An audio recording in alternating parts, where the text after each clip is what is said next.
Good morning, everyone. We're going to be starting in about 5 minutes or so, so if you could grab some breakfast, coffee, and start moving to your seats, that would be great. We're going to be starting in about 5 minutes. Thank you.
If I could ask everyone to please take their seats, and I know that there are a lot of tables that look to be filled in the back. If there are no seats back there, please come forward. There are empty seats up toward the front. That would be great.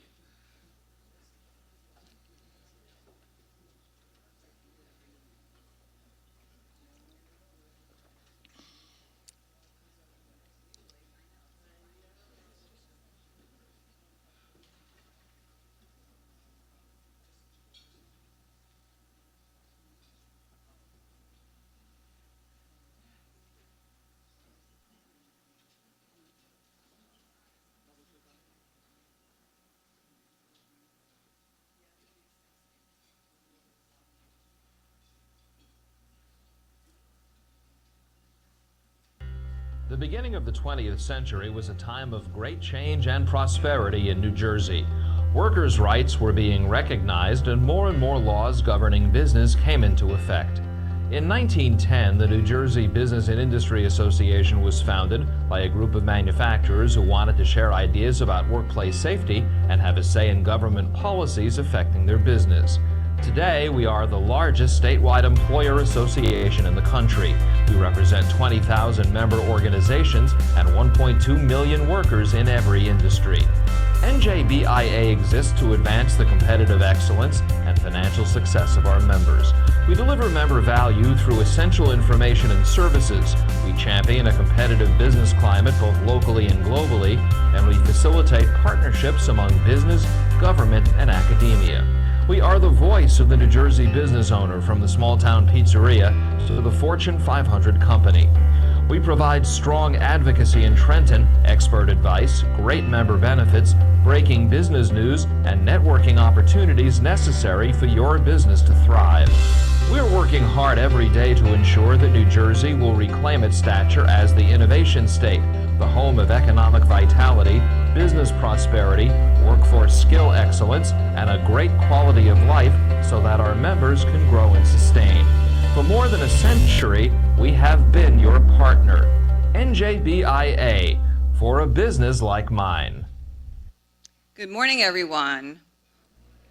All right, there's been a lot of energy in this room this morning. I felt it since you all got here much earlier, so let's try that again. Good morning, everyone.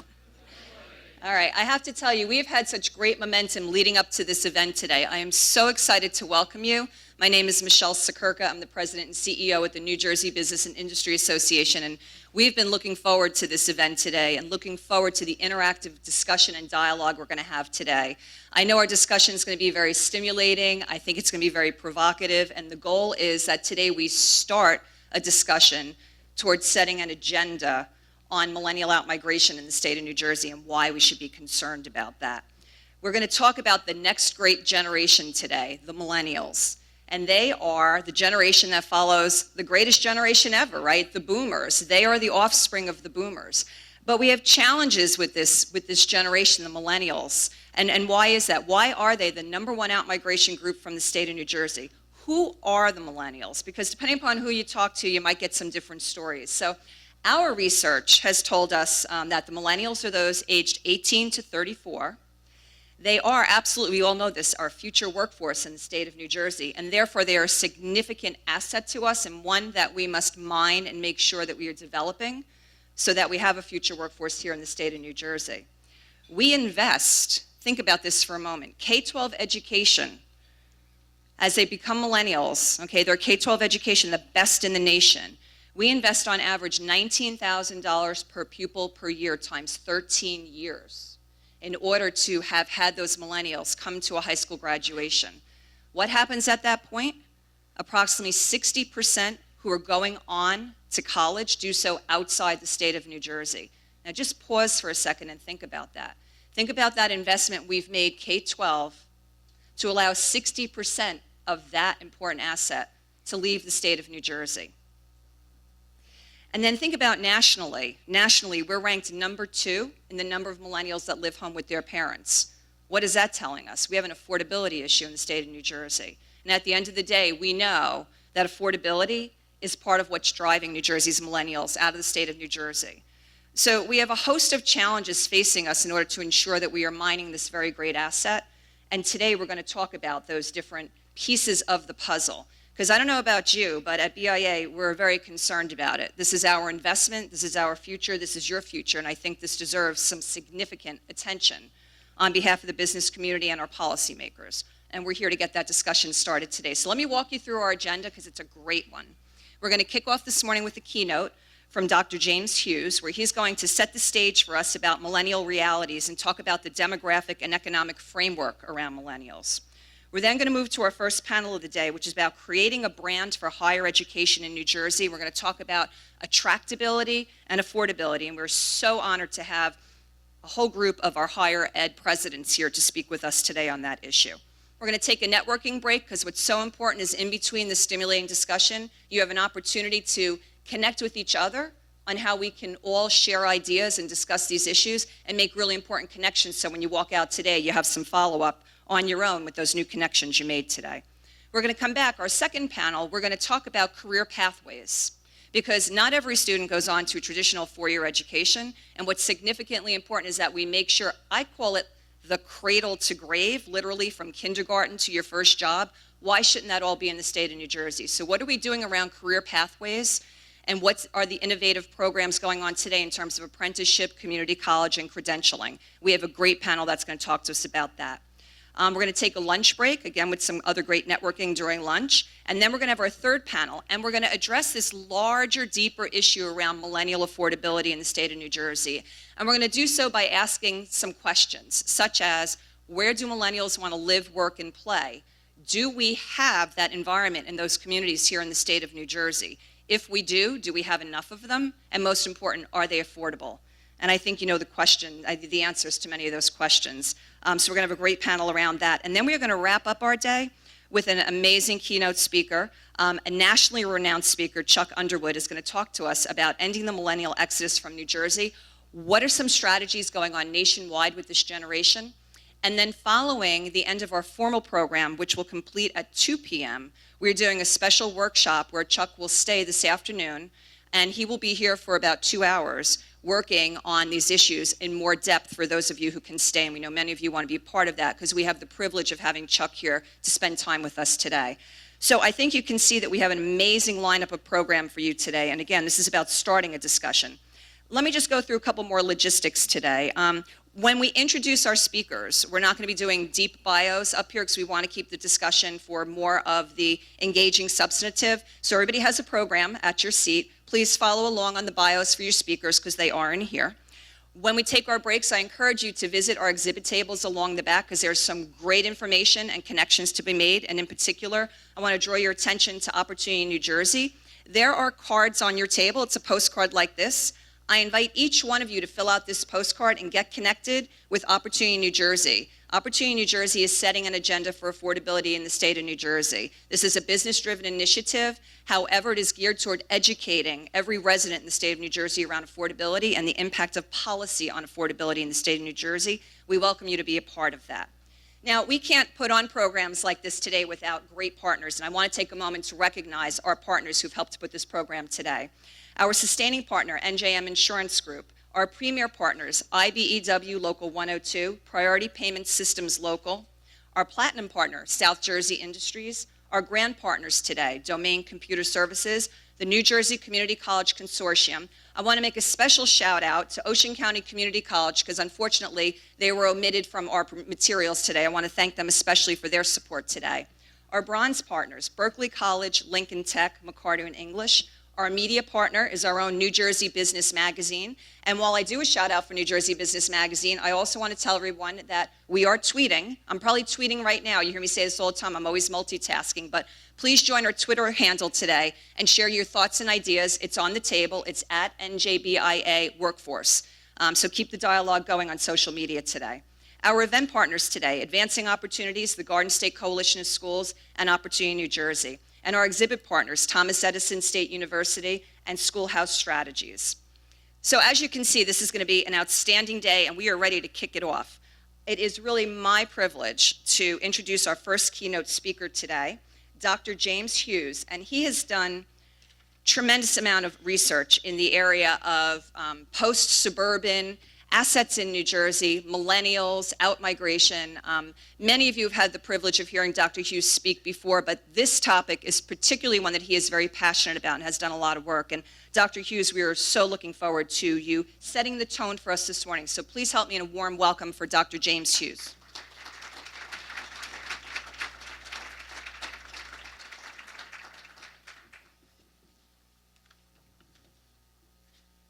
Thank you, Michelle. Since we are trying to look into the future today, two basic admonitions before we begin. First, I've often been accused of being much better at forecasting the past than forecasting the future. And second, I've also been accused of being the Dr. Kevorkian of the New Jersey economy. Very, very unfair, but probably because of the very simple fact that I have forecast fully nine of our last 5 recessions. So you are twice forewarned. Today we are experiencing long-term structural changes that are reshaping every dimension of New Jersey. Many of our long-held 20th century assumptions and certainties are being fundamentally disrupted. At the forefront here are structural demographic shifts, and the demographic forces of the second half of the 20th century have been fully supplanted by the demographic forces of the 21st century. As a result, we are now experiencing the greatest age structure transformation in history. This transformation consists of 4 demographic long waves comprising 4 age-defined generations. The first is the aging suburban-centric baby boom, born 1946 to 64, a generation that completely dominated the second half of the 20th century. Second is a middle-aging Gen X, or baby bust, born between 1965 and 1979, originally labeled the baby bust. Third, ascendant, diverse, urban-centric young millennials, or Gen Y, born between 1980 and 2000. And none of these yearly boundaries are precise, they do vary. They are increasingly dominating the 21st century. And then the bottom line of the slide has been cut off, Gen Z, the post-millennial generation, born post-2000. Obviously, this transformation is producing intergenerational tensions in the workplace. That's a key issue going forward. So let's briefly review each long wave. First, maturing 60-something baby boomers. As you all realize, the baby boom is the collective offspring of the most fertile period in America's history. This vastly oversized population cohort was born between 1946 and 1964, the largest generation ever produced in U.S. history, the largest in New Jersey's history. It is often described as the pig in the demographic python. At each of its life cycle stages, the baby boom totally dominated America, sending tidal waves through the economy and society. Today, it is now a fully mature empty nester generation, repositioning and resizing in the housing market. As 2017 unfolded, the great calamity occurred. The first boomers hit the big 7-1, 71 years of age. Now, they saw that as a calamity of biblical proportions. Every 7.5 seconds, another baby boomer turned 71 in the United States. That's 11,000 per day, a pace far outstripping the casualty rate for hunting accidents and car wrecks combined. As a result, the generation that once was alleged to have dropped acid in order to escape reality is now rapidly dropping antacids in order to cope with reality. Suffice it to say, the baby boom increasingly represents the workforce of the past, the corporate leadership of the past. It is slowing down, facing retirement, and actually retiring. But baby boomers are not going to go away quietly. They will still be a societal force for some time to come. In fact, old hippie baby boomers never die. They just fade away in tie-dye colors. Seriously, a lifetime of cognitive skills has been built up by many senior boomers. Experience, wisdom, institutional memory will not easily be replaced. Thus, the aging of the baby boom out of the workforce represents the greatest brain drain in the nation's history. How to capture and retain retiring baby boom knowledge is a critical issue for all organizations over the coming decade. Aside number one, earlier this morning, a leading-edge maturing baby boomer came up to me and expressed very, very deep concern about getting older. I said, not to worry, boomer. Ahead of you lies adventure, romance, excitement, mystery, and a lot of other great reading. Whatever, long wave two, Gen X, the baby bust cohort. Move over, boomers. The first Gen Xers are now in their 50s. Gen X is the baby bust, that undersized population cohort produced during the very low birth era from 1965 through 1979. Essentially, Gen X is America's neglected middle child, sandwiched between those two noisy behemoths, the huge baby boom and millennial generations. Now in mid-career, Gen Xers are 38 to 52 years of age and are poised to assume the leadership ranks left open by exiting boomers. Succession planning in both the private and public sectors is an increasing concern. Aside two, I really should have pointed out to you earlier that unfortunately demographers are not held in very high esteem in New Jersey. In fact, we have been dismissed simply as academics, sometimes sneeringly so, who can statistically prove that the average resident of Miami is born Cuban and dies Jewish. Third long wave was originally labeled the baby boom echo a decade and a half ago, the children of the baby boom, but is now widely known as Gen Y or millennials, born between 1980 and 2000. And this is the generation that's totally redefining the 21st century. Millennials comprise the first population cohort born and reared in the digital age. They originally looked like this, but not for long. By 2017, they were transformed to this, young adults between 17 and 37 years of age.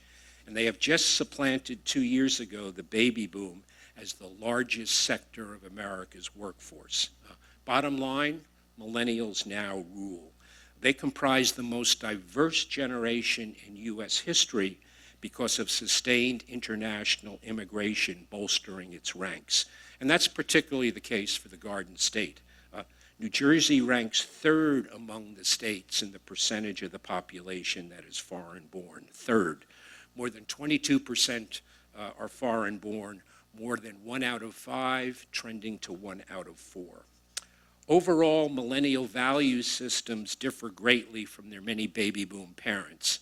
The terms experiential, connected, sharing, and passion now dominate American marketing strategies. Millennials today are a collaborative, tech-savvy generation, a rental housing generation, wanting 24/7 LWP environments, live, work, play environments. Transit and walkability are paramount. Now, compared to their suburban-centric baby boom parents, they are today a much more urban-centric generation. While their parents couldn't wait to get out of industrial Jersey City and move to New Jersey's suburbs, millennials can't wait to get out of New Jersey's suburbs and move to post-industrial Jersey City. Same exact location, 50 years apart. Millennial spatial movements across the state can be described simply as sprawl withdrawal, exiting the outer suburbs, heading out of state, heading to Hudson County, heading to Brooklyn, heading to New York City.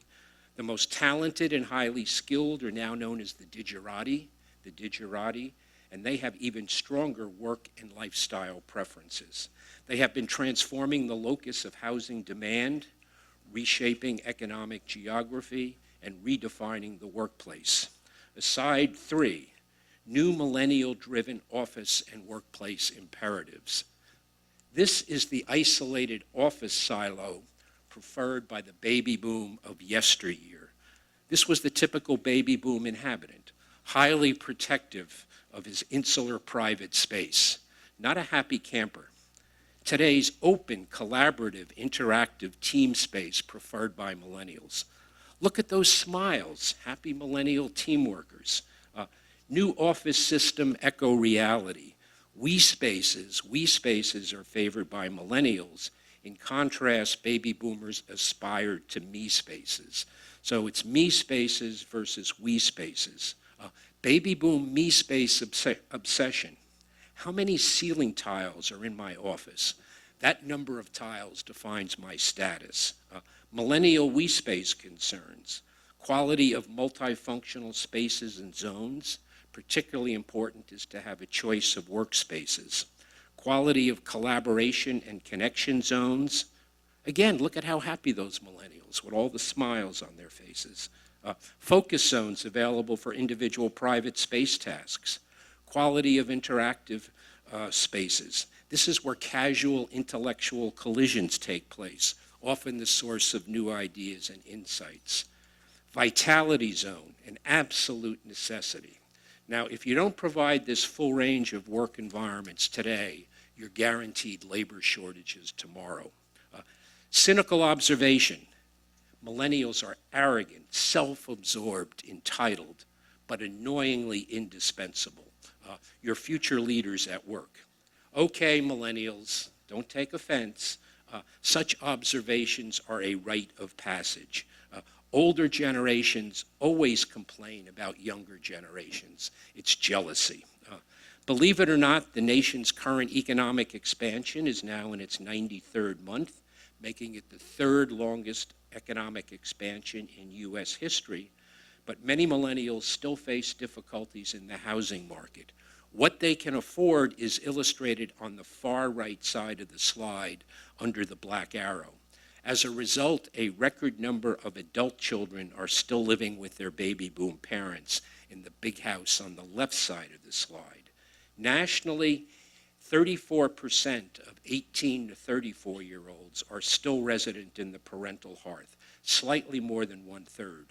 In New Jersey, 47% of young adults still live with their parents, nearly 1/2. New Jersey actually ranks number 1 among the states. Yay, we're number 1 in something. Again, nearly 1/2 in New Jersey versus 1/3 nationally. outer exurban counties in New Jersey, such as Hunterdon and Sussex, 55%. 55%. So if we extrapolate this trend, exurban New Jersey will have just two types of adults in the future, two types of adults, the not yet wed and the nearly dead. Middle-aged adulthood in exurbia is being hollowed out. As soon as millennials are able to form households, they're out of there. They want to live in places that older millennials have described as cool. The coolness factor is critical to where they live and work. But they have not been able to stop the biological clock. In fact, the era of millennials in the family-raising stage of the household life cycle is commencing. They'll soon be eating out less, cocooning more. Their current shelter choices and locational preferences have already restructured the state. What will their preferences be in the unfolding era? That's a key question that remains to be answered. Aside for a basic admonition to millennials, lock your doors, lock your doors. A seismic shift of stuff is underway in homes all across America. Your downsizing baby boom parents are stealthily trying to offload on you what they consider their valuable lifetime accumulations.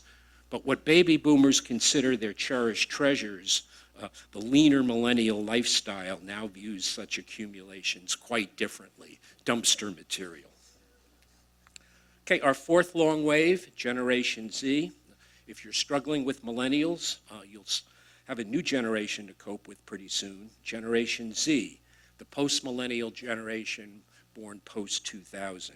Just like the baby boom, upper left in the slide, Gen X, upper right in the slide, and Gen Y, millennials, bottom of the slide, Generation Z's generational essence is just starting to emerge. While Gen Y millennials were the first generation raised in the digital age, Gen Z is the first generation raised in the mobile era of smartphones and social media. They have grown up with access and connectivity to everything, everywhere. There's much market analysis on how Gen Z differs from Gen Y millennials, but I think their ultimate impact on society is only going to fully emerge when the decade of the 2020s arrives. Bottom line, we do not have to invent our demographic future. It's already in place. The demographic forces of tomorrow are here today. So too are the economic forces of tomorrow, which leads to a post-suburban economic geography. The bottom line, New Jersey thrived, absolutely thrived, in the great post-World War II era of unbridled suburbanization. But that era unraveled as the 2000s unfolded. This is made starkly evident by the reversal of economic fortune of the Garden State and the Big Apple. And one way to show this reversal is a comparison of the job growth in New Jersey to that of New York City. This slide compares the employment levels of New Jersey and New York City in 1950 and 2004. 1950, left side of the slide, New Jersey's total employment was about half that of New York City, 48%. We had 1.7 million jobs. New York City had 3.5 million. By 2004, the right side of the slide, New Jersey's employment base had surged from 1.7 million to 4 million jobs, while New York's grew from just 3.5 to 3.6 million jobs. So we went from less than half the size of New York City to 13% larger. During this long era of sustained suburbanization, 1950 to 2004, New Jersey gained 2.3 million jobs compared to just 82,000 for New York City, 2.3 million versus 82,000. So suburban New Jersey was the unquestioned regional economic growth locomotive, New York City the caboose. But post-2004, a sharp reversal of economic fortune. Our employment base, unfortunately, has stagnated while New York City's has surged. As shown in the bottom part of the slide, which is cut off, New York added 674,000 jobs, 23,000 for New Jersey. Between 1950 and 2004, New Jersey had gained 29 jobs for every single job gained by New York City. Between 2004 and 2015, the bottom of the slide, New York City gained 29 jobs for every single job created in New Jersey. I didn't fudge the numbers. That exactly came out 29-1 for both periods, except the pattern was reversed. New Jersey relegated to the caboose on the regional economic train. Economic growth in the 21st century has been overwhelmingly concentrated in the core of the metropolitan region. Aside number 5, I really should have pointed out to you also earlier that economic analysts are also held in not held in very high esteem in New Jersey. In fact, we rank just above used car salesmen, but barely so, which raises the following question. Why are economic analysts and used car salesmen buried 24 feet underground? The answer is, deep down, we're very good people. Whatever. Much of New Jersey's changing economic position is revealed by our shrinking outer suburban office footprint. New Jersey clearly has one of the greatest suburban office agglomerations in the United States. Much of it built in the 80s and the 90s, much of it located in freeway and highway-oriented growth corridors. That was the nation's cutting-edge growth model at the end of the 20th century. Auto-dependent office agglomerations accessed by highways and freeways, and it was our core spatial competency. But this is no longer the nation's crest-of-the-wave geographic configuration, no longer the key market dynamic. The economic reality of today and tomorrow increasingly suggests there is simply too much outmoded suburban inventory. The suburban office footprint is contracting. It is oversupplied and under-demolished, And we are already seeing very significant economic assets, stranded economic assets on our landscape. This is Merck's 900,000 square foot palatial global headquarters in White House Station in Hunterdon County, exactly 50 miles west of Manhattan. It was built in 1992, clearly the finest office building ever built in the history of New Jersey. It's clad in Spanish granite. Cost was no object. The middle of the slide was a recreated forest, or the middle of the building, sitting on top of a 5-acre, 1,900-car underground parking garage. Today, sitting vacant. BASF's 970,000 square foot U.S. headquarters, built in 1993 along I-80 in Mount Olive, also exactly 50 miles west of Manhattan, also sitting vacant. So these two facilities are icons of a suburban-dominated economic era whose time has passed. They were once nation-leading, state-of-the-art, late 20th century economic assets, catering to baby boomers. They are now 21st century office dinosaurs shunned by millennials. This economic transformation is also linked to a new geography of population growth and housing demand, which leads to desuburbanizing population growth.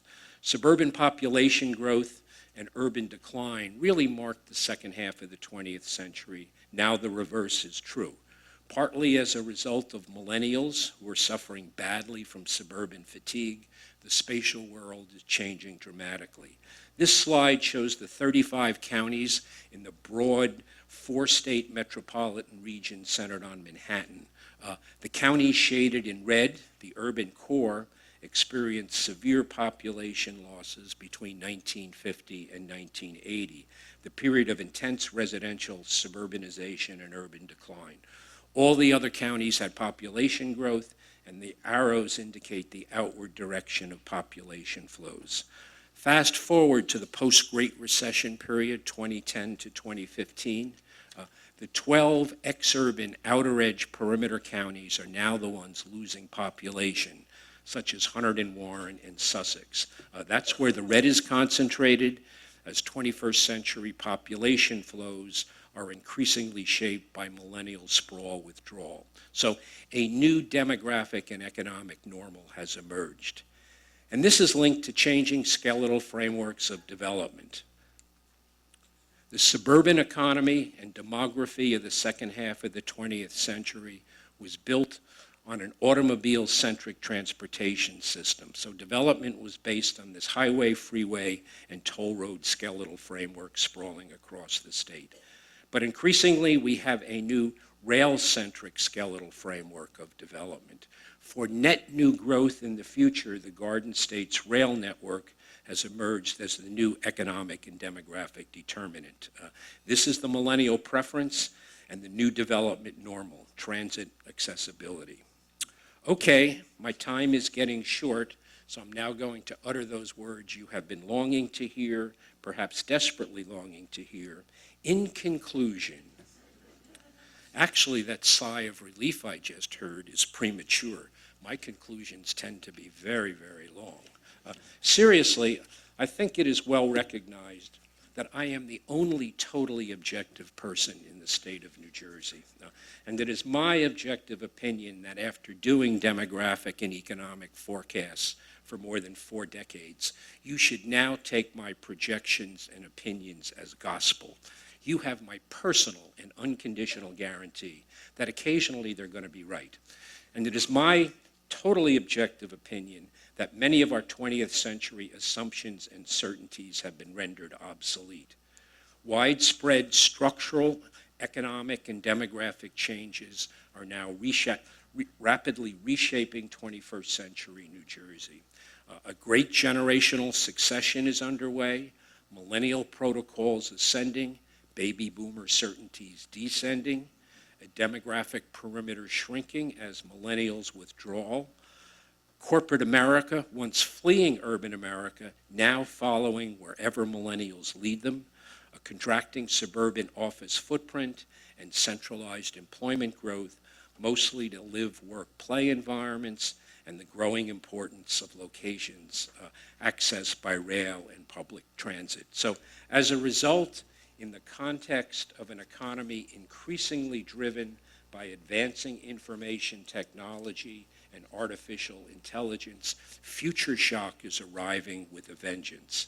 And as further technology-driven disruptions emerge, challenging all established protocols, millennial dominance will continue to grow.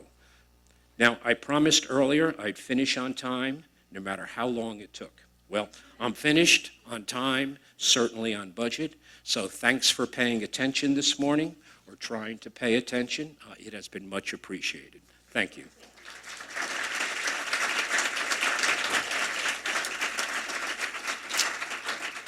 We have time for a question.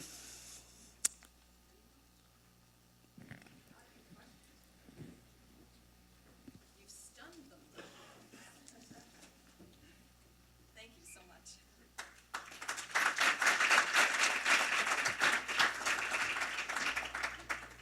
Well, we said we would set the stage, and as I always say, we like to be positive at NJBIA because we have tremendous assets in the state of New Jersey. We have a lot to be proud of, but we also have to be very practical and pragmatic, and I think that Dr. Hughes has really set the stage on the challenges that face us when it comes to advancing an agenda and an environment for our millennials. And so it is now my pleasure to start moving toward the solution side now that we understand that the stage is set.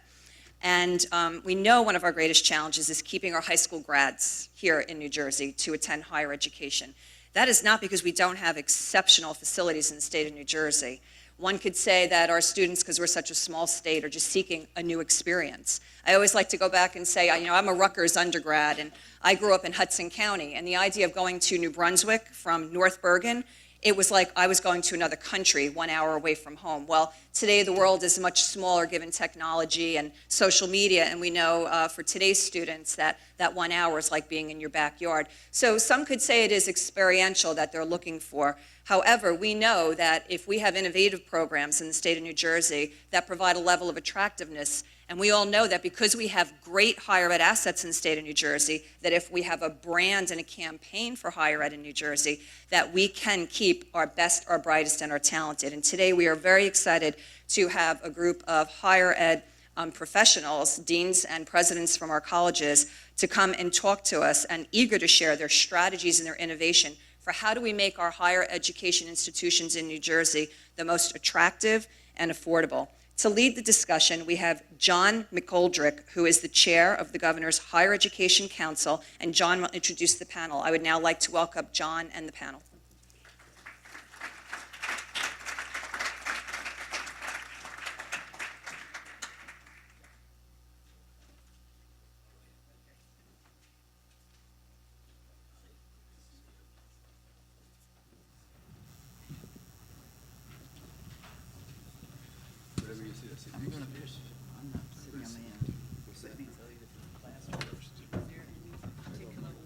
Yes, your names are on the other side of the. Oh, I'm sorry. I'm so sorry. Here? Oh, okay. How are you? Did you enjoy the conference?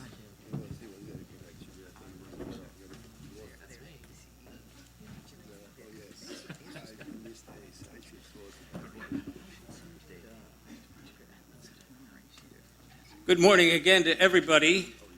My name, as has been said, is John McGoldrick, and I'm here this morning to moderate our first panel. I think when you have as many college presidents vying for the microphone, we certainly need a moderator, but we're going to try to stick to 50 minutes with some questions. So let's go right into it, first by my introducing briefly, as was said, the members of the panel. Dr. Zhangpeng Wang, Dr. Matt Masuda. Dr. Wang is the president of Mercer County Community College. Dr. Matt Masuda, who is academic dean of the Honors College at Rutgers. Dr. Ali Hushman, president of Rowan University. Dr. Sue Henderson, president of New Jersey City University. And Dr. David Haney, president of Centenary. Let's get right at it. First, we have heard this fascinating, humorous, but deadly serious elucidation of the trends, the demographic trends in our state at this time. Full, I would suggest, of opportunity, but also problems.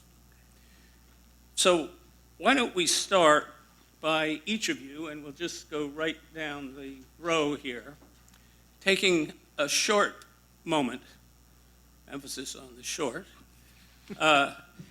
to say what at your institutions you are doing that you'd like to call to our attention about these demographic changes we face.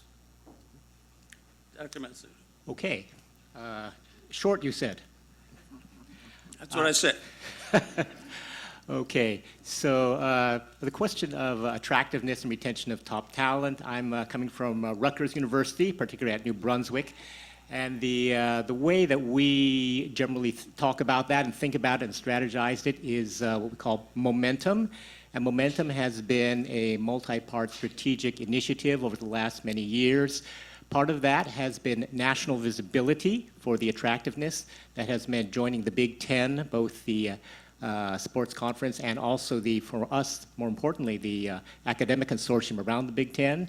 It has meant integrating with the former UMDNJ, the medical units, and producing a very expansive and high-profile medical and biotechnology research platform for Rutgers in the state. It's also meant about a $1.5 billion worth of capital construction, new housing, new facilities, academic facilities, and also the Honors College, where I'm the academic dean. And that has really been, it's been a big bet, I would say, on fundamentally what our mission is to sort of reconfigure higher education away from specific learning to what we think of as an integration of the liberal arts and sciences with the professional schools and programs, and really sort of shaping that around professional development from day one, and also outreach to groups like yourselves and the connections that the students want. That's what they're looking for when they talk about small, is the opportunities that they could have by having the professional connections throughout the state and throughout the region. Yeah, Dave, I'm Dave Haney from Centenary, and just say a couple of things. We're a very different kind of institution, very regionally focused. Most of our students come from about an hour around our campus, and we're doing a few things that seem to be successful. Start with the newest ones, what we call a path to transfer, really trying to connect the P12 world to the university world by having specific connections with high schools and community colleges and Centenary. For example, we have a program where we will talk to students in high school, say, okay, you want to go to your local community college, that's wonderful. We're going to co-enroll you at Centenary and your community college. We're going to give you a financial incentive to complete the community college while we advise you along the way, and then we hope you'll come to Centenary. In other words, making that direct connection. I was a high school teacher and administrator before I was a college teacher. I think it's also very important for those faculty to be talking to each other in order to make this work. And take that down to middle and elementary school. My wife is an elementary school teacher, nodding vigorously back there. The other thing that I think we do and is career placement. We have a 95% job placement rate within 9 months of graduation, which is pretty astounding. Part of that's because we offer innovative, diverse programs and a liberal arts career preparation, but I think it's also because we connect students with employers a month after they get to campus. We have New Jersey employers on our campus talking to freshmen as soon as the freshmen get here. And I think one of the results of that, and we're starting to track these statistics, and I hope other New Jersey schools are as well, out of those 95% that were placed, 78% of our New Jersey native students got jobs in New Jersey. And an even better statistic is 60% of our out-of-state students got jobs in New Jersey. So I think the more we can do to make those connections early and often, that's how we're going to stop the out-migration. I'll just leave it at that. Thank you. Good morning, everyone. My name is Ali Hushman. I'm president of Rowan University. What we are trying to do at Rowan is to try to basically restructure the entire institution in a way that at every level, whether at the level of building the institution, developing curricula, delivering curricula, and creating opportunities for our students, we want to make it partnership with real world, with industry. Therefore, we have embarked in massive public-private partnership where basically we are trying to outsource everything except our core mission, that is the creation of knowledge and impartment of knowledge. We want to outsource everything else to the industry. Our dorms being an example of that. We have built 3,500 dorm beds in past 5 years alone, all of them with somebody else's money, as well as academic buildings, hotels, and bookstores, and everything that you can imagine. We are all into basically creating a whole new structure in the way higher education is done, and I believe that the relevance of that education is of paramount importance. And the only way that we can train the future generation for the economy of today is to really go to the source, and the source are the people the industries who use our graduates. We have never in the past asked them, what kind of graduates do you want? What kind of products do you want? What kind of expertise do you need that we instill in them? I think it's about time for us to do that at the curricular level, at the building of the infrastructure level. And if we do that, and if, quite honestly, stop this kind of notion that higher education does not or should not act like a business, because it is. Financial transactions do take place. The students do pay to go to college, and professors do get paid in order to teach in a college. Therefore, it's business, and it's a massive business. So let's actually use it for the good of our community. And through public-private partnership, we can really revitalize small towns and big cities. And an example of that would be in Glassboro. If you come and see how a dead town of only 7 years ago has turned into a most vibrant place that people come from far away to visit. And it's possible for all of our communities. Thank you. Thank you, Ali.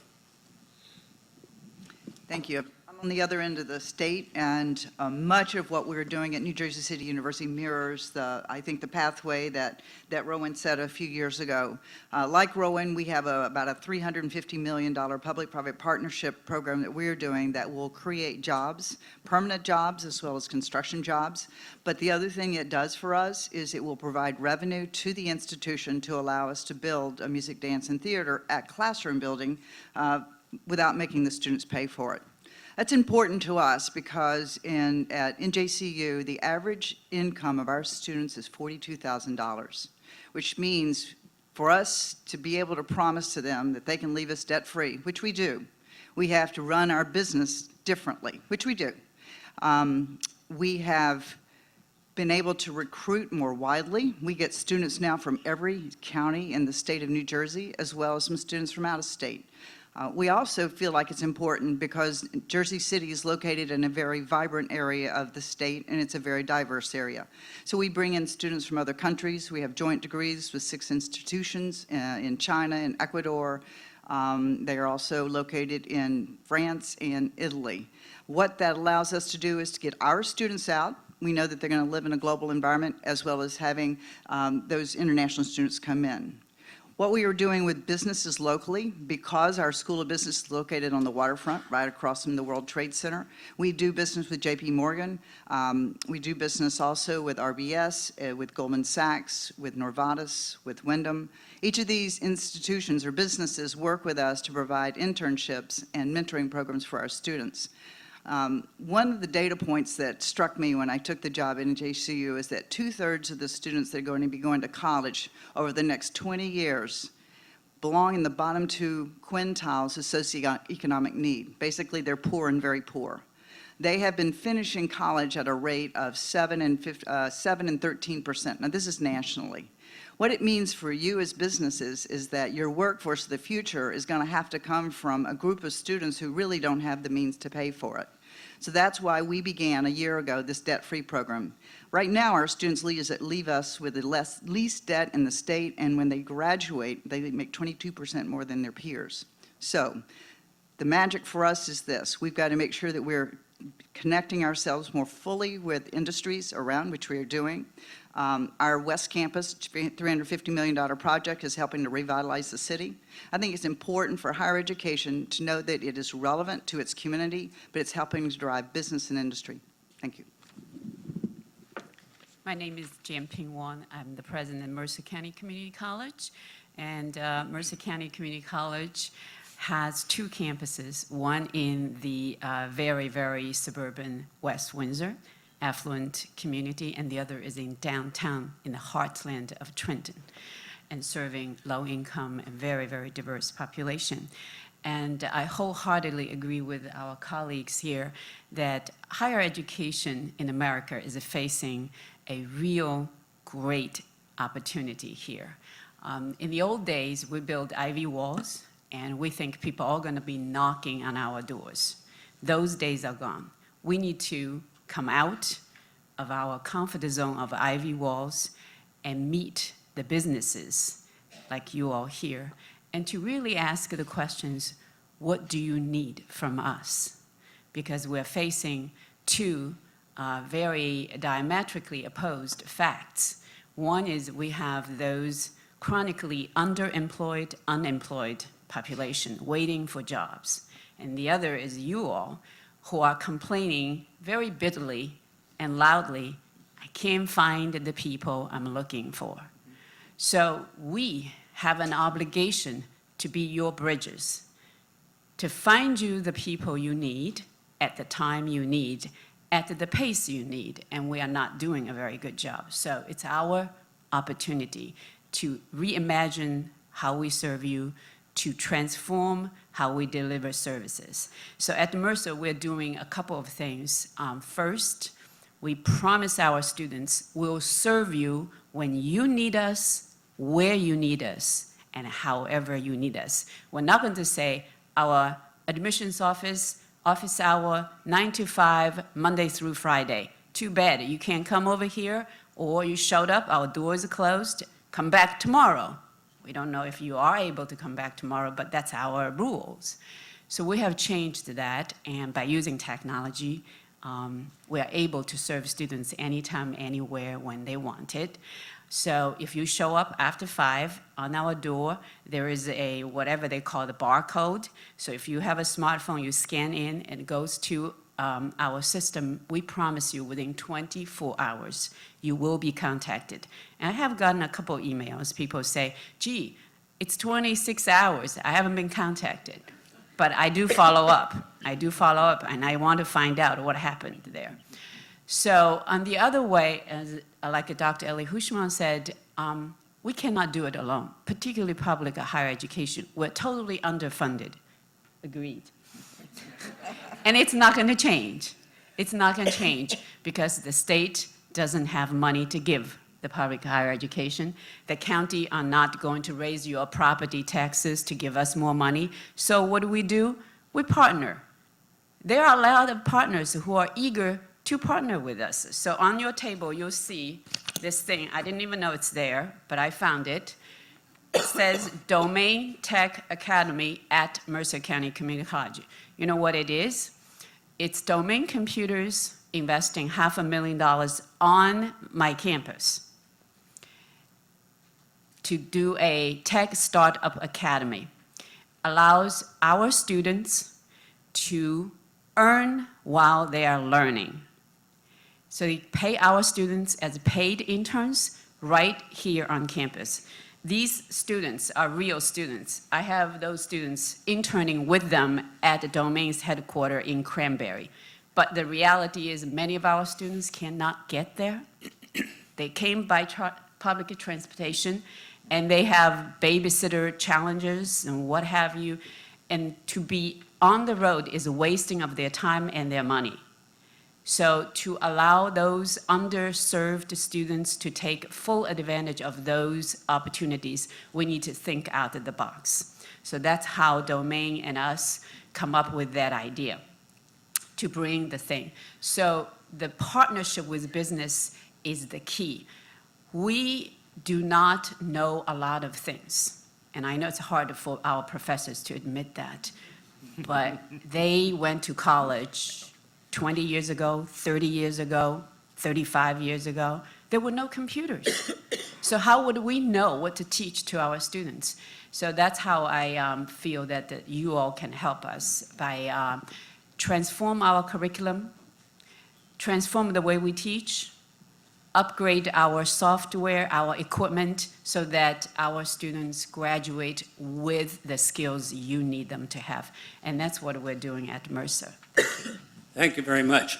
I'm so glad we started this way so that each of you in the audience could get some sense of these enormously dynamic presidents.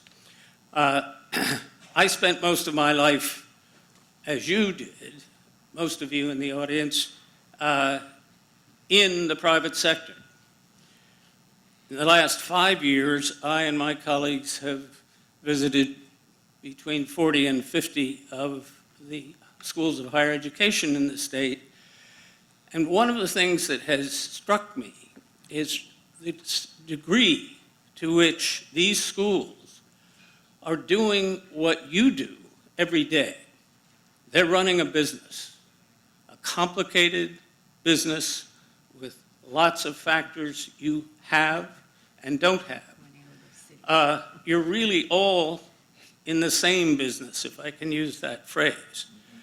What I think has lacked, and many of you have seen this and can attest to it, is really much interchange between the two worlds, the world of business and the world of the universities. There are many reasons for that, I'm sure, and I'm not sure we know them all, but we can guess, and in some senses it doesn't matter. What matters is that change needs to change in the interest of business and your employees, in the interest of the schools and their students.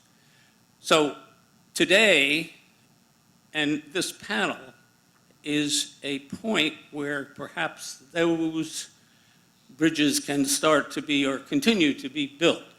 So let's with that start, let's go to some more specific things. But let's turn the glass around a little. One question is, what are New Jersey businesses doing for and with schools? Another is, what are schools doing for and with New Jersey businesses? But there's another part of the equation I'd like at least a couple of you to address, and that is, there is a large group of students outside this state who either come to school in this state or don't. And the question is, what, if anything, are you doing at your school to try to bring students who might go elsewhere, from elsewhere, come to New Jersey for their higher education? Who wants to start to take, Ali? Well, as we all know that we are the unfortunate #1 state in the nation for exporting high school graduates, and the cost to the state is staggering. On an annualized basis, if you just do a very conservative number of $15,000 per year for every student to go to school, public school in this country, by the time they graduate is $180,000, 35,000 of them leave, do the calculus, you get over $4.5 billion. On the top of that, then you get parents of these kids send money to them while they're studying over there. They earn money that has been earned in this state. And if you look at that for 4 years, they send $100,000. That comes to another $3.5 billion. And then the worst thing is that once they go there, chances are they're going to meet their significant others, or they're going to plant root, and they're never going to come back to their states, for they're not going to pay the taxes for the next 20 years or 30 years. They're going to be functional. You do all of that and analyze it, you're looking at $17–18 billion a year cost to the state of New Jersey, which is almost half the state budget. That's staggering. And we just take it lightly. On the other hand, when it comes to in-migrating, we are not doing a very, very good job because things are expensive. Even our public institutions are expensive relative to other public institutions. In fact, you could go to Pennsylvania as a New Jersey citizen and pay less money there than you would if you stay in New Jersey to a public institution. Go figure. So these are the issues. What are we doing in order to reduce this thing? There are a number of things that we need to do. And we need to really try to be smart. And it goes back to the notion of being a business-minded individual. We have infrastructure in this state. This is a fantastically rich state. In terms of county colleges and four-year institutions, public or private, large or small, we have amazing institutions in here. And I think we should all be proud. In terms of top research universities, look at Princeton, look at Rutgers. These are world-class institutions that everybody in the world knows about them. Amazing discoveries happens in here. In terms of public institutions, there are a great many, and the community colleges are there. Except that the problem that we have, if you look at from counties to counties, different counties are far more educated than others. You go to the counties in this state, in places like Cumberland, where the percentage of adults with baccalaureate degrees are lower than Mississippi. And then you go to the north, some of the counties up there that are better than anywhere in the nation. So you have all these diversities in here. What we need to do, we need to use the infrastructure, especially the county colleges. And we have started this notion of 3+1 program. Basically, we now can deliver an entire relevant degree in collaboration with industry, a practical degree, and a stackable degree. That means the students can earn credentials as they progress. They don't need to wait for 4 years to get one degree. They could get certificate, another certificate, another certificate, eventually a degree. They can go in and out of the workforce while doing so, at least having something to carry with them. And we are doing this thing by delivering the total cost of that by $25,000 for an entire degree. And if we can use this kind of model to attract people from out of the state and out of the country, the more talent we bring to this state, the better it is. Because just as we out-migrate people, and every state around our neighborhood love New Jersey because of our high school graduates, we need to reverse that. And we need to create opportunities in terms of options, attractiveness, and the price to bring these people, because those are the real assets that are going to last in here and impact the economy of this state for generations to come. Thank you, Ali.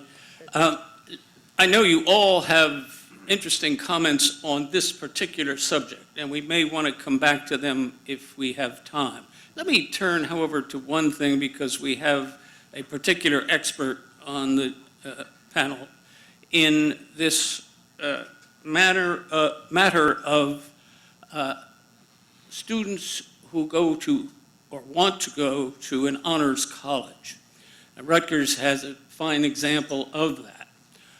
I guess the question I'd put to you, Dr. Matsuda, who is our resident today, expert in that area, what, if anything, does New Jersey have to sell to students in other states who might come here to an honors college? Mm-hmm. Do you outreach to that group?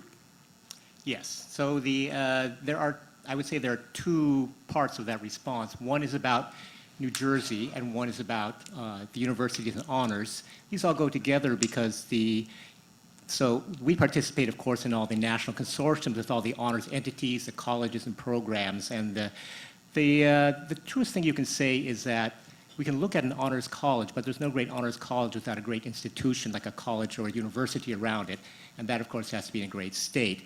The overall vision here that we work with is that as far as bringing in students from around the region and out of state also, is what it is that's unique about New Jersey as a place to learn. And that is, say we look at our Big Ten peers, well, we can say we have great research, but they have great research too. But do they have great research and the great diversity that we have in this state?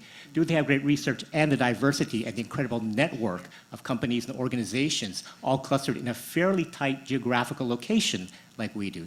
Do they have that? And do they also have the tremendous geographical proximity, which James Hughes talked about, right up to New York City, and down to Washington, up to Boston, right in the corridor here, Philadelphia. That's a very unique kind of a situation. And for so long, we talk about New Jersey as if those are some hindrances, but these are actually our advantages. They simply have to be posed correctly.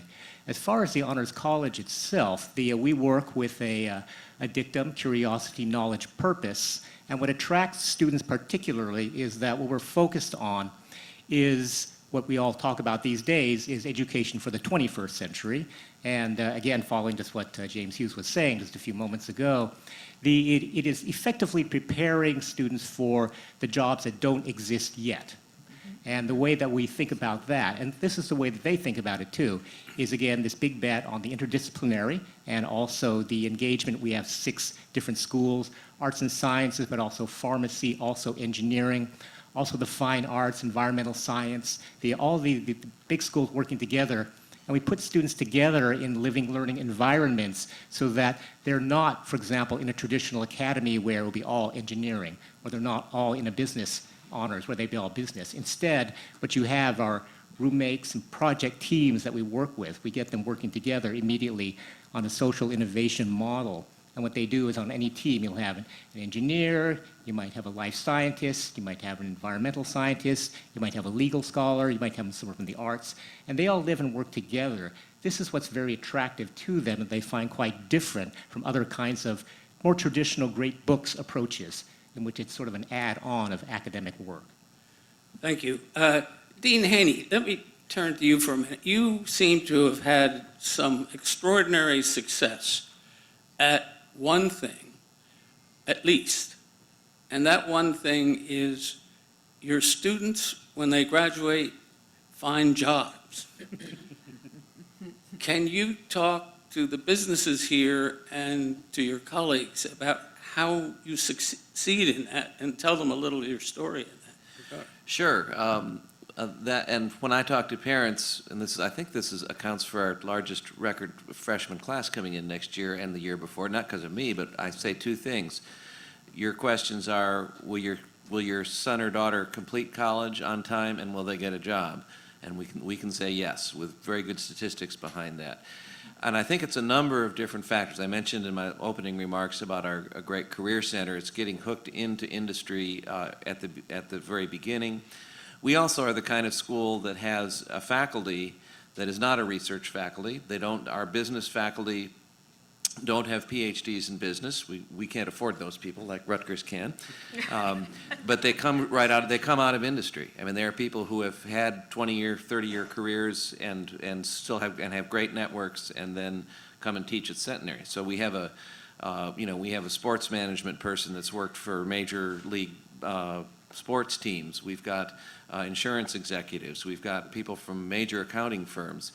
In our School of Professional Studies in Parsippany, which really is, even though that's adult education, that's part of this, it needs to be an important part of this conversation, because a lot of those millennials, even whether or not they're living at home, in that sort of 28, 30 year range, they're coming back to our adult programs as well. And so there we have mainly adjunct professors from industry. So I think part of it is the faculty are not isolated academics. They are people from industry who know industry, who are preparing our students to go out into the real world. The other thing, I think, is that we really stress innovation. And we have, in fact, I just appointed a vice president for innovation, Kathy Naz, who's sitting back there, who was honored as one of New Jersey's 50 best women in business last night. Give Kathy a shout out. So we have one of the few degree programs in this part of the country, undergraduate degree programs in social media marketing, for example, so that we are doing things, and our people are begging us for interns, and we keep saying, sorry, we've got internship requests. We have more internship requests than we do students to send out. So it's those kinds of things. And also, as you said, preparing people for the future. And I also wanted to mention, having worked with honors programs in large state universities, small private universities in different parts of the country, in addition to attracting people from outside, that's also a way to keep local kids. In other words, there is somebody from Hackettstown, New Jersey, whose family runs a business, who just happens to be really smart, wants to go to school locally, and will, if we can provide them with that high-end honors experience. We have some work to do on that. But I think the other thing that we do very successfully is that emphasis on the future. I mean, our graduation speaker this year is Rita J. King, who is a professional futurist. And the future is by definition unknown, so we also are telling employers that we're preparing students for the jobs that you might have in the future. We also have a new initiative. We work directly with a lot of corporations and do corporate training and certificates for corporations, but we've got a new initiative called Training Your Future Employees. In other words, what do we need to prepare people to work for you in the future? And as you said, that's a two-way conversation, because we don't necessarily know what the businesses want, and the businesses don't necessarily know how to ask the right questions of us either. So that's why we've got to sit down at the table and have these two-way conversations. And the other thing we need to do is collaborate with other institutions. But good. Thank you. Let's look at this from a different perspective for a minute. If you think of the student or the prospective student who is thinking of going to college either in New Jersey or outside New Jersey, what are the one or two things that are uppermost in those students' minds as they make those kinds of decisions? Sue and Dr. Wang, why don't you address that? That's an excellent question. Dr. Hushman and I just returned from a national conference where they had a national leader talk about surveys that had been done with prospective students, parents, general public, businesses. One thing came up. They all wanted to get a degree so they could get a job. It was amazing that, 15, 20 years ago, you would go to college to get a great liberal arts degree. You want to be able to be a thinker. The amazing thing today is that students want to leave college and know that they have a job. And that is why internships are so critically important. At the same time, every one of us has a general education program where we have all students, whether you are majoring in, whatever you're majoring in, you're going to take some courses. And these are critical to things like problem solving, critical thinking, be able to think analytically. And those are the things that I always say prepare students for that second and third job.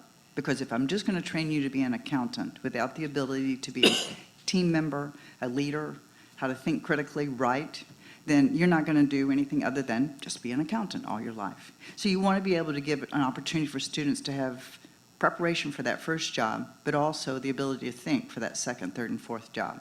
So I think today parents are looking to know that their students are going to be able to get a high quality, their students are going to be able to get a high quality degree that's going to result in a job that will probably include an internship and hopefully a study abroad experience.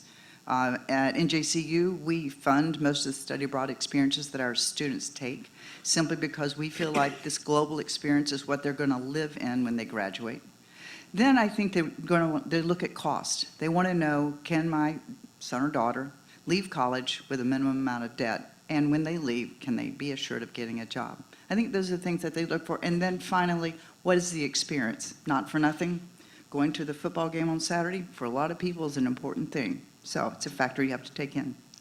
Thank you. Dr. White. And I totally agree with my colleagues here saying that today that higher education is no longer enough to hand out a diploma to the students and their parents. The diploma itself is not the goal they have. The goal is to have a meaningful, gainful employment that could help them have a meaningful, impactful life that can support themselves and their families.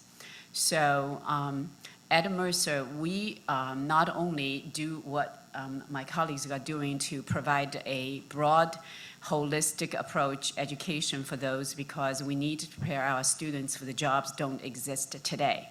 So they needed to learn how to be a lifelong learner on their own, you know.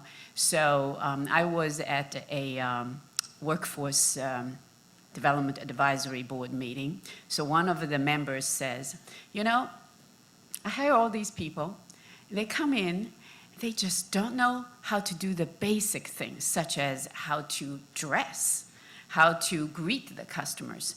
Do you have a course to teach that? And I said, it's called a general education. We do teach that. We teach them how to talk to people, how to make people feel respected. You know, you don't want to be walking into a store and people say, what do you want? You know, you want to be say, how can I help you? But that is not taught in the course. That's taught when they are with you, when they are doing their internships, doing the job shadowing. And I say, you have a role to play too. Incentivize your employee to be mentors for our students, so you can shape and mold those future employees of yours right now. Don't wait till they are done and they show up and then you already are paying them. Like my youngest was hired by the Dow Chemicals last June, and 3 weeks later I call him up. I say, John, how are you doing? He said, oh, it's so boring. I'm going through training. I said, 3 weeks still? He said, 3 months. And his salary, starting salary is $80,000. 3 months, $80,000 with benefits? That's a lot of money to the company. So why couldn't the company work with the higher education institutions to train those skills before they get out there? So at Mercer, what we do is, as I show you the example, we have another example. We team up with a local company called the GBG, and that's for our medical field students. In the old days, we teach medical coding and billing. So we teach our students how to file the charts. How many doctors still have charts? Not too many. So we still have the old curriculum. So I went there with my faculty, with my team, and asked the CEO of the company and said, here's our curriculum. Take a look. What should we teach that we are not teaching? What we shouldn't teach that we are teaching? Help me modernize our curriculum. And then open your lab, because I don't have the money to buy the equipment you have. Open your lab, let me do the lab portion of the curriculum on your campus. And he said, sure.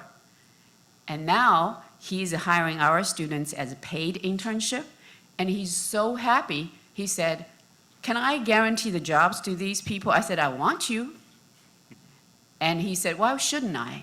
because I have trained these favorite future employees of mine. So 3 things for those of you businesses to keep in mind how you can shape the future of your workforce. Get involved. Incentivize your employees to be a mentor, to take some people under your wing. Number 2, open your businesses for internship sites, because some of our programs are handicapped, like our nursing.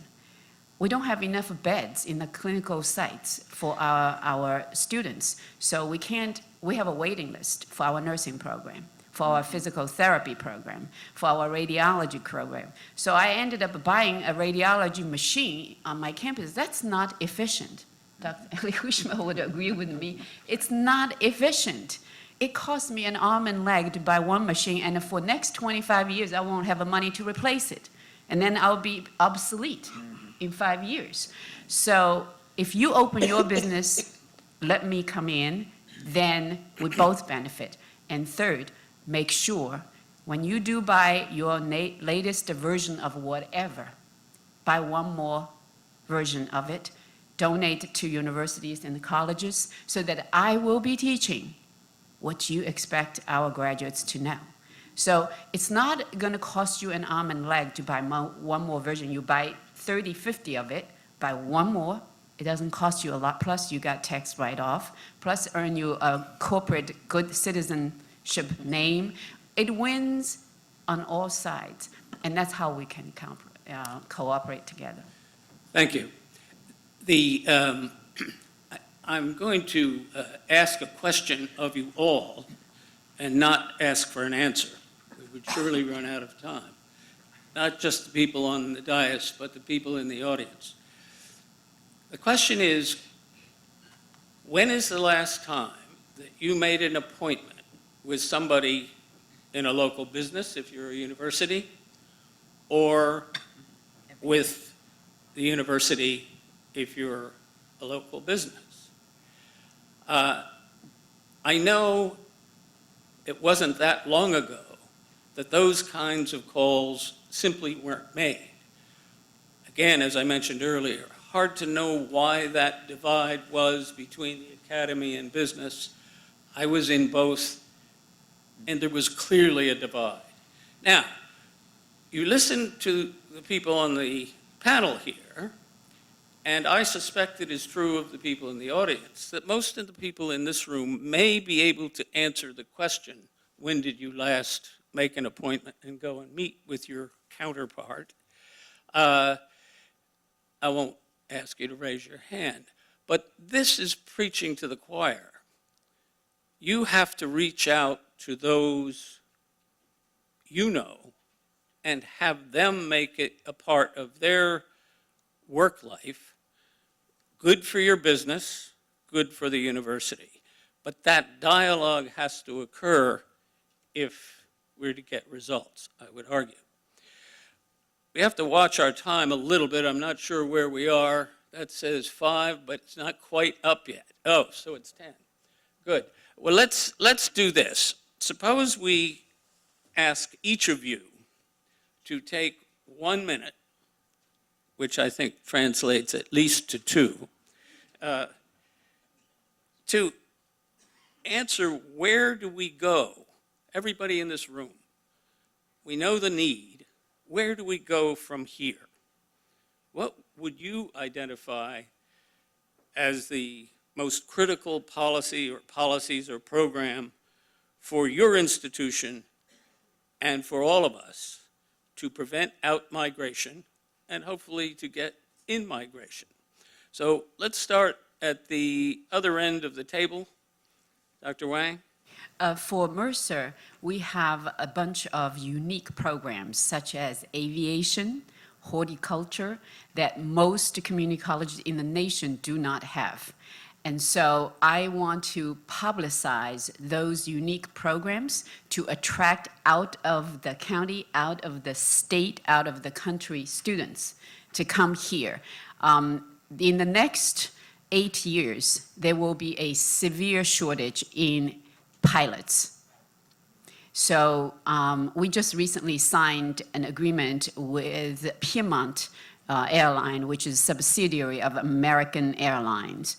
And they are going to send us 100 veterans to be trained for future pilots to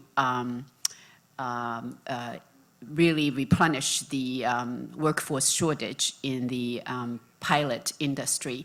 And these people are not coming from New Jersey.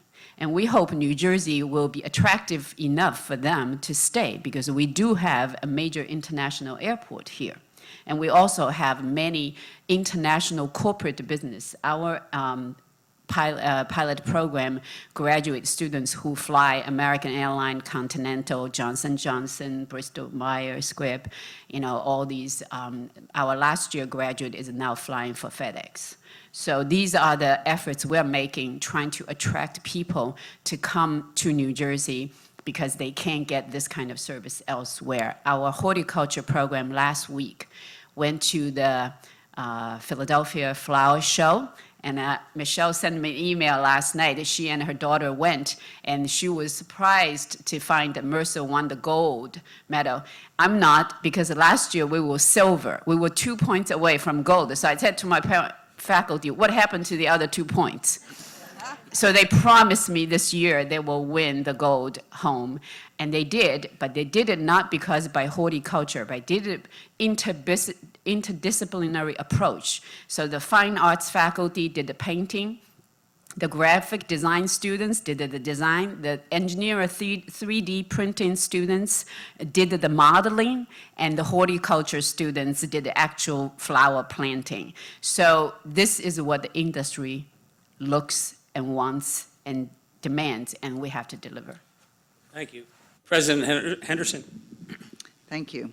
I think it's critically important to continue to do what we are doing, but maybe push it even further. We have a really strong logistics program, and we've developed the curriculum based on what the needs are for the businesses that are right around us. Jersey City is one of the largest ports in the country, and between the air, the rail, the roads, and the ports, there's a wide variety of logistics that has to be done there. We are working with them with both certificate programs that are non-credit, as well as undergraduate programs.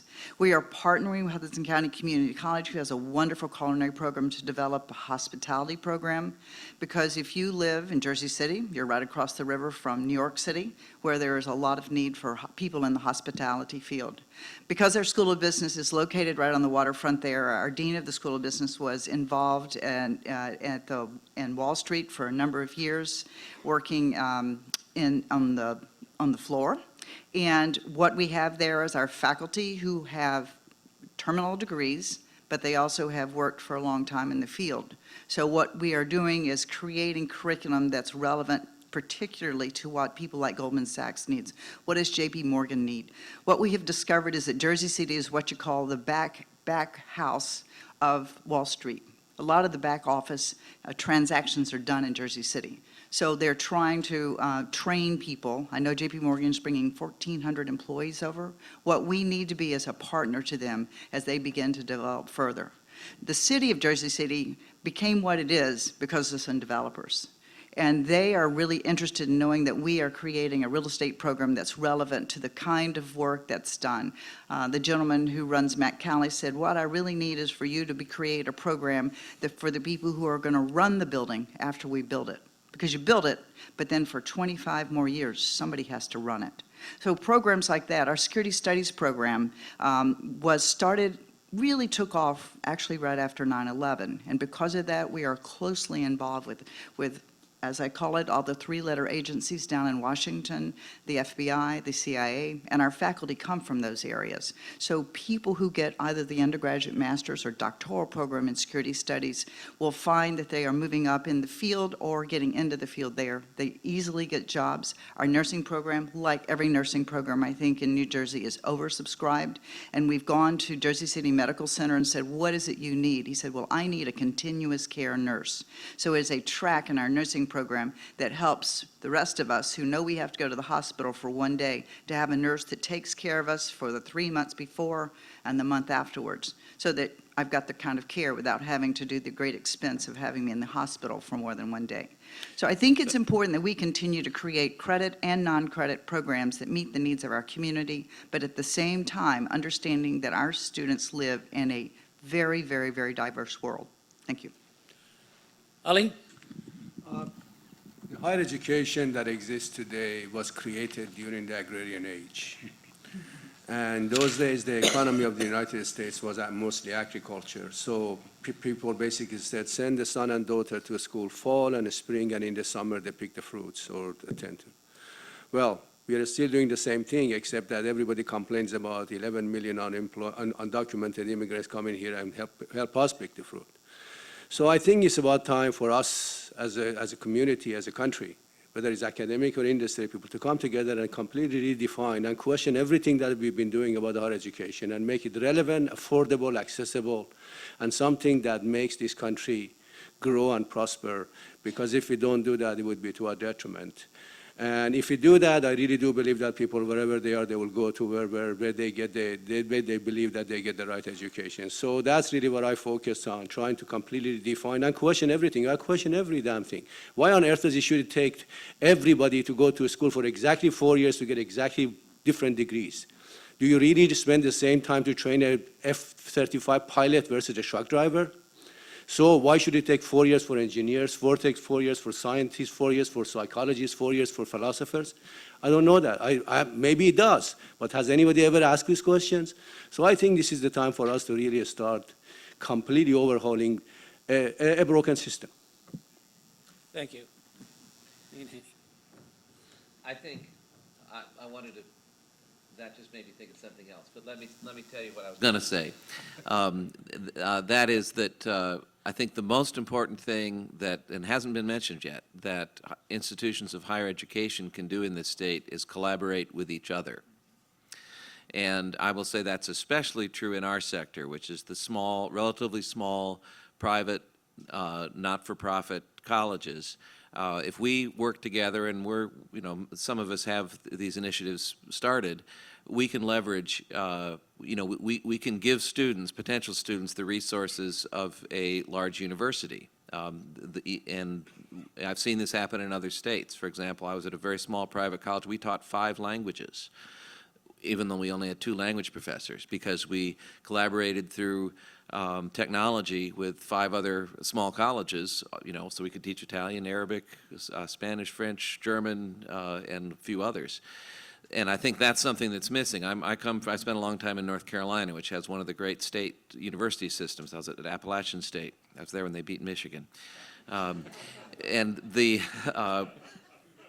I think what you see in some of those systems is how, the power of collaboration. And I'm not suggesting that and I'm not even a state school at this point, but it's, the small privates really need to work together. And we need to be collaborating, again, with the community colleges and the high schools, as we've mentioned. And the other thing, education, you're absolutely right, is very old-fashioned, started in this country in an agrarian situation. But education has always been doing something that industry is now doing, and which puts us together, and that is we're designing human experiences. Every business here, there's some that are specifically involved in this, if you're in marketing, advertising, technology, but every business now, and you used to hear Steve Jobs talk about this a lot, is in the business of designing human experiences. Well, guess what higher education's been doing for 900 years? Designing human experiences. So we have to figure out how to leverage the corporate knowledge that is out there on how to do that with the higher education knowledge of how to design the experience of a millennial. Thank you. So this is easy speaking after all my colleagues, because you see there's quite a lot of agreement. And the general overview I would have from that is that for all of us, the answer to this question is, of course, in this room, right? It's about the cooperation, it's about the outreach, it's about the integrated networks. When we talk about students leaving the state, some say it's small, some say they want to get away from home. The way that we understand that is that what they're really saying is that, well, I'll have the same friends from high school, et cetera. But what they really mean by that is that I'm looking for opportunities, other circles, other ways to connect with different people, different opportunities, and that seem unfamiliar to me. And so when we sort of put that out there as sort of an interpretation of what that means, what we're really looking at is the connections that will get them into these worlds that they imagine are somewhere else, but are in fact here already. And it is exactly making these connections which is really important. Specifically for Rutgers, we have 470,000 living alumni across the country and around the world. 2/3 of them are in New Jersey. I don't even know if our university is in contact with most of you. I would imagine in this room, a number of you are also from many of the institutions right up here on the dais here. Having that kind of opportunity is really, really extraordinary. The personal connection, the institutional connection. One thing I didn't mention is that as Dean at the Honors College, I do live there at the Honors College with 500 18-year-olds. Yeah, you can ask me what that's like sometime.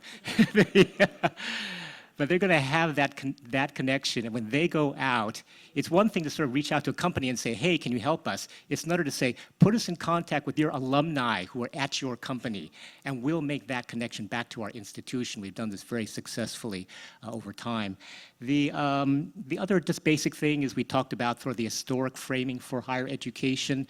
The other thing, experiences, that's absolutely what it is. The other thing which is pretty obvious that we've all said is that whenever we talk about disruption or change in higher education, it's always fundamentally been about social and economic mobility. And that is, if you've never had those opportunities, this is where you see your future. If you've always had those opportunities, you see yourself moving in certain circles with certain kinds of professions. But it's always been about that, and that connects through alumni. The biggest picture, I would say, is many of you know that Barack Obama, former president, you may remember him, when he came to Rutgers as the commencement speaker last year in the spring, his big theme was, he said, America converges here. That was sort of the theme of his talk. America converges here. And he was saying that, of course, to flatter Rutgers, but it was really about the state and the region, right? It was about all the things we mentioned, the opportunities, the location, the history, the tradition, the diversity, especially that we have here. And the connections that we can make with your companies, with industry, through those partnerships, that's what the students are looking for when they say, you know, I need to get into a different kind of a world, the world that they perceive that they don't have yet.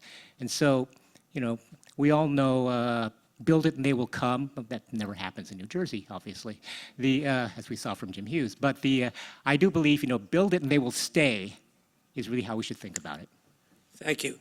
Well, our time is running out, if it has not already, and what I'd like to do is two quick things, if you give us that opportunity. One is to mention that, in case you did not notice, I am not Rochelle Hendricks, and Rochelle was going to be here today speaking, but called me and called Michelle at the last minute to let us know that the governor has her slated for even more important duties than this meeting today. So she couldn't be here, and she wanted me to be sure that you know that that was the reason, and that she hopes she will see you all again soon. And if we have a moment for, I'd say, 2 questions or 3 or 4, until stopped, let's ask for those, and let's try to make the questions, first of all, really questions, and secondly, the answers very succinct. So, yes. Hi. So I'm a millennial, and to me and everyone else, being in front of like the deans of the college would be like great hits on.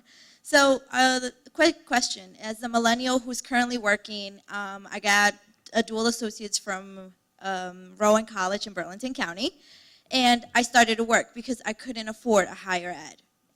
Due to financial reasons. So my question to you is, how do you appeal to those transfer students that are currently working in New Jersey, want to continue on, but really have to work the 40 hours a week and then go to school part-time, try to save because family or, you know, the resources, grants, loans, all of that does not allow us to continue higher ed, or we didn't get the chance to start right off at the 4-year level, just like, you know, a lot of us do. And this is also coming from the diversity value, coming from a Latino family myself. So how do you appeal to that? Like, how do you appeal to someone like me who wants to continue, but one of the issues and one of my problems is the monetary resources? Okay, that's a big, big question, and we need a little answer, but a really good one. Okay, So, Sue, go ahead.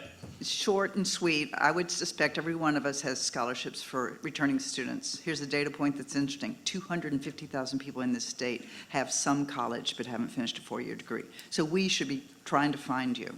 The other is exactly what she does, as well as we're working on, is make sure we treat you right when you come in the door. And we have an online accelerated undergraduate degree program you can do very quickly. Good, thank you, and you can talk afterwards, too. Other questions? Here. I see a blue shirt over there. We have 2 blue shirts, however. Okay. Oh, Real, okay. Anyway, Each of you will get to ask a question. real quick. From what I'm seeing here, and what I'm seeing in, you know, and over the last 60 years, namely that, like, people's resumes have changed from what you've studied in school to what you can do. So maybe we're approaching a point where degrees are obsolete. We're going to have to consider students coming out with what they can offer an employer. And this follows along with internships and working with us, so on and so forth. Namely, you're not training for a degree anymore, this piece of paper. You're training for what you're qualified for, what you're trained to do. Any opinions? Go ahead. I'm sorry. There is a movement in higher education. It's called competency-based learning. So quite a few institutions are already adopting that, and Mercer also were exploring it. So if you are looking for certain set of skills, those skills need to be built into the curriculum, and the students can be tested to see if they possess that competency and not credits. You are absolutely right. When the students go for job interviews, no one asks you, what grade did you get in your mathematics statistic class, you know, midterm? Nobody cares about that. People say, okay, you're gonna work with 3 other coworkers and you don't like them. How are you gonna get the job done? That will be the question you will ask. And we try to teach that in a competency-based manner and adopted that kind of an evaluation system as well. Another question. Back there. Oh, I'm sorry. I called on you first. Go ahead. It's on? Okay. As a K-12 school administrator, I also have been disappointed to see some of my students leave the state of New Jersey, particularly some of our highest achievers, instead of attending phenomenal institutions like your own. Is there any talk between your institutions at the state level at creating maybe statewide dual enrollment programs, like in the Syracuse Project Advance model, to enable high school students to get a kind of early start on their state program and entice them to stay in state? All right, I can tell you there are a number of such programs now, and I'll let Ali address the question. Actually, I was member of the Affordability Commission, that this was one of our recommendations. I really do believe that dual credit is something that every single institution in this state can do. Public, private, for-profit, non-profit, 2-year institution, 4-year institution, because there are students with different backgrounds and they need different, some need remediation, some are very, very bright and they can take advanced courses. That's number one. Number two, as I said, if you assume that every year we are spending $15,000 a student, and every single soul in this country knows that for all intents and purposes, the 12th year of the high school really is a waste of their time. Why on earth do we not use that to actually get these kids ready for the first year of the school? Because the critical year for the higher education is the first year. If we can get the kids past the first year and get to the second year, chance of the graduation increases significantly. And the reason that they fail is because some of them are not prepared. Now imagine if we could use our resources to provide free dual credit courses to high school seniors, and then they get them transfer, all of them to the university. Everybody in this state would benefit. Okay, we're going to take 2 more questions. Yes, sir, you had your hand up. Thank you.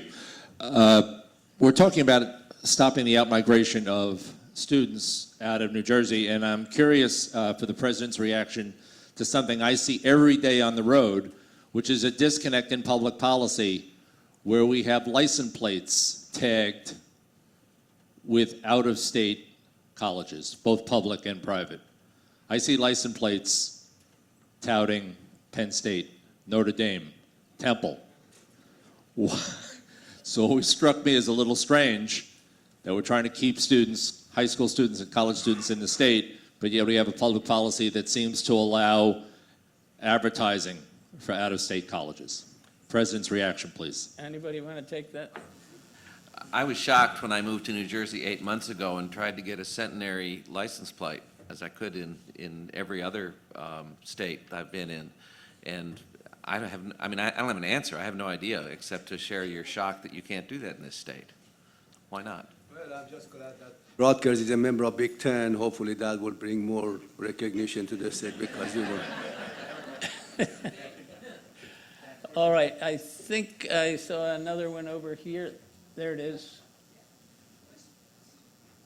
Good morning. My name is Patty DeMarco. I have twins. I'm broke. And I'm not a millennial. They both are, one at Penn State, one at Rutgers. Excuse me. She transferred from Hofstra's Honors College to Rutgers, my alma mater. I find this as a problem right now, not that. The industries are behind the universities insofar as building. Merck, I bought my home from Merck. They moved, I worked at Merck. End of story. The colleges, Rutgers, whatever college, Rowan, Fairleigh Dickinson, not presented here, I don't believe, they need to be in line with the academics and the trade. Rutgers is exemplary, I speak every month, insofar as career, ordination. They're building their biomedical, they're building their research. They have all the hospitals around. What are other colleges doing to echo and piggyback, if you will, the industry proficiency within your particular environment? That counts for jobs for my twins and others. Excuse me. I'll take that because at the Mercer, biochemical industries is plentiful, right up and down Route 1. So what we're doing is we go out to those businesses and ask them what we are not doing that you need. So for example, I went to this company and they say they need cytologists. And I said, what? Never heard of? So they gave me a lecture, what it means.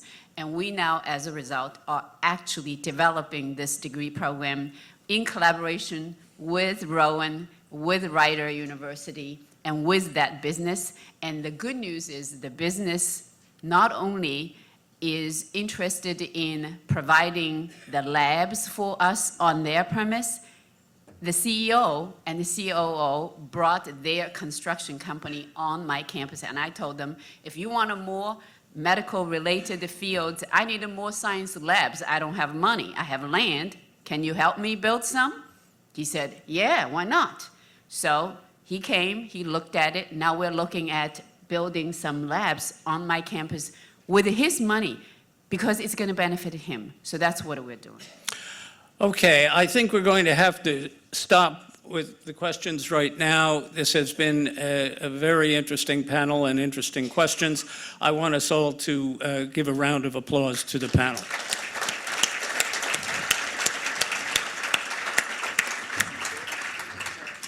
I'm going to ask if the panel can just sit for 1 second because we want to get a picture. But before we do that, I want to get everyone off to the break. But before we do that, wow. Okay, I just have to say wow because so we talked about stimulating discussion. Everybody's got to be stimulated. And we talked about provocative discussion, and you all put it out there. And we titled this purposely, Creating a Brand for Higher Education in New Jersey. Well, I have to tell you, from what I heard of all of you, what can a New Jersey degree get you? A job, access, diversity, excellent location, the human experience, the connections, and America converges here. We've got it. All we need is to deliver that message collectively, and that takes the partnerships that were discussed today, business and education along with government, and it takes education with education. And I do have to say proudly, NJBIA is thrilled that we are in the space of being this connector, because we work with all of you every day, and we work with all of you every day, and I can't help but feel really excited about where we are going to collectively go from here, because I do feel that we are onto something that is going to help us with this millennial outmigration. So let's have another round of applause. And I want to send you all on a networking break. I invite you to make those important connections, but do it and be back in 15 minutes so we can get on with our next panel. Thank you. And where would you like? Yes, we'd like to get a picture. Where do you want to do it? We can do it, actually, why don't we do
If I can ask everyone to please start moving toward your seats. We're going to be starting the remainder of the program in about 5 minutes or so. So if you could grab your coffee, grab something to eat, and head back to your seats.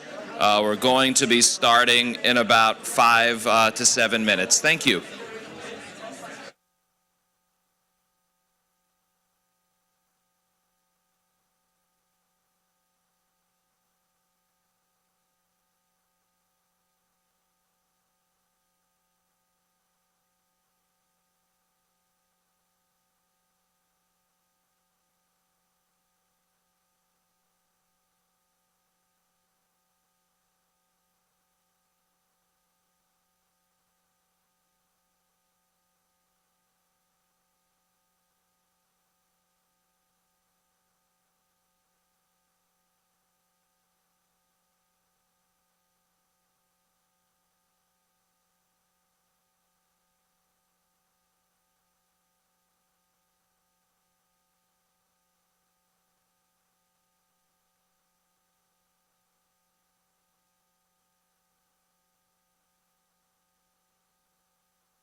If I can ask everyone to please take their seats, we're getting ready to start the remainder of the program. So if I can ask everyone to grab a cup of coffee and head back to your seats, we're going to be bringing up our second panel momentarily. So please take your seats.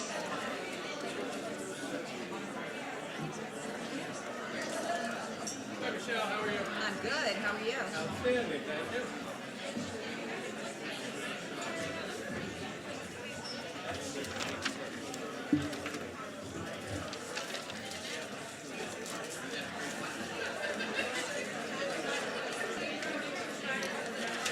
Aaron, how are you? Good to see you. Good. I'm just going to very briefly say two things and introduce you, so it'll be great.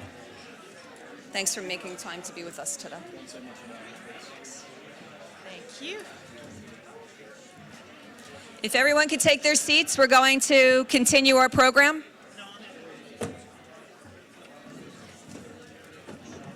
We will have plenty of time for more connections and networking over lunch.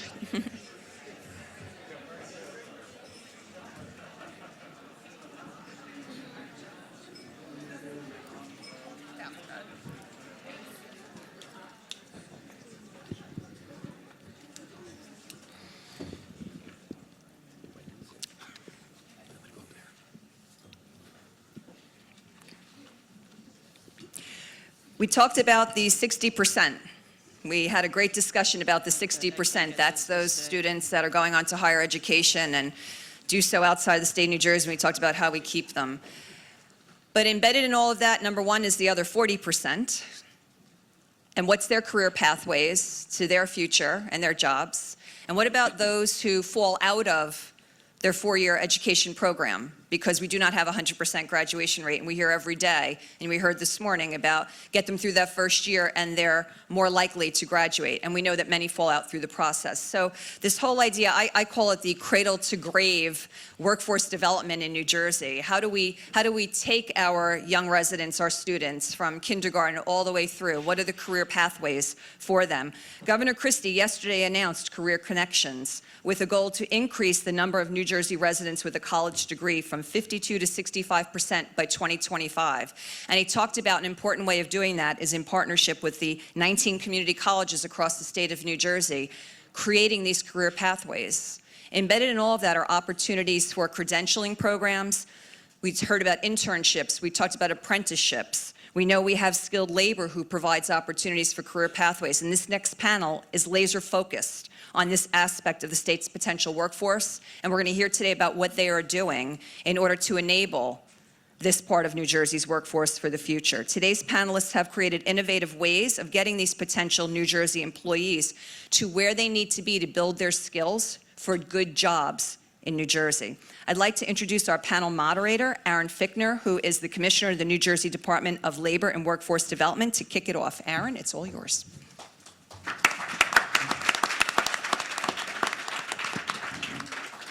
Thank you, Michelle. Good morning, everyone. Michelle, as Michelle said, yesterday was a very important day. Governor Christie was at Raritan Valley Community College, highlighting the importance of the discussion that we're having here today. So it's so wonderful to be here today after Governor Christie's announcement yesterday.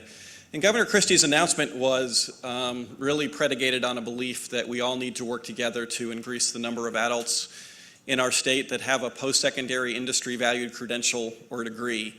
Currently, 53% of our adults in the workforce have some education after college. But labor economists, business experts, everyone that takes a look at the labor market knows that, and you all know, that the skill requirements are rapidly changing and increasing throughout our economy, and that if we do not get to a point where we aggressively increase the percentage of our adults who have those credentials or degrees, setting a goal of 65% by 2025, we run the risk of losing one of our most important competitive advantages here in New Jersey, which is our skilled workforce. So the announcement yesterday was a new partnership between our department, the Higher Education Secretary and her office, the Education Department, and our 19 community colleges to find new ways to improve career information, to build new career pathways, and to redouble our effort to create new partnerships with employers. So it's wonderful to be here today to continue that discussion with a great panel of people that are working hard to make sure that we're closing the skills gap and building new pathways to economic opportunity. So our panel today includes Bernie Corrigan, who's the president of IBEW Local 102, and their bios are all in the packet, so I encourage you to take a look at that. Dr. Yves Solomon Fernandez, the president of Cumberland County College, is here. Yves Skuka, who's the dean of the School of Health Studies at Berkeley College. Jenny Sparandera, who's the vice president of global philanthropy at JP Morgan Chase, has traveled here from New York, so thank you for being with us. And last but not least, Scott Moffitt, who's a superintendent of the Morris County Vocational School District. All 5 of these individuals have been working very, very hard to build new career pathways and to build economic opportunity ladders for individuals. So I'm going to start out with a broad question and really start the discussion off. We've heard about the need to build new pathways for people, particularly those that may not go on to a 4-year degree. And with more than 30% of New Jersey high school students that not attending a 4-year college, talk to us about the quality of the infrastructure that we need to build that can ensure that there's a well-trained workforce for available positions. And your thoughts on the extent to which we have a skills gap and what are some of the promising things that you see going on. So I'll start with Bernie. We'll go down the line. Bernie, if you could kick us off with your thoughts on that topic. Thank you. Threw me right under the bus then. Yeah. Well, at Local 102, we're probably one of the more established apprenticeship programs, being in the building trades, been around since 1945. So for our contractors, it's pretty well established, but I think we need to look outside the box more. I've started partnering with higher education. One of our newest partnerships was with Rowan University. We signed an agreement with them to provide our guys with an online degree in construction management. We also partner with Union County College, providing all our members free of charge continuing education classes, could be in computer-based skills, English as a second language. Basically, my belief is that construction's very cyclical. So my job as a trainer is to find my guys employment, whether it's in my trade or not. So I think it's something that if we think outside the box a little bit more, work with higher education, give everybody the tools. I call it a toolbox since we're a trade, a toolbox for more job opportunities.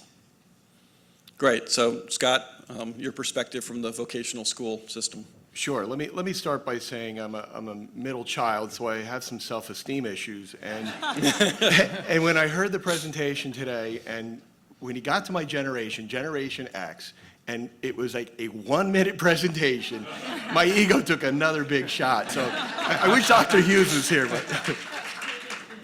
but I really think that, especially at the high school level, you know, it's a lot different at the elementary and maybe middle school level, but there needs to be a shift in our thinking in schools. And we've done that, and vocational schools across the state, I think, have done that because we have to stick with the trends that are going on. And we really have to stick really tightly to what's going on demographically, and we have to remain competitive with our local districts. So to address some of these issues, we really rely on business partners and business communities, and we're not always talking about internships. While it's an integral part to our programs, what we call structured learning experiences, that's not it. We really, when you think about it, we're really educators, right?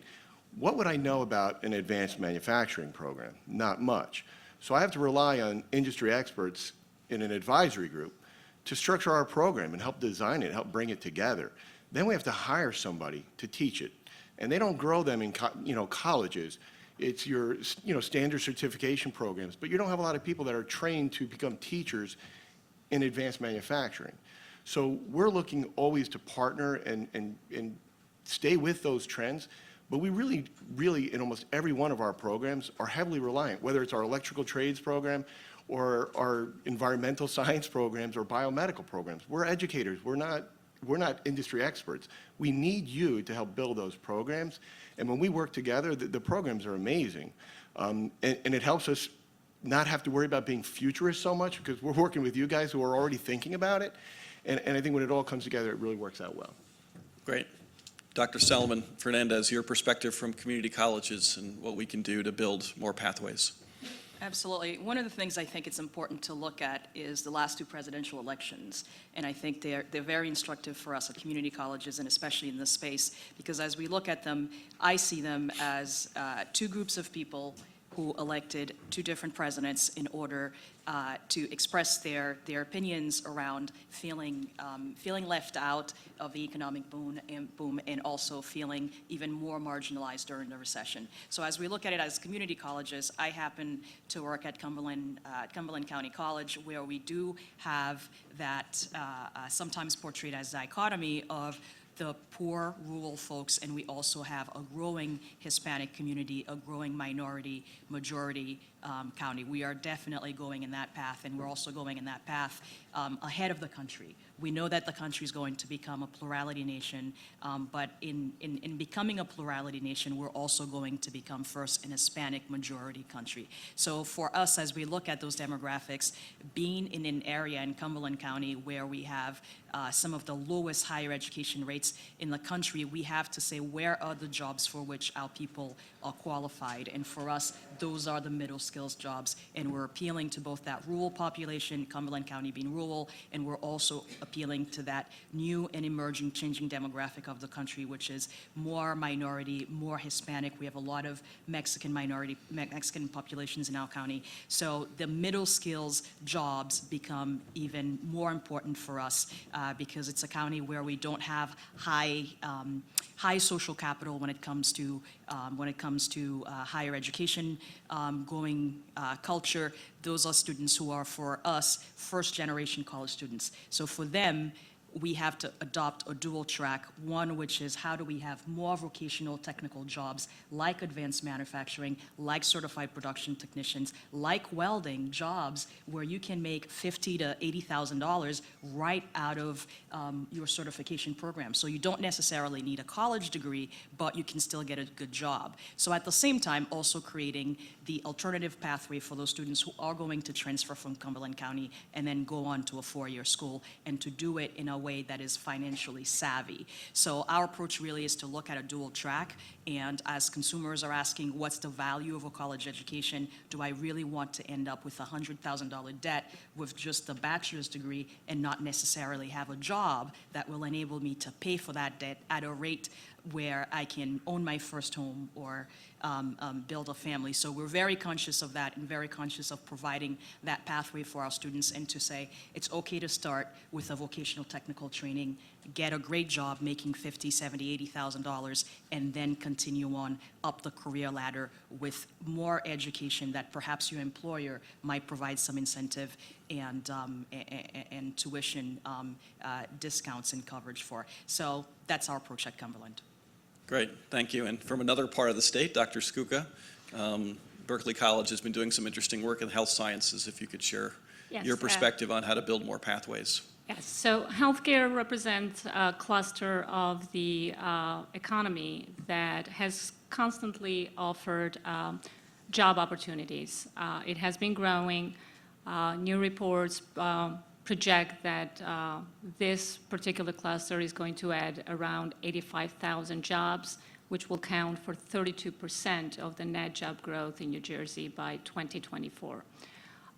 So at our college, what we look at the industry and what it represents as far as the workforce goes, but we look carefully at the trends of the industry. So we are very well aware that the demands for health services are going to increase because of many factors that influence, that impact those demands, whether it is the aging of the population, whether it is the aging of the workforce. But more importantly, we're looking at the new trends such as the impact of the healthcare reform on the industry, which is shifting the system of the service delivery.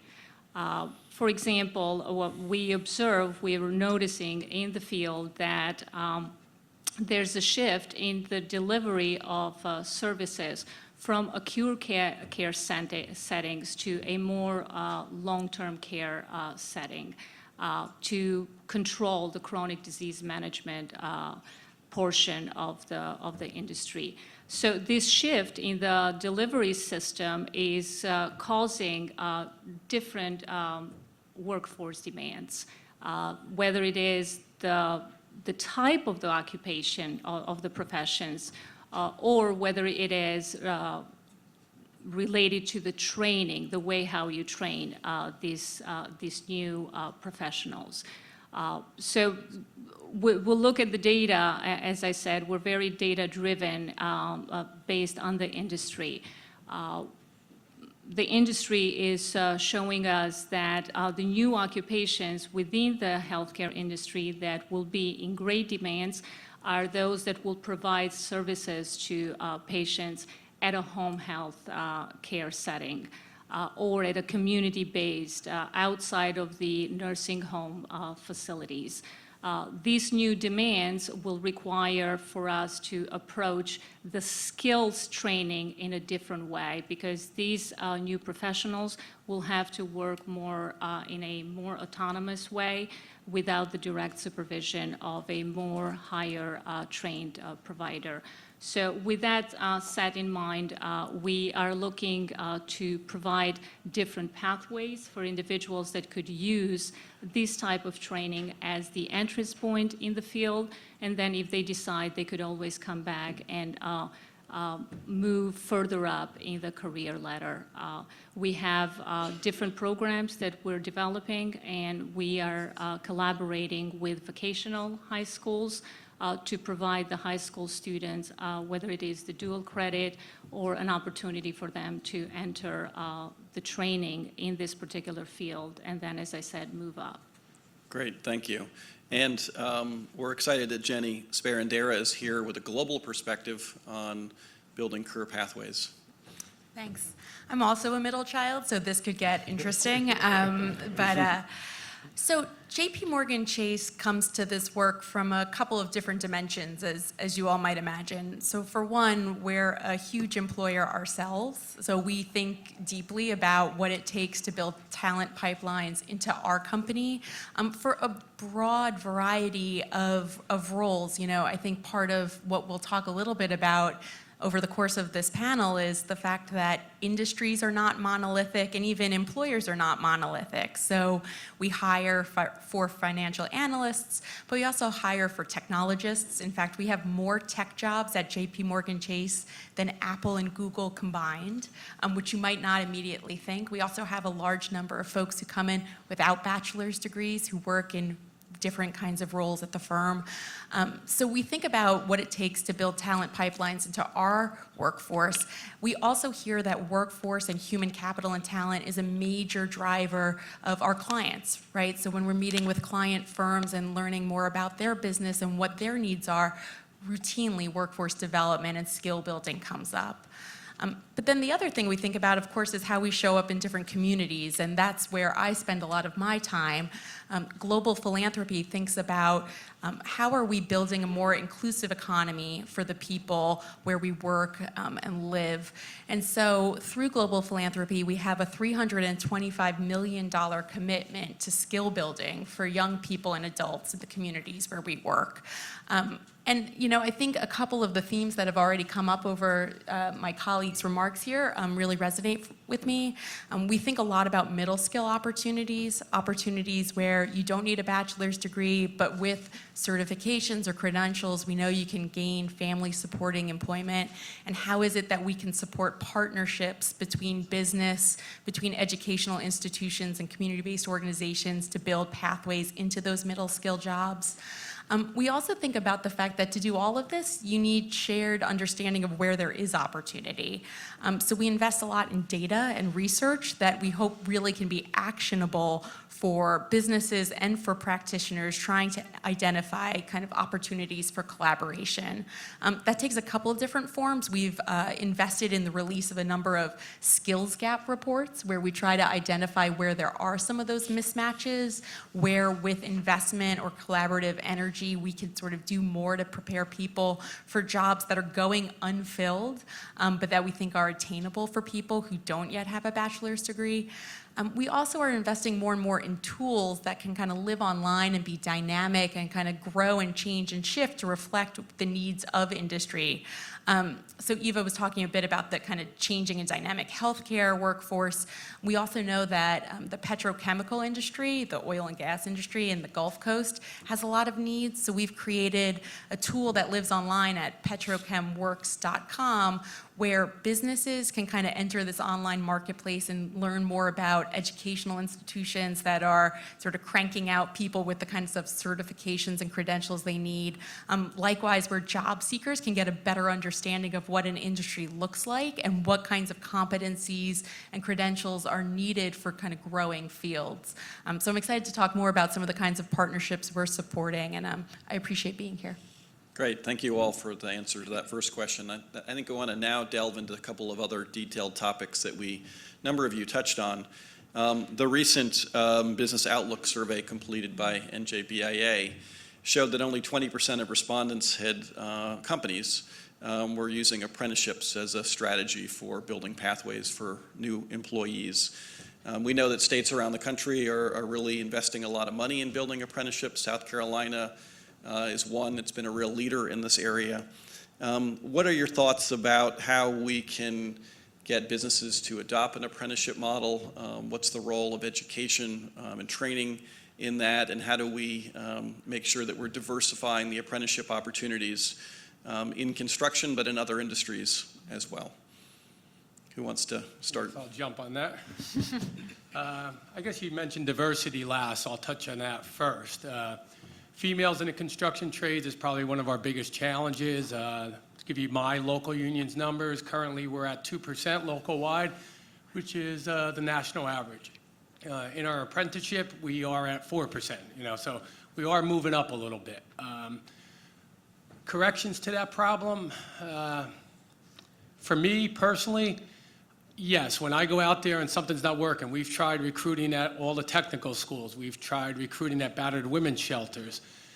Still not getting women into the building trade. So I can't accept it that I've tried enough. I have to try something else. You have to continue to move forward and figure out why we're not getting more females in the trades.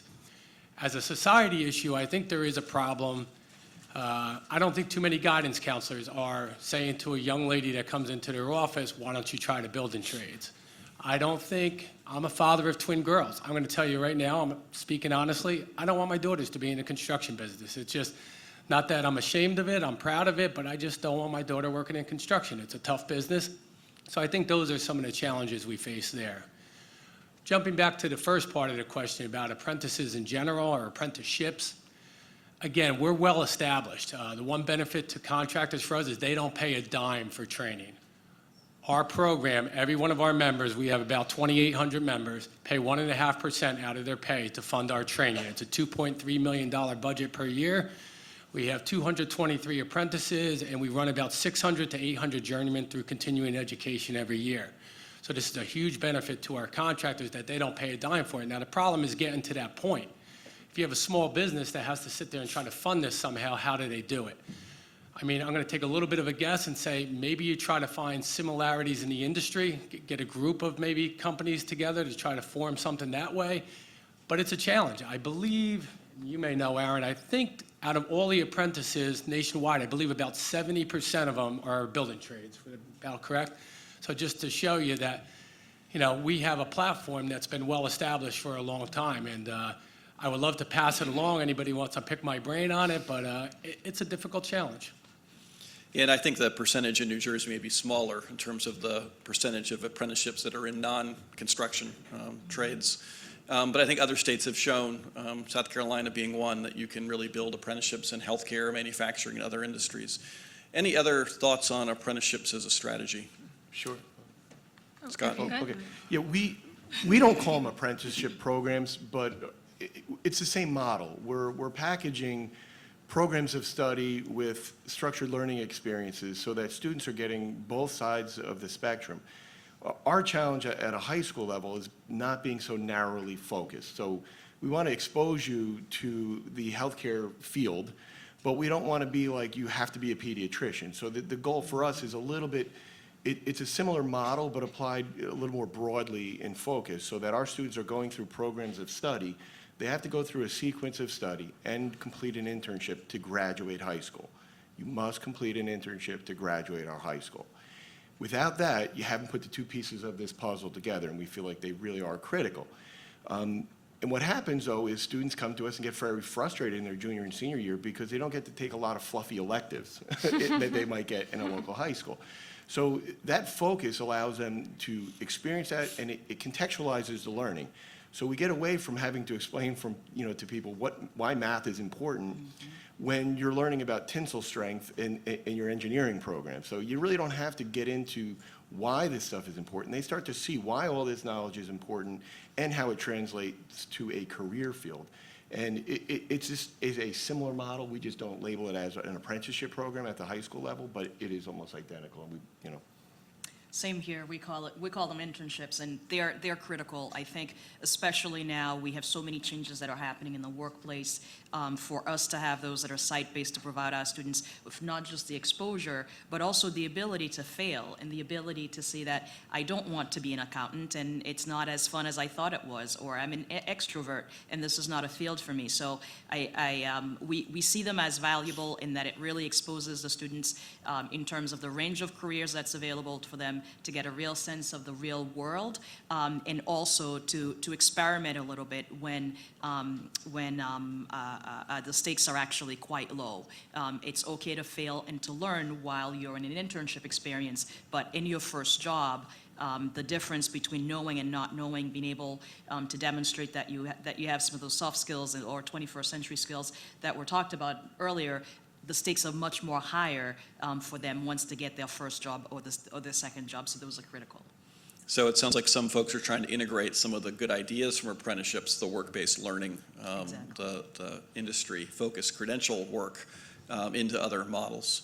The only thing I would add is that I think that's right, the point about it can be hard for small and medium-sized businesses to figure out how to tackle it, but we have seen, I think your example is actually perfect. We've seen sort of groups come together in sector partnerships or industry partnerships to figure out how, sort of by banding together, they can identify a couple of common skill needs and then sort of defray the costs, realize the benefit of some economies of scale. I think a lot of times what really supports them in doing that is an intermediary or somebody who can help kind of broker the conversation, who knows how to do the work and kind of can provide the roadmap. But we are also, we're really sort of encouraged by the success that apprenticeships are having sort of in this kind of renewed moment, and we're trying to think about how we can invest the kind of deeper penetration of apprenticeship into industries that are a little less obvious. So thinking beyond the building and construction trades, supporting great work there, particularly around diversity, but also thinking about healthcare.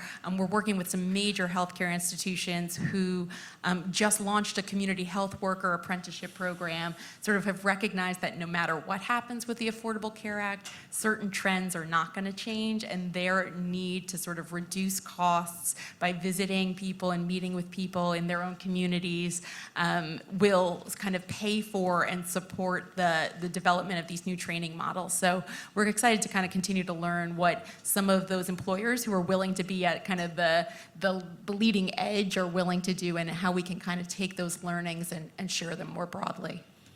And I'm glad you mentioned the role of intermediaries. Our healthcare talent network at Rutgers has been a leader in creating community health worker apprenticeship programs, and our advanced manufacturing talent network at NJIT is working on some manufacturing apprenticeship models. So hopefully there's an opportunity for more discussion about how we can build on some of the institutions, intermediaries that we have here in New Jersey.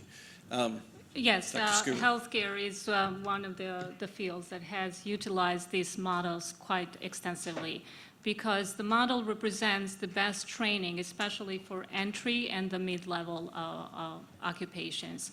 The training is usually based on competency-based, is timed-based, and it allows for a perfect tailoring of the training of these professionals to the needs of the employers.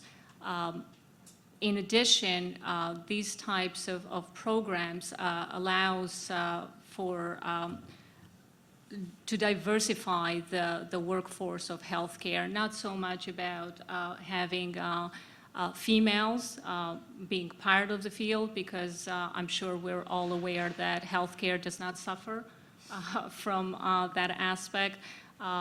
There's a thought that females are more caring in nature, so they're more drawn toward the caring professions. But these types of apprenticeship programs help diversify the workforce so that the workforce can match the mixture of the patients that we serve, which is one of the goals for every employer in healthcare. And other benefits that I could point out are these are very good models to help healthcare facilities in recruitment efforts. Retention, it increases. There's a lot of data that suggests that whenever employers send their employees through these programs, the chances are that they will retain those employers for a much longer period of time. So those are some of the benefits. Great. Thank you. So I want to turn to the issue of guidance counseling.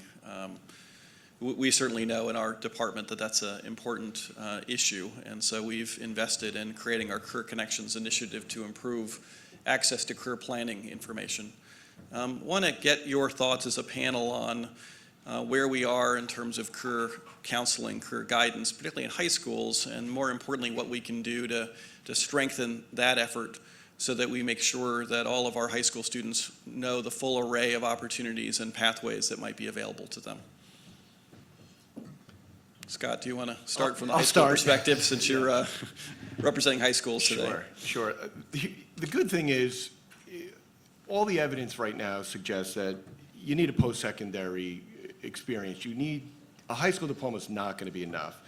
So fortunately, a lot of what the guidance counselors have been trained to do and have been doing for a long time are, counseling students on that next step. But it usually happens a little too late in their high school experience. So what gets missed is being able to take advantage of high school to set you up very well for when you go to college. So the ability to counsel students for that next step is there. The piece that should start more in the 8th and 9th grade of what coursework are you taking? I mean, in colleges, you get your general, and then you start to think about what your major is. No one ever really talks to high school students in 8th or 9th grade about thinking through where you're maybe going so that your high school experience and the counseling you receive from day one is programmed that builds on each other, so that maybe leads you so that you're well suited for that next step. You know, a lot of, we get about 900 applications for our freshman class, and we'll accept about 200. And that leads to a lot of angry parents and a lot of upset students that we sit down with. And we try to explain to them that you can get a very similar experience at your local high school if you start thinking about it now, and if you start talking to your high school counselors now. And it's not easy because a lot of the high school counselors are not focused on thinking through those things at day one. But if you do, you will set yourself up for success in the long run. But once again, it's another thing at the high school level or at the school, you know, the public school level that has to start changing, and we have to start catching up to. It's not about just counseling a student so they graduate high school, all right? We know that's not enough. So what are we doing to take that next step so that it's not just about getting a high school degree and we're done and we're okay, we've accomplished what we set out to accomplish? Yeah, I'll have to. No, go ahead. I was going to say, Jump in. I'm also in the Generation Xer, and I'm at the very tail end, and the worst thing that I hate is when people take me for a millennial. To all the millennials out there, I'll just stop there. I am not a millennial, but I think what's important here to realize is that the students with whom we are working, I mean, at a community college, we work with the baby boomers, we work with a wide range of folks, but the current generation, as we saw the presentation earlier, Generation Y, Generation Z, they have not only a very different mindset, but they also have a very different world into which they're entering. So people like me and older, we do think about pensions, we do think about our 401(b)(3)s, their 401ks, whatever they may be, but this is a generation that we're training that is now much more entrepreneurial, and they're entering the gig economy. Not many of them are going into traditional jobs as we have them. The world is changing. It's constantly evolving. And I think it's one of those areas where we need to work much more closely with our guidance counselors to help them to understand that the student, unlike the baby boomer generation that tended to have 1 to 3 jobs over the course of a lifetime, these are students who are constantly moving. And for me as an employer, when I look and I see someone who's moving every three years, they're on another job, that is the pattern. So I think to have our students understand the need to adopt and embrace an entrepreneurial mindset, as well as our guidance counselors to understand that the careers, the industries in which our students are going to work are going to be vastly different from that with which we have become accustomed. So it's a matter of working with the guidance counselors, not just from the traditional perspective of them being gatekeepers and instructing students to go for a 4-year degree as opposed to studying at a 2-year college or looking at some vocational technical training, but it really to start educating each other because they have first-hand experience with those students and they know them better than we do at the college level, but to understand what is the world for which we're preparing them and what are their preferences and how do we best meet those needs. And it's a challenge for us as community colleges because we also work with the laid-off father who now suddenly head of household has had his dignity taken away from him because now he's 27-year-old has taken his job and he doesn't know how to provide for his family and he needs to come back to school and sit with those 19-year-olds and get ready, get reskilled for the next job. So it's a bit of a challenge, but not one that's insurmountable. We just need better alignment. Great. Bernie, what are some of your thoughts and your experiences with guidance counselors in terms of making sure that young people know about options in construction and other trades? Well, I always like to preface this by saying I'm a huge advocate of a 4-year education. I'm not one of these labor guys that come up here and say, you should be coming here, but I think every child should know his options. There is a great option for us that, the education's free. The only thing they pay for when they come to our program is books. Jobs provided for them. Starting wage right now for us is $23 an hour, and that's not including the benefit package. At the end of 5 years, they could be making $53 an hour. And again, that's not the benefit package. Total benefit package for us is about the $90 range right now per hour. So, and they also are getting a career, and not necessarily just with us. They can get an electrical license, go out, open their own business. So, like I said, I'm not one to sit there and beat up on the guidance counselors. It's a very difficult world they navigate. I think I work very well with the technical high schools in our area. They tour our facility all the time. But again, I just think we need to do a better job making sure everybody's aware of their options. Great, thanks. So I'm going to keep moving on in the interest of time. You all touched on the important role of partnerships with businesses play in the work that you all do. We all agree that we need to redouble our efforts, triple our efforts to engage employers in partnerships and active partnerships with the work that we are all doing. So I'm curious, starting with Jenny, your perspective from the global perspective, what are some pieces of advice that you would give for all of us in this room about how we can increase those partnerships and get employers more engaged in education and career pathway building? So I was in Boston for a meeting, and the night before the meeting, we had a dinner, and it was a bunch of folks kind of representing the different groups that are in this room today. And it echoes something that came across, I think, in the last panel, which was one of the folks who was from a major urban school district turned to one of the employer partners, and she said, I don't know what you want from me. I'm sending you kids, and you're telling me they're not prepared, but that's what I'm sending them to you for. And then the employer kind of turned and looked back, and they were like, but I need you to teach them how to, show up to work on time and, look people in the eye. And then she looked back at him, and she's like, but that's what they're supposed to learn on the job. And so to me, it was sort of this perfect moment where it crystallized that sometimes we're not speaking the same language as each other, even when we're having the same conversation with one another, and that we're not always being really clear about whose roles and responsibilities, sort of who's suited to play what roles. And I think that's where really good, sort of genuine partnerships can really make a world of difference. And so in that case, I have to tell you, the resolution has been to kind of take a step back and figure out how we sort of make more systemic and systematic work-based learning, because the answer sort of lived in between the two of what they were saying, that there were certain things that could be taught in the classroom, but certainly one of the best ways to learn how to be on the job is to be on a job, and we don't do enough to sort of scale the opportunities around internships, work-based learning, career exposure. So for us, I think what really has helped kind of sustain partnerships over time is sort of identification of kind of mutual needs, using a common language, and then getting really clear. It's not always the most kind of interesting part, but getting really clear from a data perspective on sort of what's your baseline. So what's our big goal? How are we getting there? How are we going to keep ourselves honest? And for us, we're willing to support partnerships like that need some kind of sort of a risk capital to get off the ground. And I think philanthropy has a role to play there in businesses and educational institutions who are willing to come together and say, we want to try something new.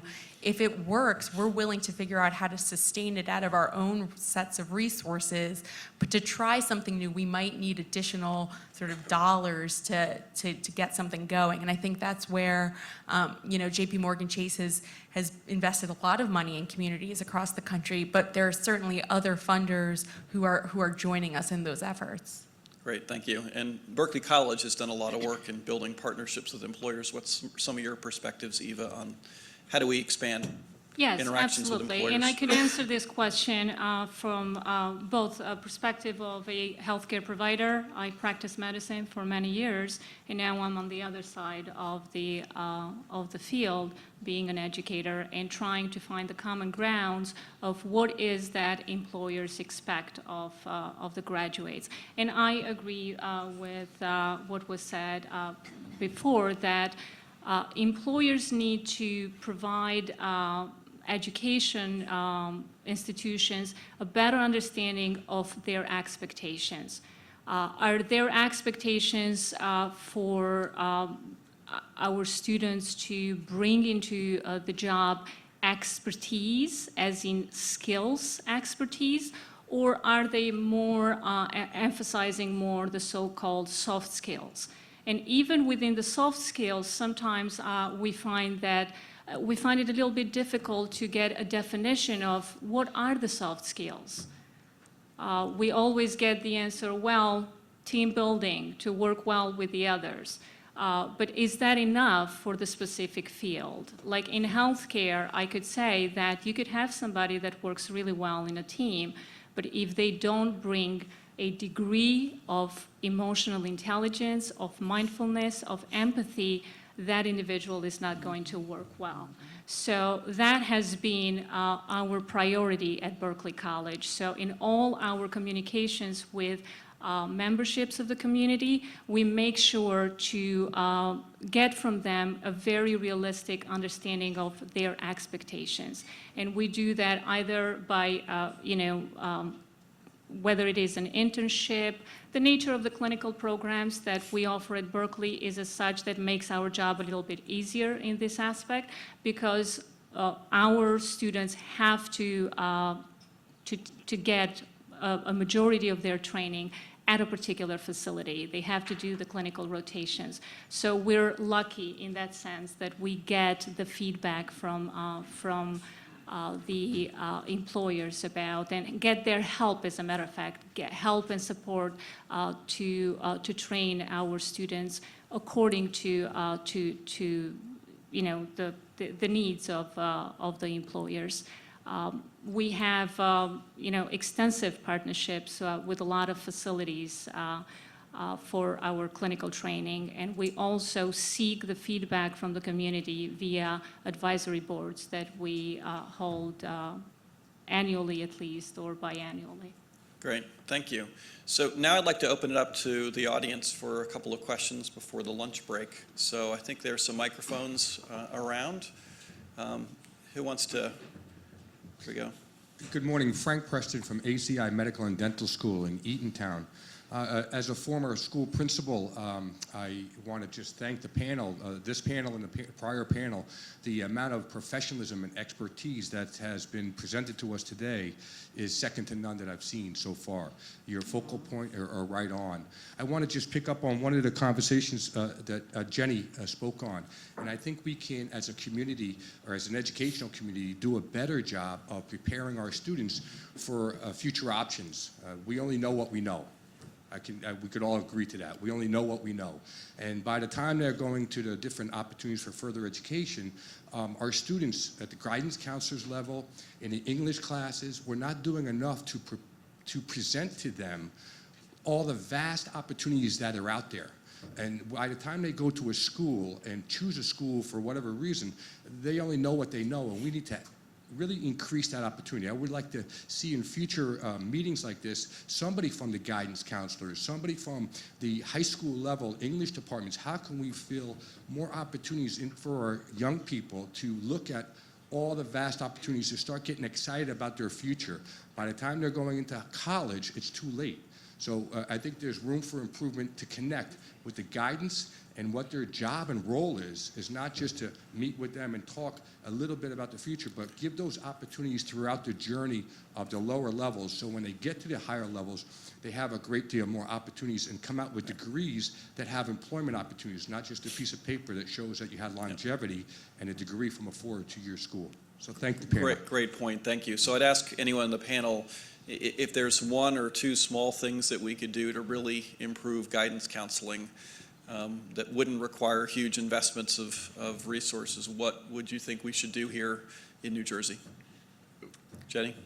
So one thing that struck me during that conversation was just, it's a lot to put on anyone, any profession. So, just to hit bang the drum for partnership again, it begs the question to me as, what organizations, nonprofit or otherwise, are working in New Jersey whose, sort of day in and day out work is around career exploration, or bringing in sort of, kind of different folks who can speak to different kinds of sectors? Because I agree, I mean, just the breadth of careers and what's growing and shifting and changing, I think guidance counselors holds an important piece of that, but the idea that they could ever sort of do what they're already doing, which is yeoman's work, and then sort of add this whole different level of expertise, just it feels challenging to me. So who are the partners who can kind of help really broaden that base of knowledge and bring sort of additional expertise to schools? That's an excellent point. Scott, you want to tackle that? I think you touched upon it with the, you only know what you know. And when we recognized early on that we had a struggle. We started a program in advanced manufacturing, and we know that that is not sexy to high school students. So how do you get butts in seats, if you will, and convince them that this is a good program to a sophomore in high school who might be going into their junior year? We knew we had a challenge, and it was not one that could easily be met by a guidance counselor because they only know what they know, and advanced manufacturing is a very unique area. But what we did is we have a parent night where we were going to present the program, talk to some of my colleagues, encourage them to have their counselors send kids and their families to that night. But we also invited businesses there, all right? So we invited anybody who partnered with us early on, National Manufacturing, Siemens, some big ones and some small ones. And they got in front of the room and talked to the parents and students. And they said things like, look, you can graduate high school out of this program and have a job making $40,000 on the floor. And it's not a dead end. And parents go, oh, it's not a dead, what do you mean it's not a dead end? Well, if you work there for 2 years, we'll help pay for college, and then you can be a manager of the floor. And then you could go into engineering, and then you could be, you could actually design these things, and you'd be more valuable that way because you actually understand A, B, and C first, and you're not going to design something we can't make. And parents really walked away from that going, oh, okay. We had about 20, 30 people in the room. We had 20 parents and families commit to the program in the next couple of months. By the next year, it's doubled, only because the people that knew what they knew were in the room, and we knew enough to know we did not know this kind of stuff, and we couldn't. It's hard to convince you when we're educators convince parents that this is really what's going on, and it started with a conversation with a talent network where they sit down and go, engineering, advanced manufacturing is not dead. And we go, it isn't? And they go, no, it's alive. There are 100, 200 small manufacturers that have an aging workforce that are looking for people to replace them. And if we don't get on this soon, we're gonna have a problem. And then it just kind of snowballed from there. But it ended with the right people in the right room talking to parents, which, is hard for us to do sometimes. Let's go to one final question.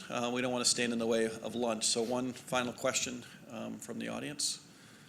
I see Gail Spack with her hand up from NJIT. Gail? Thank you, Aaron.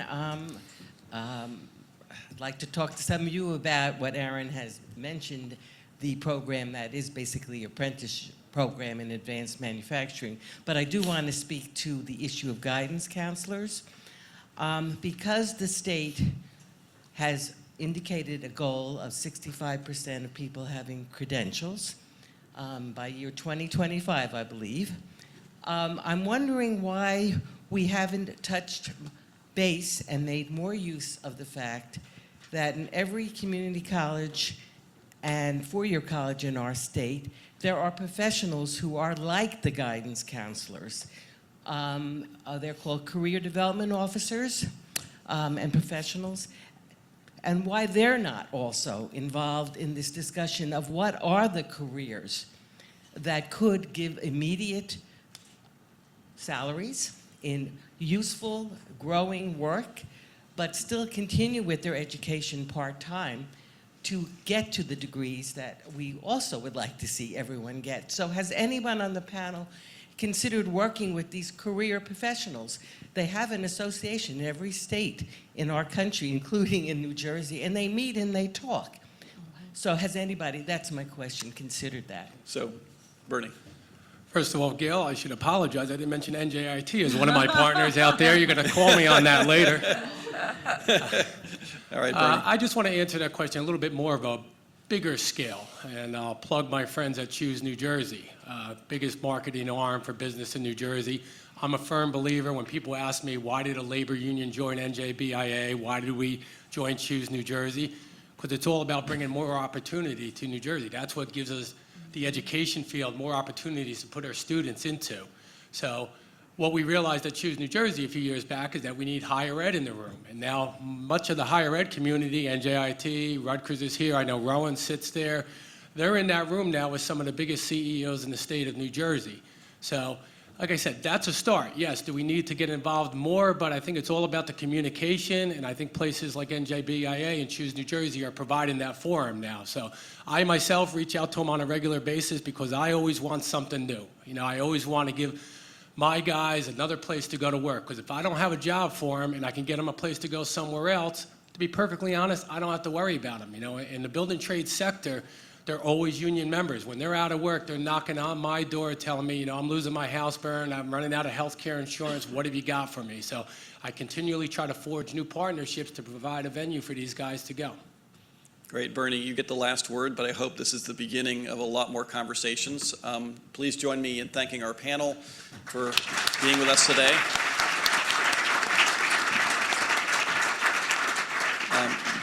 Before Michelle kicks me off the stage, I want to just make sure that I personally thank you, Michelle, and all of your colleagues here at NJBIA for your leadership and your partnership with our department and all of state government on these important issues. Thank you. Thank you. Thank you to Melanie and Mike and Andrew and the whole staff here for all that you do for these issues. Thank you. Thank you. Thank you. And I'll ask the panel just sit tight for a minute so we can take a picture afterward and we can get everybody on to lunch. But we'll have a little mutual acclamation here because, you know, Department of Labor, Aaron, under your leadership, has done some tremendous things over the past 7.5 years, 8 years, and we're in a totally different place when it comes to workforce development in the state of New Jersey. And all these things we talked about today, the partnerships and the opportunities, having government at the table is significantly important part of this, and they are there as a true partner, so that's important.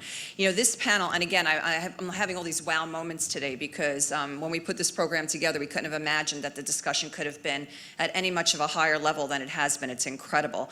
Perceptions on post-secondary education opportunities, you know, today's role of career and technical education, apprenticeships and internships, the opportunities that are there that are still, you know, untapped, whether even capacity issues in terms of career and vocational education. The one thing that keeps resonating, it came up time and time again, the role of the guidance counselor. And I step back and I go back to perception for a minute because it just got tapped on at the very end. I say it every day. It's the perception of the parents who are leading their students today as well. You know, parents play more and more of a significant role in the future of their children than ever before. You know, all the helicopter parents out there, right? You follow them right on to college now, and you know what's going on. It's a very different time than when we were coming up. And you know, our own perceptions of careers, and I'm as guilty. I'm a lot of twin parents in the room today, okay, 25-year-old twins, but you know, I hammered in their head, you're going to college, 4-year higher education, and I got to tell you, you know, there are tremendous opportunities that both of mine could have benefited from in many different ways.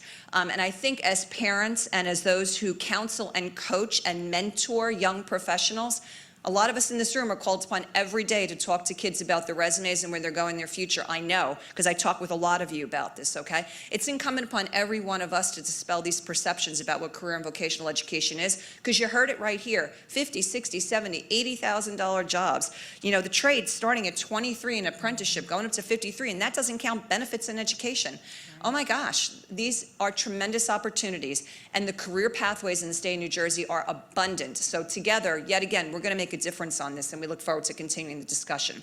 Before I release you for lunch, lunch is set up in the back. It is a buffet lunch, so we ask you to take your lunch and then make yourselves comfortable back at your seats and enjoy your lunch, about 30 minutes of good networking and some good food. We're going to come back with our third and final panel, which is the panel on affordability, and we have 2 millennials participating on that panel. So they've listened to us rant about them all morning, and we think we know what they want, but I think we're going to hear a little bit from them of what they need from us as well. And then to wrap it up, we have our nationally renowned keynote speaker to finish up our day, Chuck Underwood, who's going to take us on that deeper dive about what really is going on with this millennial generation and how are we all a part of the solution. And then we have that special workshop for those of you who can stay. And I encourage you, spend the rest of the afternoon with us after we complete the formal program, because it's going to be in that in-depth discussion that takes place after 2 o'clock today that some of the real solutions are going to come out. So for now, enjoy your lunch, and we'll see you back shortly.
Testing, 1, 2, 3, 4, testing.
We're going to be starting the rest of the program in about 5 minutes, so if I can ask you to please take your seats. Hopefully you're enjoying your lunch, and we're going to get started shortly. Thank you.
So I'm going to introduce you, and then you'll take it.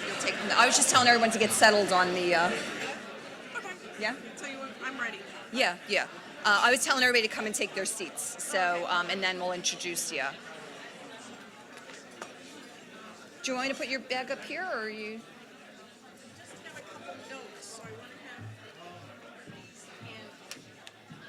Yeah, I'm going to take this with me, so you'll have your. Yep, you'll be all set.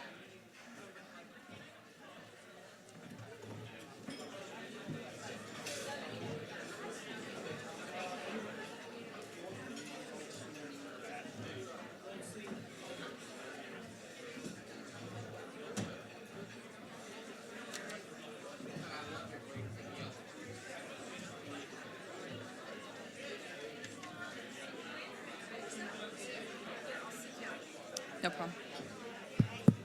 Okay. It was good to see you. All right, we are ready to continue our program this afternoon. I hope everyone enjoyed and continues to enjoy your lunch. Please feel free to help yourself if you haven't had a chance to have lunch yet, but we are going to continue with our third panel. So if I could have everyone's attention, I appreciate that very much. Okay, our third panel today, where do millennials live, work, and play? Now, we heard a lot this morning, in particular starting with Dr. Hughes, about what millennials are looking for in their lifestyles and living, et cetera, and we've talked about some of the challenges. But we do know, and some might say that this is very anecdotal about affordability in the state of New Jersey. Well, I will tell you, anecdote aside, anyone who talks to millennials, anyone who is a parent of a millennial, anyone who's done any research like NJBIA has done regarding affordability in the state of New Jersey, how it impacts millennials, I'll tell you that it's not anecdotes, it is real. And part of the challenge in keeping our future workforce in the state of New Jersey is finding ways to ensure that they can afford to live, work, and play in the state of New Jersey. New Jersey's tax burden is among the highest in the nation. Our rents, auto insurance, our general cost of living, as we know, is the highest in the nation. And if you stop to think for a moment, the median income of a millennial is somewhere between $25,000 and $30,000, and our research shows that that is about what your bare essential living costs in the state of New Jersey are. Put that together, that's a significant challenge in and of itself. And I'm reminded, I think I'll forever have the visual of the pup tent, okay, and the difference of what can be afforded today. So our next panel is going to be discussing all the aspects of this with us. I'm really looking forward to this panel. You know, one thing Dr. Hughes talked about this morning is those stranded suburban assets, and to facilitate and moderate our panel this afternoon on Live, Work, and Play in New Jersey is Ann Brady, who is the Executive Director from Plan Smart New Jersey. And Ann led a coalition who provided a study on stranded assets in suburban New Jersey. And Ann, I'm going to turn the program over to you and the panel. Thank you.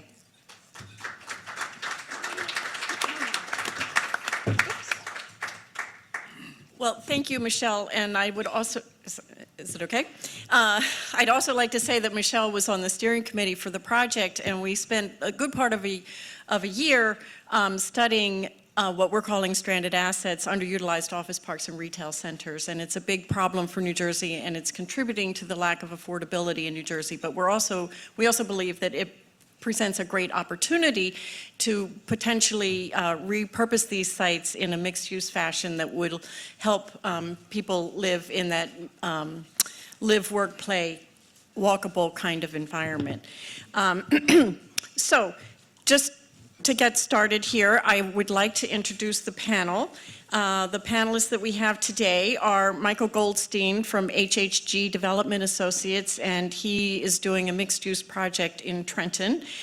Lee Holtzman, McCarter, and English, and he specializes in tax law. And Colin, I'm sorry, I don't know your last name. Colin Newman from Audible. And we have our millennials. Policy wonks often talk about millennials. We rarely ask them to be on a panel, so I'm happy to introduce Brandon Russo, who works for AMEC Foster Wheeler in Philadelphia, and Daniela Velez, who works for the NJBIA. So I think what we should do, well, I should also say one other thing, that I was given a lot of pressure by a couple of people who will remain nameless to make this a fun panel.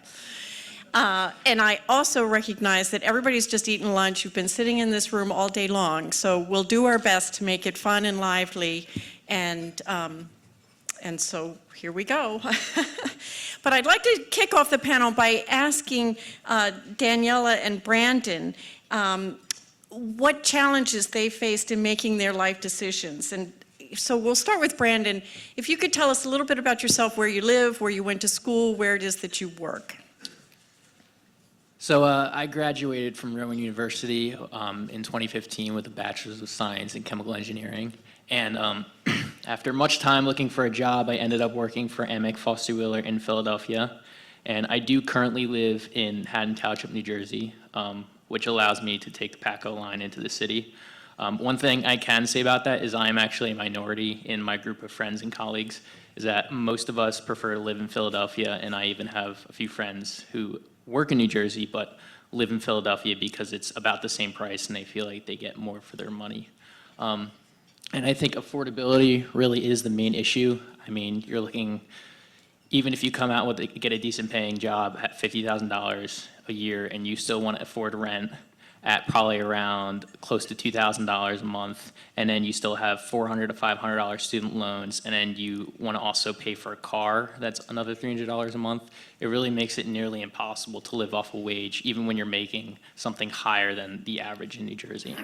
So I think affordability is really the main issue. Daniela? Hi, everyone. So I graduated from Rowan College of Burlington County last May with a dual associates, and I was able to start working at NJBIA in July. So I live in the tent. Well, not even the tent, the couch of my parents' home, because affordability is it's extremely hard issue.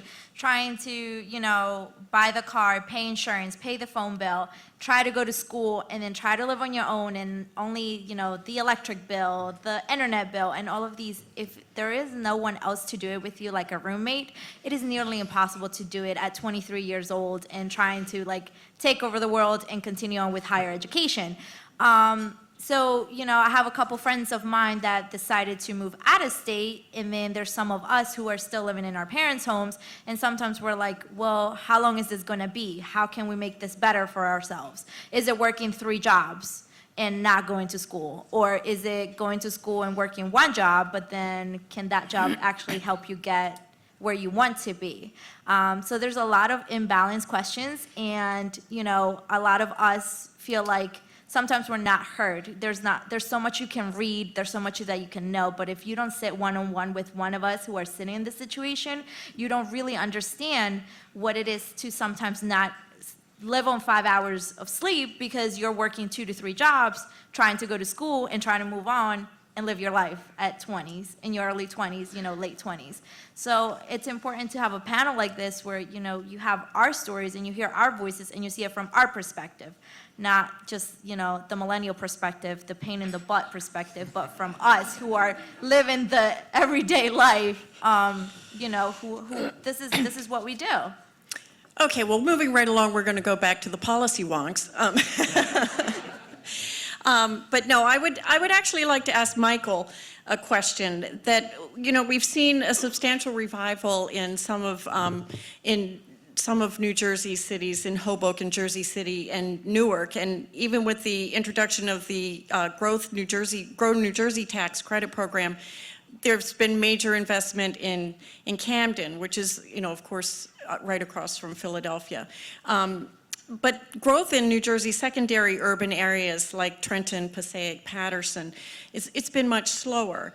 And so given what you just heard from our millennials, Michael, do you think there's an opportunity in these cities for attracting millennials and providing that live, work, play environment? Absolutely. First time I heard the phrase millennials was when we had commissioned a market research study really for our bankers as we were trying to finance first phase of Roebling Center, which is converting a 7-acre site next to the Sunbank Arena into a mixed-use site. And the first phase of that is a loft building of 138 units. And we commissioned a pretty fancy market research study from a specialist. And I'm a former management consultant. And I had never seen such a stark answer in a piece of market research. Something like 90% of the buyers were predicted to be millennials, or the renters, I should say. There is, one of the issues you have in the, quote, New Jersey revival is that places like Jersey City and Hoboken are really part of the New York City revival. And Camden you can think of as really part of the Philadelphia revival. But you have Mercer County, which people like to call Greater Princeton, used to be called Greater Trenton. which has, by most measures, been the single most dynamic economy in New Jersey. And 5 years ago, if you talk to a corporate executive and try to interest them in a mixed-use development in Trenton or even housing in Trenton, they would say, talk to the foundation. They viewed it as kind of a social service issue. And what we've seen since the most recent recovery is a palpable change in the attitude of local employers, because they've been out in the marketplace. They've been trying to recruit people. And what they found is they can't, because millennials basically want to live in urban areas. And it's very difficult in today's Trenton to get, talented, high-wage earning people to move there. Okay. Now, why? And I would submit it's because the quality of housing doesn't exist there. So we are building a 138-unit loft building. It's in a 1917 factory. It has, I will say, I am biased, but I will assert it is the most beautiful rental building in New Jersey. And it will, no ceiling under 16 feet, no window less than 10 foot 10 inches wide. It will have gourmet kitchens and so forth. And we can afford, because the intrinsic economics allow us to do it, plus we got some state subsidies because we're in a Garden State growth zone. We can do a 751 bedroom for about $1,300, which makes, okay, it makes us, by the way, thank you.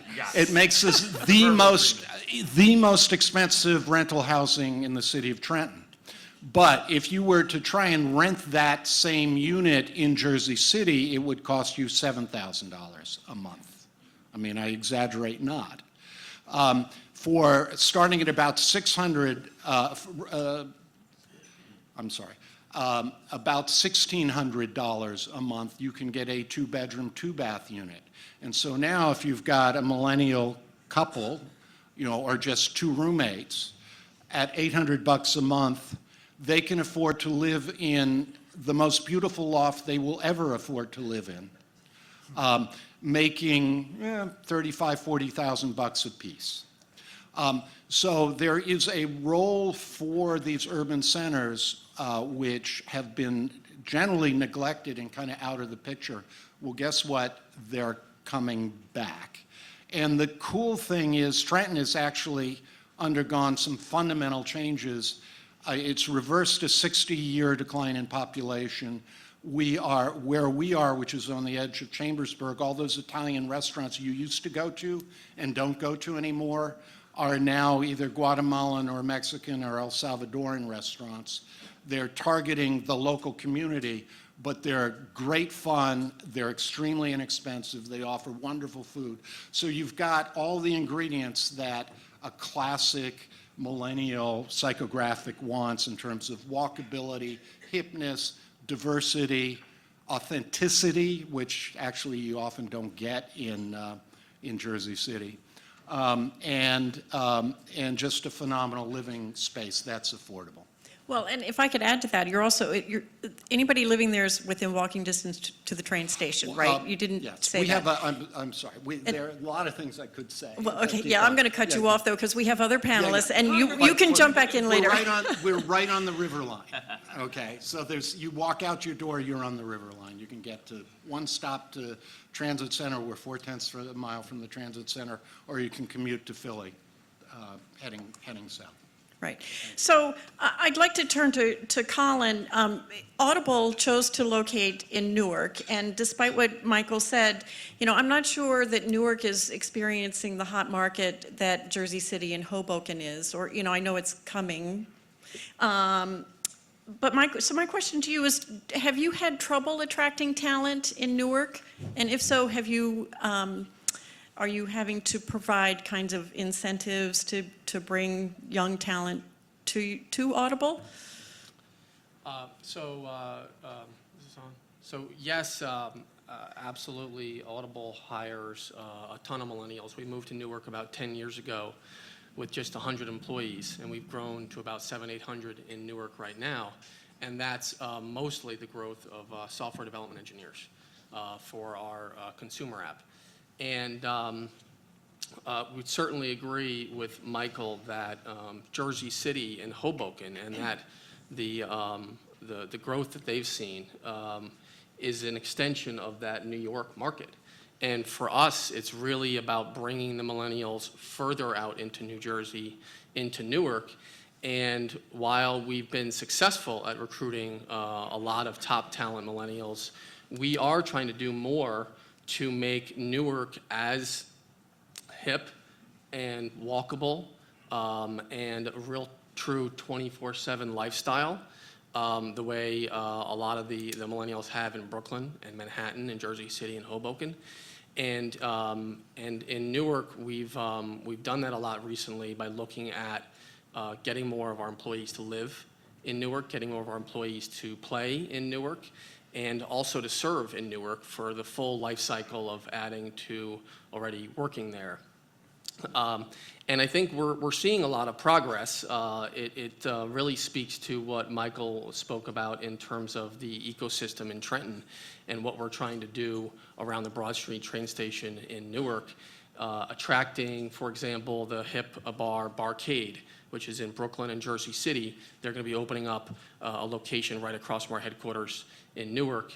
I'm certain that Michael's development in Trenton is pretty cool, but there's also a fantastic new building just opened up in Newark called the Hain Building, and has 160 apartments. And it's a really awesome rental location. And so Audible saw a neat opportunity to try to get a lot of our employees to move into that building. It's just about 3 or 4 blocks away from our headquarters.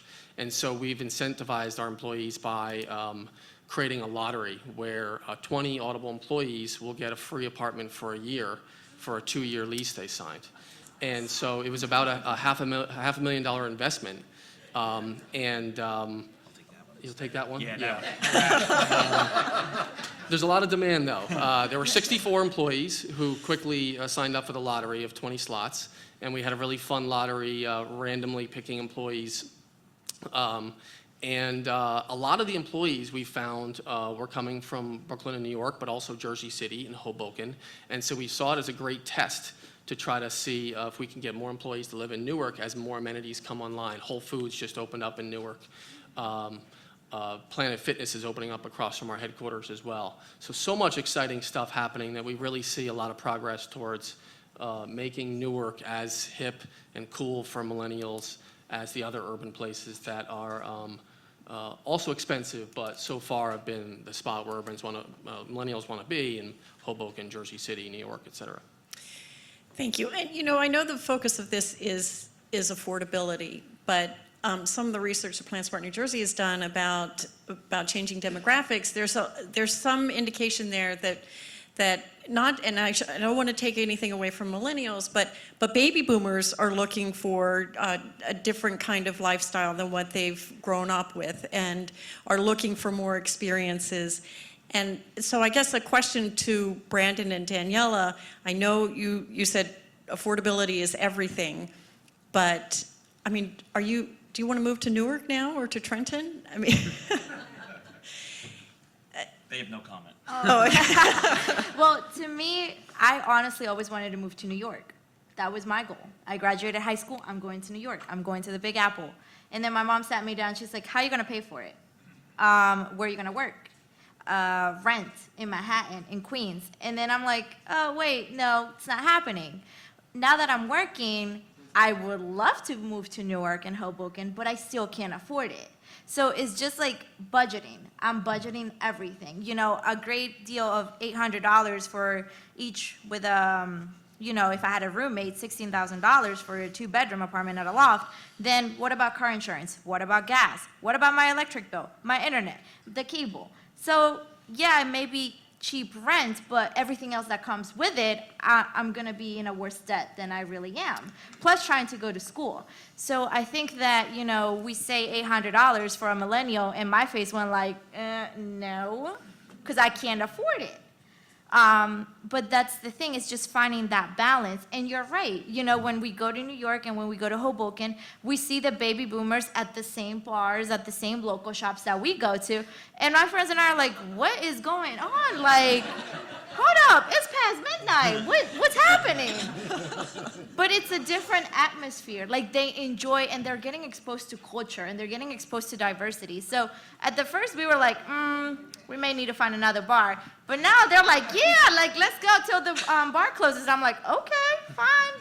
But you see that cultural difference. And I think that it's integrating that difference that makes the change into where you work and where you play. Because I don't know how many of you have millennials at work, but if you, at BIA, if you go to my cube, it's like art everywhere.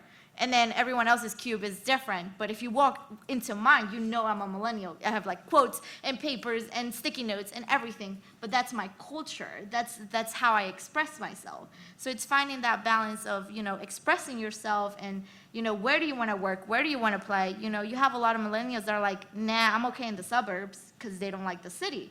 And I have friends who are like, I'm all about the city. That's where I want to go. So we're so different. We're not the norm. We don't follow the norm. I don't think we do. I don't know, with your friends. Yeah, and that's a very good point about how not every millennial does want to move to the city. You know, a lot of people do prefer to live in the suburbs if they can afford it, which is one reason why I'm not living in Philadelphia, even though I could probably save money actually living there. But I think one thing that I could say is most millennials probably rather live in New York City than Newark. I think that's pretty well, everybody would think that. But I think one thing is that they can't afford it. So they might look at Newark as like a cheaper option.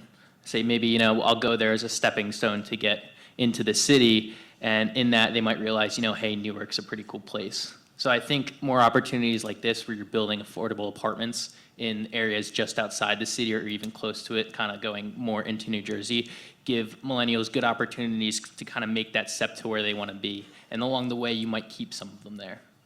And not to add, New Jersey is a great state. Like, when I started working at BIA, all I knew was from Burlington County down. Now with BIA, they're sending me everywhere. I'm knowing like Princeton, Passaic, Paramus, all of this up North Jersey side that I didn't even know existed. And I'm like, maybe I could move up there.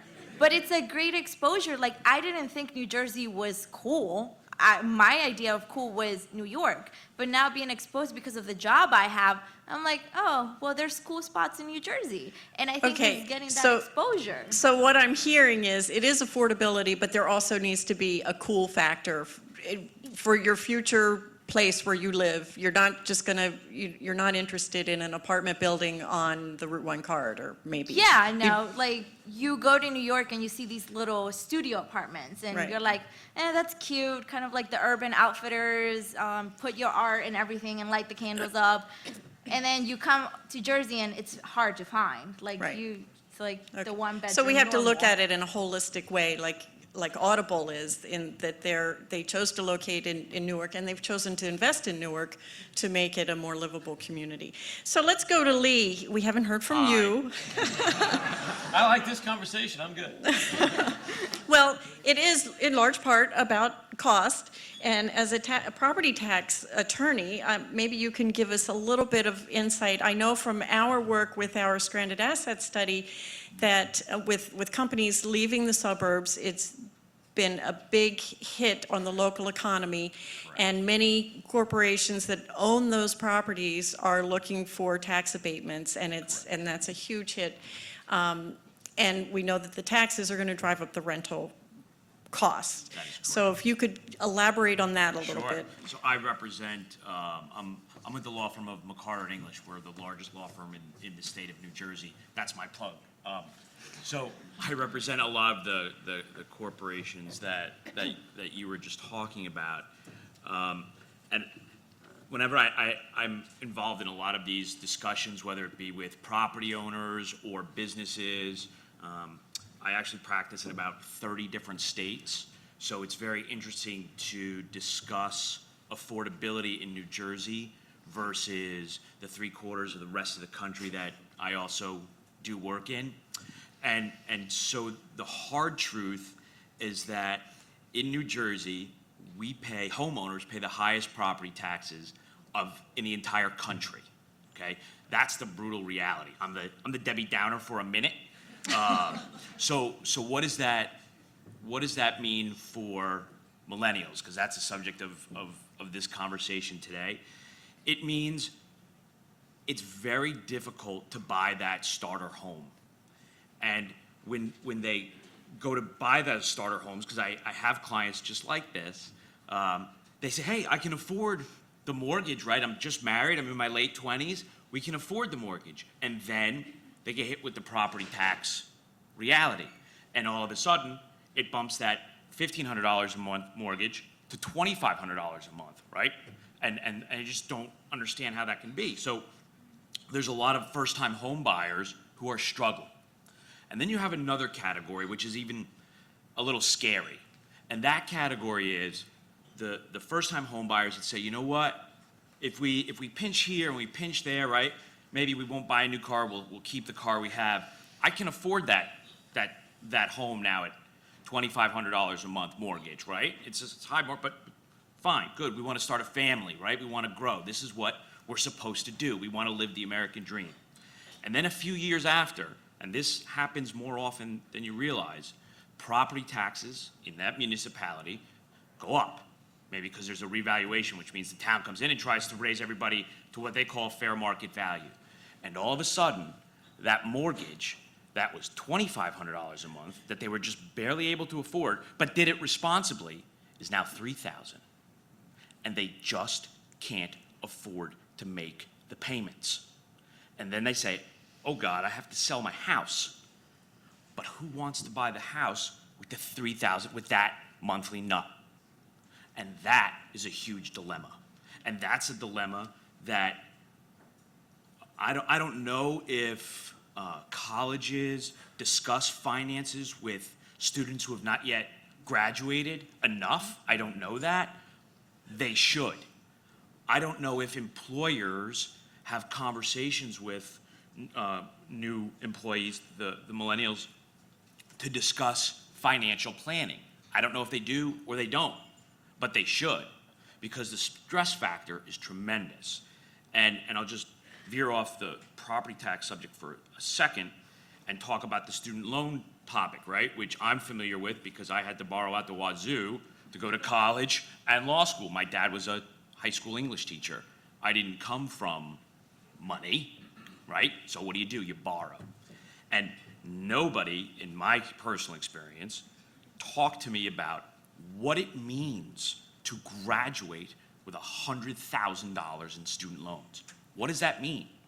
I don't know, but I did, and then you get the gut check. Now the problem is, these kids, especially the young attorneys that I work for, who are in their late 20s, and there are more than one. This is not an exception to the norm. This is becoming the norm. They're graduating with $200,000 plus in student loan debt. You want to talk about not being able to afford an $800 a month rent, right? And now these younger people are getting engaged and getting married, and their spouses have the same type of student loan debt. They have the same similar type, right? So now you've gone from 200 to maybe 300, and this is not an exaggeration. This is conversations that I have with these guys in my office on a regular basis. And what do? Practicing lawyers who did everything right. They went to college, they went to law school. They're living at home because they can't afford to make the rent payments, or they're sharing a small loft, right, with two attorney incomes. They're sharing a small apartment because the student loan debt is out of control.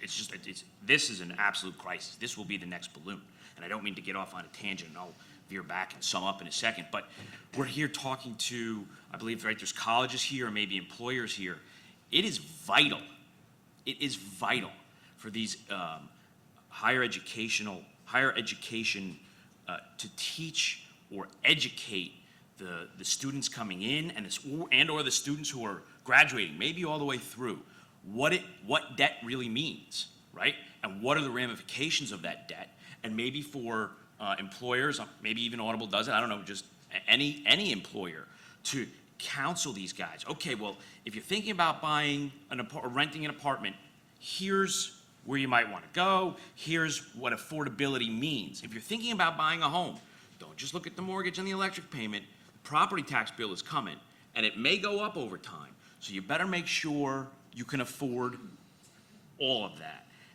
And I'll veer it back now to jobs and millennials, right? It was about 2 years ago, maybe a little less.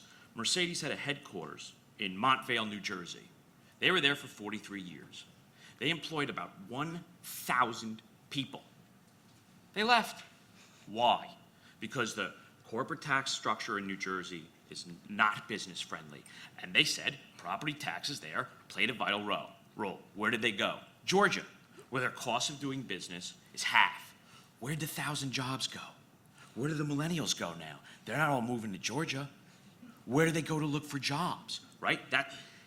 Hertz had a similar situation. Moved headquarters from, I believe it was Park Ridge, down to Florida. Same problem. And I'll give you kind of a funny example. I don't know if anybody is familiar with West Orange. There was a restaurant in West Orange called Pal's Cabin, right? That's where all the bigwig politicos would hang out, and when you wanted to feel important like me, and I wasn't, I would go there and pretend to be a political bigwig, right? Cool. It was there since 1932. Best burger and mushroom soup you could get. Where is it now? It's gone. It doesn't exist. They leveled it a few years ago. And when there was an article done about it, the owner said, well, my $200,000 a year tax bill just wasn't sustainable, okay? So I won't go into how to fix the property tax problem in New Jersey because that's not what we're here for today. But what I will say is, to bring it home, affordability in New Jersey is a huge issue. But there have to be concrete solutions. We can all talk about the problem, hear the problems. Well, I want to live here, but I can't afford this. Look, I want to have a huge mansion in Florida and never have it work again, right? There are certain things we maybe all can't afford, but there are certain things we all should be able to afford, and that's basic housing, right?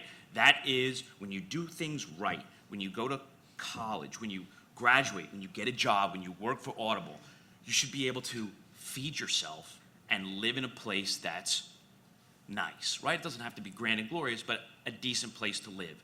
And I think part of the problem is that we're not having all of us, whether it be educators, employers, whomever, parents to some degree. My kids are still a little young yet, so they don't understand, but I will give them the dose reality when they're old enough. They don't, and my parents didn't with me, to be quite frank with you. My dad was a high school English teacher. What the hell did he know about money? Nothing. And he would have admitted that.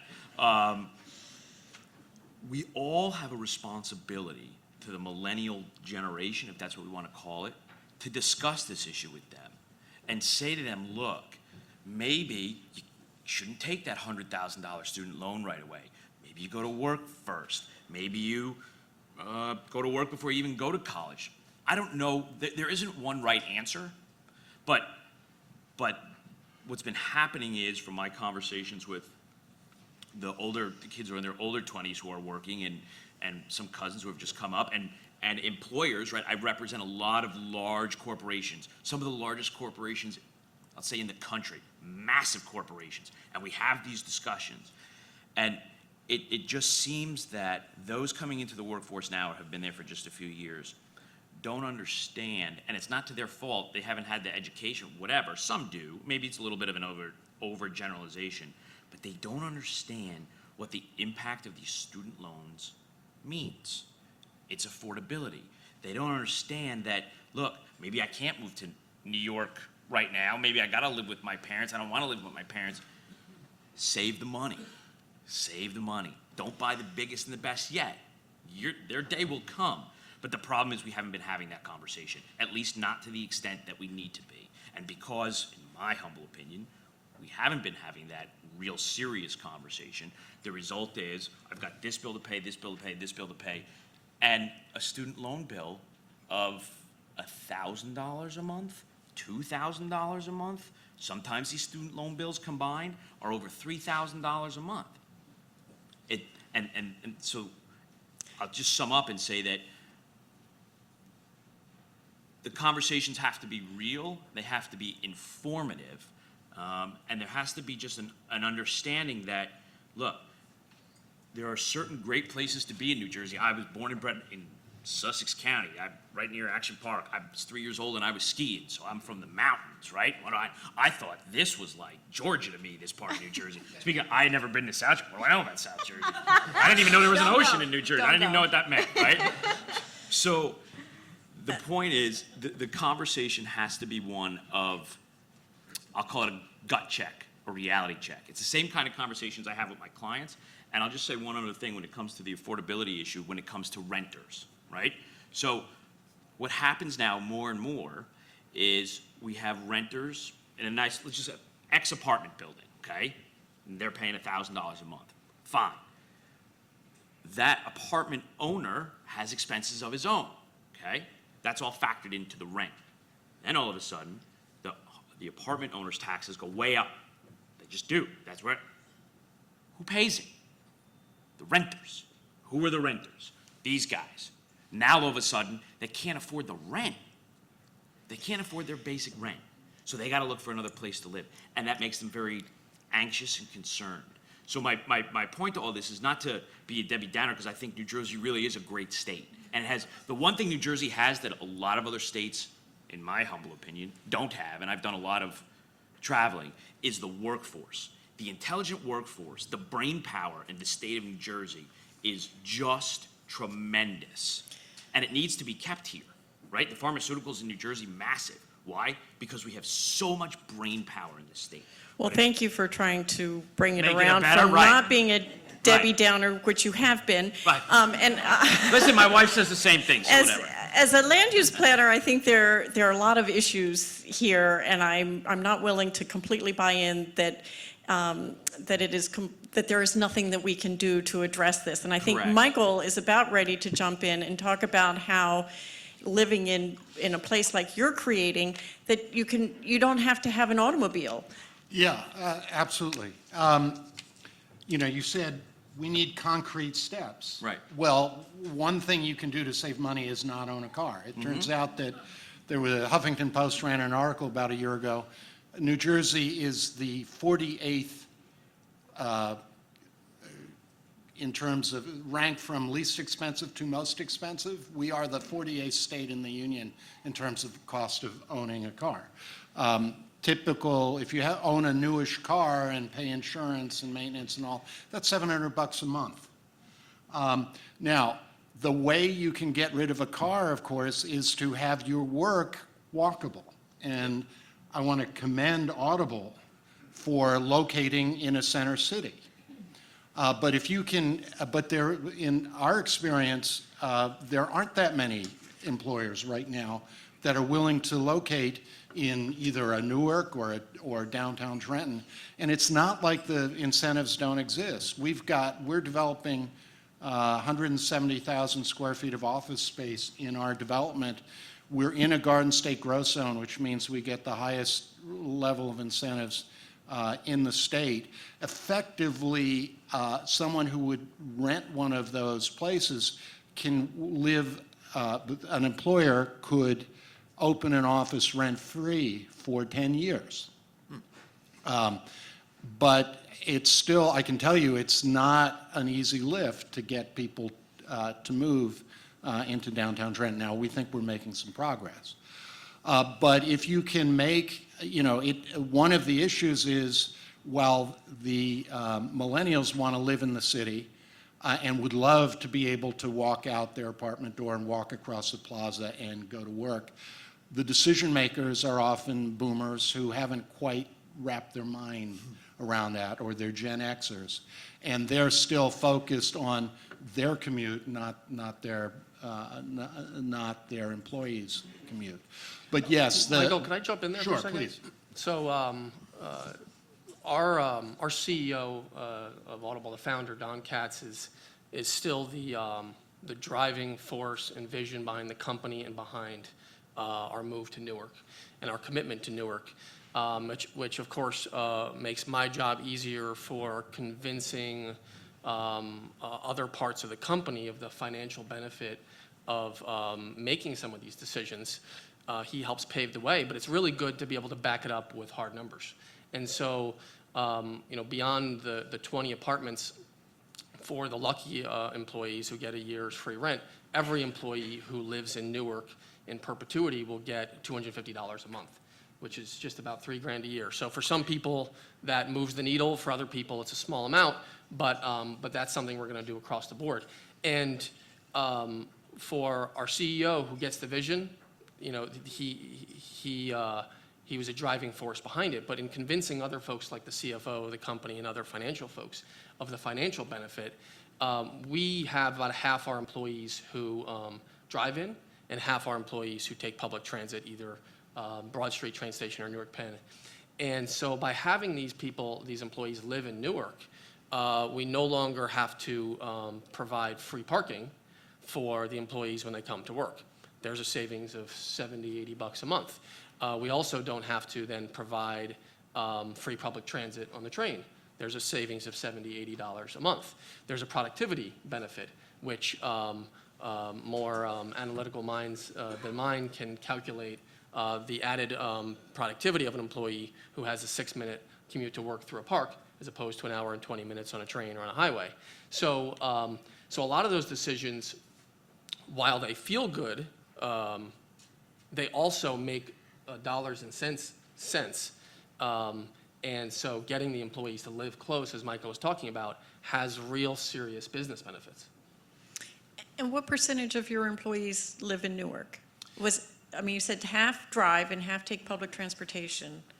So not enough. I mean, we've looked at the data with all the other anchors in Newark as we've been working with the mayor on a collaborative to get more employees to live in Newark.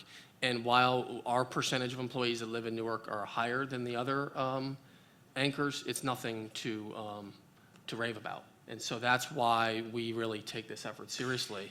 So do you talk to your employees about what it would take to get them to move to Newark? Yeah. And what is it? We've surveyed employees. We've done some focus group discussions with employees of what are the types of things, and we hear about the urban lifestyle of walkability and hip, and a term that some might seem as trite, you know, the coolness of a environment really resonates. And frankly, I'm born and raised in New Jersey. My property taxes. You need my card? Yeah. Speaking of 30 states, my brother lives in Beverly Hills, and his house is worth 3 times as much as mine, and it's lower property taxes. So it's astonishing. But we find that our employees are not looking necessarily at less expensive alternatives than Newark. They're looking at cooler alternatives than Newark. Brooklyn and Jersey City and Hoboken and Manhattan are insanely expensive, but what they have on Newark today is that hip factor. And so that's what we're trying to catch up on. And so you're investing in Newark to try to up that hip cool factor. And yeah, and we're also investing in Newark in large part because of our CEO's vision of turning around the community to the benefit of Newarkers who've been there for decades. So I know that's off topic, but we have an immersive high school internship program where we hire only Newark kids from public schools and charter schools. They turn out to be 100% kids who are ethnic minorities. We support them through junior year in high school with internships, through college with scholarships and internships, and it becomes a long-term training program and pipeline for hiring. It's a program we've talked a bit about with Commissioner Dr. Fichtner about potentially a model that other companies can adopt. So we're very much in support of the Newark mission, including for folks who've lived there for many years and are underserved. If I could jump in real quick and trying to go back to Lee, thank you for that, because we are not taught financial stability. We are not taught how to budget. We're not taught about rent. I didn't know what property taxes were till I went to BIA and they were talking about outmigration, and I was like, outmigration, NJBIA, google.com, and I was like, oh, look at that. And it's going through that aspect that we're not taught. We live in the digital area. Google is our guru. Google is our answer. We go to Google for everything. Every millennial does this. And if we're not taught, then we're making the decisions on our own. And it does go back to when we were in college, when we were in high school. We didn't get the exposure of the everyday world life. They don't teach you what social skills are. They don't teach you what soft skills are. I didn't know what networking was till I got to where I am today. So coming from the millennial and being here and seeing the workforce, the educators, the job-seeking opportunities, and all of that, it also comes down to a one-on-one learning experience. If you have the resources, if you have the time, sitting down with the millennials at your workspace, sitting down with the millennials you interview, and letting them know kind of like the harsh reality of what it is to be an adult will also help, because being an adult sucks. Like, it does. I'm sorry. I give you props because I'm 23 and I complain every day to my mother, like, why am I in this situation? But because I didn't have the exposure. And, we're in a different generation and we're in a different thing. And everything's money, I get it, but it's the life experience and it's being able to learn and grow. I've grown so much, and it's just because I've been learning and I've been put in situations where every millennial has been. And, if you had all millennials here, you probably wouldn't have us to shut up because everyone has an opinion. But it's the harsh reality. It's sometimes that there's so much you can read, there's so much that you can know, but if you don't sit one-on-one with us, you'll never really know what we feel or what we want. You can say Newark is the great spot, Hoboken is the great spot, but not everyone wants to go there. Not everyone wants to go out to the cities. So that's a good segue for, I would just like to make a little pitch about Plan Smart New Jersey's work on stranded assets, that we have, in New Jersey, we have over 7,000 acres of underutilized land where infrastructure investments have been made. This is where office parks and retail centers have been living, and now these companies are moving, and they've left behind, it's the equivalent of 8 central parks that could be repurposed in a mixed-use way, which I think would provide an alternative to the big urban areas and even the secondary cities, that it may, I'm hearing that some of you kind of like that suburban lifestyle, and if we could recreate a mixed-use center where you could work, live, and play, maybe not have a car, is that something that would interest you? Absolutely. I think that's a big reason of why where I live now is because it is a suburb, but it is a mixed-use area. There are affordable apartments around, and there's also bars and restaurants that you can walk to, and it is also a 5-minute walk to a train station that you can go anywhere on the East Coast. So do you find that you socialize in Haddonfield, or do you go into Philadelphia? For me, it's probably about 50%. This half and half, both in Haddonfield and also in Philadelphia. Okay. And you two are kind of unique. You went to school here and you haven't left the state. Can't afford it. I wish, Yes, but a lot of people are leaving the state because other states are less expensive. Yeah, but they're also applying to colleges and they're looking for the opportunities. We're focusing on these freshmen going to high school, and they're the fresh meat. They're the ones applying out of state. But also look at the transfer students. The students like myself who went to a school, got an associate, started to work because she can't afford her 4-year school. Where are these transfer students at? So maybe another look is to see the students who have an associates who are currently working and want to go to a higher ed and finish their degree. Where are they working? Are they in the state or are they not in the state? Do they want to stay in New Jersey or do they want to not live in New Jersey? And that's another factor that hasn't been brought up. But where are these, transfer students that they're out there? What's going on with them? Because, a lot of my friends are transfer students. Some of them are staying, but some of them are going because there's finding opportunities, or, college is more affordable out of state. One of my friends was like, she's paying the same in-state tuition, but it's out of state in Texas. So she's going to Texas. And I'm like, okay, well, I didn't know that was possible, but it's all of these factors that come into play. But sometimes we don't look at them because it's not brought up or nobody actually speaks about it. So Colin, Audible moved to Newark 10 years ago. Where did you move from? It was a a small office park in Wayne. I wasn't with the company then, so I just hear, legends of this terrible suburban office space with like leaks every day and rodents running around. So it was, So move to Newark. Move to Newark. Score. And if you could speak more generally about other employers, are there unique challenges to attracting talent? And do you use things like, do you try to sell New Jersey on your prospective employees? Do you have to work at that? Yeah, we do. I mean, we're competing against Google and Netflix and Facebook for the top software development engineers in the world. And there's an allure to going to Silicon Valley, and so we're competing to get these folks to want to stay out east. And it can be a challenge. And so part of the sell is that in being headquartered in Newark, in a city that's had its challenges, but is turning around. It's about being with a company that means more than just the bottom line, and trying to have an impact on a community and on helping other people. That I think is another aspect of what attracts millennials to a company. Is what does the company mean? What does the employer mean beyond just the bottom line? Mm-hmm. And do you know what your retention rate is? Pretty good. That's good. I'm glad to hear that. Good answer. I just got the notice that we have 10 minutes left. And I think the way this was meant to be structured was that with 10 minutes left, we could take questions from the floor. So I'll stop dominating and see if anyone out in the audience have questions.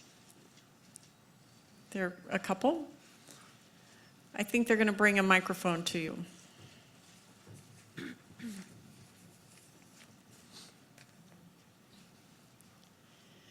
Hi, I'm actually the resident millennial in my office at the African American Chamber of Commerce.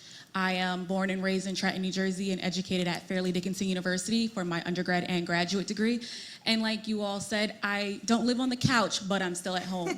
I think that it's important to note that gentrification is not the answer, because people who live in Trenton that could potentially live in your building that you mentioned, they can't afford to live there. So I think it's important to take note of that. Also, in the city of Trenton, the majority of the people who live there, they work for local and state government. So maybe you want to focus those developments on individuals who work in those areas so that they can afford to live there. Because the answer isn't going to be build it and they'll come. You need to build it so they stay. Because people who live there can't afford to move into your buildings. So a lot of millennials are taking jobs at this point just to get in the door somewhere, but they can't necessarily get off the couch. So that might be something that you want to address for that millennial population, because the stigma is that they're lazy. They're not lazy, but they want an affordable living wage. Previously, people were only interested in finding jobs that would allow them to just work, but now we have to pay for student loans. We also don't want to give up our car so we can take the train. We want to have it all, just like our parents did. And I think that employers need to figure out a way to bridge that gap. What Audible is doing is awesome. And I think that that's something that other companies should take into consideration, because their talent pool is there. But you have to figure out a way to be competitive in getting them on the board, because I don't want to give up my car and I do have student loans. Did you want to answer that, Michael? Couple of points. Trenton is kind of an interesting situation because it peaked at about 130,000 population. It currently has a population of just under 85,000. So it's one of the few cities in the world, well, in the state of New Jersey, that actually has excess infrastructure, where you can actually afford to grow the population. There aren't many places. We are taking a factory that has been abandoned since 1980-ish, certainly underutilized, and completely abandoned since the 90s, and converting it to housing.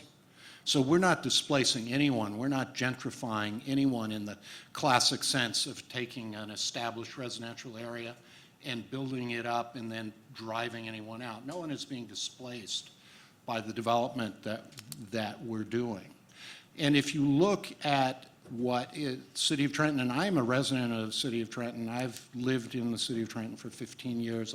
I walk 10 minutes from my home to the site, and that was a calculated political act on my part. I was living in Princeton before. My wife and I and our son moved to Trenton because we wanted to be part of the community where we all worked.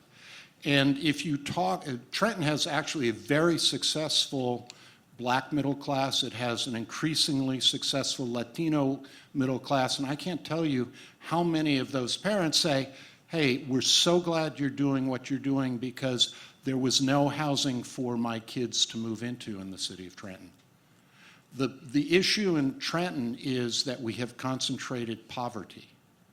And by bringing the middle class into Trenton, we can broaden the property base, we can broaden the resident base, we can make it actually, we can actually generate more tax revenue that costs less to serve because you're not worried, not every resident has a social service demand. And I realize I don't mean that quite as starkly, but you understand when you concentrate poverty, you concentrate problems, and it costs a lot more in social services. By bringing people with jobs and some money in their pocket, you can create a tide that lifts everybody's boat, and in the city of Trenton, you can do it without displacing anyone.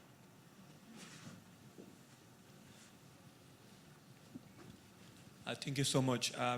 The question is related in a sense. So I think we need to create hubs, and you are talking about that. Safety, accessibility, and scale, I think is something that people are looking for, and surrounding communities that are doing well, which I think is the question about gentrification. But you know, when I live in Miami without a car, and I'm living in New Jersey without a car, which is, you know, the classic millennial. It's a challenge, but you know, when I live in several US states and I live around the world, and when you look at the New Jersey transit map, it's dismal. I mean, the idea here is that municipalities do not talk to each other. There are cities that are 10 minutes away from each other, and they don't have public transport that takes people from one place to the other place, so that hubs can be established, so that you have low intensity, mid and high scale cities. And you know, I think that's a crucial part of the infrastructure. Building the scale across municipalities, and also making sure that we're not gentrifying neighborhoods, so that we lift each other's boats. But I had that question for the panel, because I think a lot of this is the state doesn't have a vision and a plan as a state.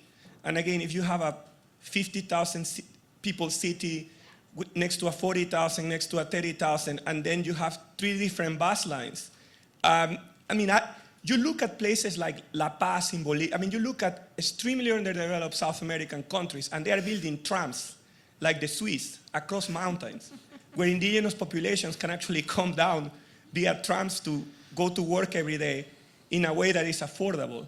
And you compare New Jersey's economy to Bolivia's economy, New Jersey's economy is probably larger, or at least larger than La Paz's economy, the capital of Bolivia. So if the Bolivians can build trams, why can't we have bike lanes? I mean, that's such a low-scale solution. Why can't we have an integrated bus network? I mean, every South American country has that. So, you know, I just wanted to ask, what's the mission and the vision and the plan statewide, that, you know, you are working with all the politicians to make sure that we're not wasting resources, and we create these hubs that, you know, we all need to attract talent? I'm the token land use planner here, and you're absolutely right. And PlanSmart New Jersey's perspective is that everything that we do, we need to look at it from a regional perspective. And we need to figure out how to, I mean, many people say that we should abolish the home rule type of government that we have, but we think that's too hard a nut to crack, and that we need to figure out a way that we can get communities to talk to each other. So in our Guide to the Future, where we're talking about repurposing these suburban sites, we have a checklist for success, and a number of questions that the developers and the policymakers should ask themselves. You know, are you looking at the project in a regional perspective? Are you improving the transportation options? Does the project include bike paths and walking paths? And it goes on, do you have different types of housing stock in the project? And are you building on the regional assets rather than creating its own little island separate from the rest of the community? I mean, we feel it's really important that in repurposing these sites that we're not creating the stranded assets of the future, that we are connecting them better to the greater region. I think we have time for one more. Can I go? Sure. Okay. I'd like to return to a point that Lee made, which I think can't be emphasized enough, and then Danielle echoed it, this notion of lack of financial knowledge as well as lack of finances as a key obstacle for students succeeding. If higher education is going to be really serious about helping our students succeed, we need to help them with the finances, and we need to help them with the financial knowledge. Because you yourself said you didn't know what you were doing. So I think that, Bergen Google is really... was my answer. Yeah, right, exactly. So at Bergen, I work at Bergen Community College, we're realizing that it's not ability, but these things. So we're working on building up our foundation to help students get access to more money and doing things like opening up a financial literacy center so they have access to things like this, because it was almost like a light bulb moment. It's that they're struggling, and it's not because they don't want to succeed or they're lazy. It's just they don't have the knowledge that they need or the money that they need. So, thank you. So I think that concludes this panel discussion, and I'd like to thank my panelists, and I heard a lot of laughter, so I think we did have a little bit of fun. I had fun. And thank you, Michelle, for putting on this conference. It's important stuff. Absolutely. Thank you so much. Thanks, Sam. All right, another round of applause for this great panel. Yeah, I've been trying to sum up because we are, as we said today, discussion starts, and so we are doing some white papers around these issues. And, the college debt, I am concerned it's the next big bubble as well. You mentioned it, and it's going to happen. My big concern, I think, for the millennials, it's way too late for that discussion. I'm hoping we can save Gen Z. By having these discussions earlier before they go and incur all that debt. I was similar, so it must be a lawyer thing, right? The big joke with my husband and I is we would have finished paying off our student loans the year our twins started college. I said, there's something very wrong with that scenario. Yet, that debt is what afforded me the ability to become an attorney and be where I am today. So, there's some way that we got to find the balance in all of this, because those loans are significantly important, but we have to find a way to make the recapture on affordability along the way a little better for our students. So we can also fix the property tax issue in some way, and we are working on that at BIA as well. It's another one of our white papers. And I want to commend you all on the work you're doing. I want to commend Audible as a leader in really recognizing an employer role. And something we talk about at BIA is we don't want to see policymakers dictate or mandate actions like that, because there are good companies out there who are stepping up and doing it because they understand that investment turns into workforce opportunities and turns into turning around neighborhoods. That means good economic growth for the state of New Jersey. So what we need to do is incentivize that type of behavior and recognize that type of behavior and do best practice studies on that type of behavior so others can follow your lead. So once again, let's give it up for this panel. They did a great job. We are moving on to our afternoon keynote, which I've been very excited waiting for. And I would invite our panelists to, they could exit the stage now while I introduce. Actually, I'm not going to introduce Chuck directly. I'm going to have someone introduce him, and I'll talk about it in a moment. But Chuck's expertise and passion is in studying national generational behavior. And he has come across some really amazing information, research, and case studies that he's here to share with us today and help us as we address this challenge we have in the state of New Jersey. To introduce Chuck this afternoon, we have the president of the New Jersey Council on County Colleges, Larry Nespoli. And Larry is a tremendous partner to us at NJBIA, along with his network of county colleges. Larry, come up and introduce Chuck for us, please. Thank you, Michelle. I think the first thing I'd want to do on behalf of everyone here is to say to you, Michelle, and your team, What a great event. A lot of us go to events of this kind often, but this has been incredibly rich, starting with the one and only Jim Hughes and 3 very rich panels. And now your persistence and stamina is rewarded here by hearing from a renowned international figure in generational studies. But way to go, Michelle. This has been terrific and lots of fertile ground for future conversations. So, forgive me, Michelle, if I could, one more quick shout out. A colleague of mine in the back, Ambar Sen, could you stand please and just wave? It was, okay, we'll do that. And I'll tell you why. The commissioner mentioned an event we had yesterday with the governor signing a new statewide partnership with community colleges, and BIA has been so helpful in building out that partnership. And Ambar really put that event together and helps lead our workforce training consortium. If you have a training need, oftentimes at no cost through the BIA sponsorship of that program, check it out. In fact, I think it's in your material. It looks something like that, so check that out. So, Chuck Underwood, you are in for a real treat here. I'll be brief so you can get to the treat, but I could spend some time telling you that Chuck is really, in a very real way, an important way, building out a new discipline of study for those of you from the higher ed community, much like, I suppose, take your pick years ago, sociology as a discipline or anthropology. Generational studies, he and precious few others are building that new discipline of study. I could tell you that he is an international and national voice, long featured on PBS. I could tell you that he is an in-demand corporate consultant. You can see the who's who in the quick bio. Hewlett-Packard, Time Warner, Procter & Gamble, mostly on the business side to date. But we've had the pleasure, New Jersey's community colleges have, and he's been a willing partner in introducing him to the higher ed space. He's working as an example with a nursing faculty member at Brookdale Community College to build generational studies content into a very important nursing course. He's working with Ocean County College to build out and deliver an e-learning course, delivering it nationally about generational studies. And I think, Chuck, you last told me you're working with Johns Hopkins on a course for their MBA program. So this is real. This is real content, a new discipline. But I mostly want to share with you, and then I'll get out of the way here, a quick story that tells you how I first met Chuck and tells you what kind of a man he is. He's an expert, but this is how he's wired, which I get a kick at. And Chuck, you'll have to suffer through this quick story again. So I'm at a national community college gathering, a couple of thousand people, 1,200 community colleges in the country, and I'm rushing to the keynote address. And I am going to be doing I was going to be doing and did do after the keynote, a smaller breakout session. And so I was rushing there, and I needed to make some copies of my PowerPoint on the way there. So I hop onto the elevator, and there's a gentleman there, just the two of us. Good morning, how are you? Nice. I said, do you happen to know where the business center is?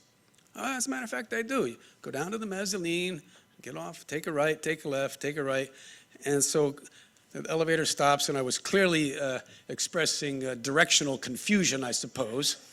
And this gentleman says, I'll go with you. So he walks me over, right, left, right. Have a good day, thanks a lot. So I get my copies made, I hustle back onto the elevator, I rush down to the keynote, about 2,000 people there, and I look, that's the elevator guy. So he took time on his way to address 2,000 people to walk me to the business center. So maybe a millennial would say that's high on the hip factor. I don't know. But Chuck is hip, cool, and he's very knowledgeable. Chuck Underwood.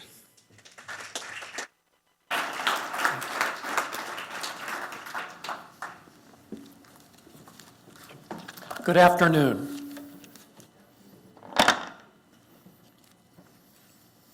It's mid-afternoon, you've had lunch, your brain is packed with good information from this entire day. Sometime before I finish, you're going to need a nap. I just want you to feel easy with that. Please feel free to go face down on your mashed potatoes. The topic you're going to hear is very, very easy to understand. If it required a lot of intellectual firepower, somebody else would have to be standing up here. I'm not that bright. Larry, thank you very much. Michelle and your entire team at BIA, thank you very much. I'm honored to be working with Larry, the state's community colleges, on these 2 pilot programs, national in scope, and I would follow Larry Nespoli straight into hell. A man of such honor and intelligence and such passion for his organization, for this state, and thank God for that elevator in the Hyatt Regency in Chicago, and thank God that their architects chose to hide their business center in a place that was almost unreachable. In the 1980s, about 5 or 6 of us here on planet Earth, and we didn't know each other at the time, blindly, ignorantly, accidentally, stumbled upon the notion, just a gut hunch, that generation somehow meant something far more important than anyone recognized. At that time, there was not a single line of text written on it, no books. As a field of study, it didn't exist. So we were stubborn enough to scratch and claw for 15 years to start with the most blank of blank canvases, nothing, and create a field of study. And thank goodness, after starving with it for years, it took off like a rocket ship. And the decade of the 2000s will always be the decade in which generational study and generational strategies fully emerged, instantly proved their value, and permanent value at that. And so today, for all of you in this room and all of us in this nation, generational training, generational knowledge, generational strategies have become imperative to all of us in American business, government, education, religion, and yep, in our living rooms at home, because we now understand the remarkable power and influence of generational core values upon Americans minute by minute, month by month, lifelong decision-making. Our consumer choices, our career decisions, and our on-the-job performance, our lifestyle preferences, our personal and professional relationships, and our personal behavior. The entire foundation of generational study is based upon 3 simple, now heavily researched and universally embraced truths. Truth number 1, between the time that each of us in this room and in this nation is born and the time that we leave the full-time classroom years and get fully into adulthood, late teens, early 20s, in that formative years, window of our lives, you and I are going to mold most of the core values that we will keep for life. Yeah, we'll evolve, we'll change, but those core values will remain largely intact, and they will be burned into us by the times that we witness all around us growing up, and by the teachings we absorb from older generations of parents, educators, religious leaders, and others. And the age group, the age cohort that shares the same formative years times and the same formative years teachings will by and large end up sharing the same basic core values, and by sharing the same core values, we become a generation. And any time in American life, either the times or the teachings or both change in a significant way and in a widespread coast-to-coast, top-to-bottom way, it means young kids coming of age in those different times and teachings are going to mold different core values and thus become our next generation. Truth number 2, and this is why the topic thankfully is so hot, life in America in the last century has changed so often. And when it has changed, it seems to have changed so sharply into new directions And thanks to modern science and medicine, we are living almost exactly 30 years longer on average in this country in 2017 than we were in 1917. That for the first time in American history, our life expectancy has room for 5 living generations, each of whose formative years were different from the other 4, and so each of whose core values are different from the other 4. And truth number 3 that explains this whole generations thing and brings it right down to the brutal bottom line of day-to-day business and life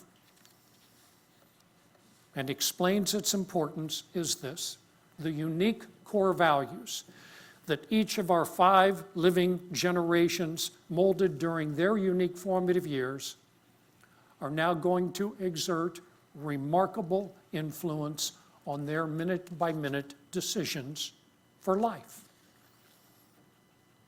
Here's the starting point of generational study. Please say hello to America's living generations. The GI generation, born from 1901 through 1926, which means this year the GIs are age 91 and older. They have been immortalized by Tom Brokaw's book, The Greatest Generation. Of those who are still with us, they're younger members. Their unique formative years that molded them for life began in very early childhood during the economic prosperity of the roaring 1920s. Oppression, followed by the unimaginable human slaughter of World War II. Those times, coupled with the teachings that GI children are absorbing as they're growing up, will mold in them a very long list of unique core values that to this day guide their decision making. They've been described as the generation that saved the world and then built the greatest nation on earth. Trying to follow that act is the silent generation, born from 1927 to 1945, current age of the silence, 72 to 90. The white men of this generation have enjoyed the smoothest career passage in U.S. history. The lives of silent females have lived and influenced the before and after of the modern women's movement.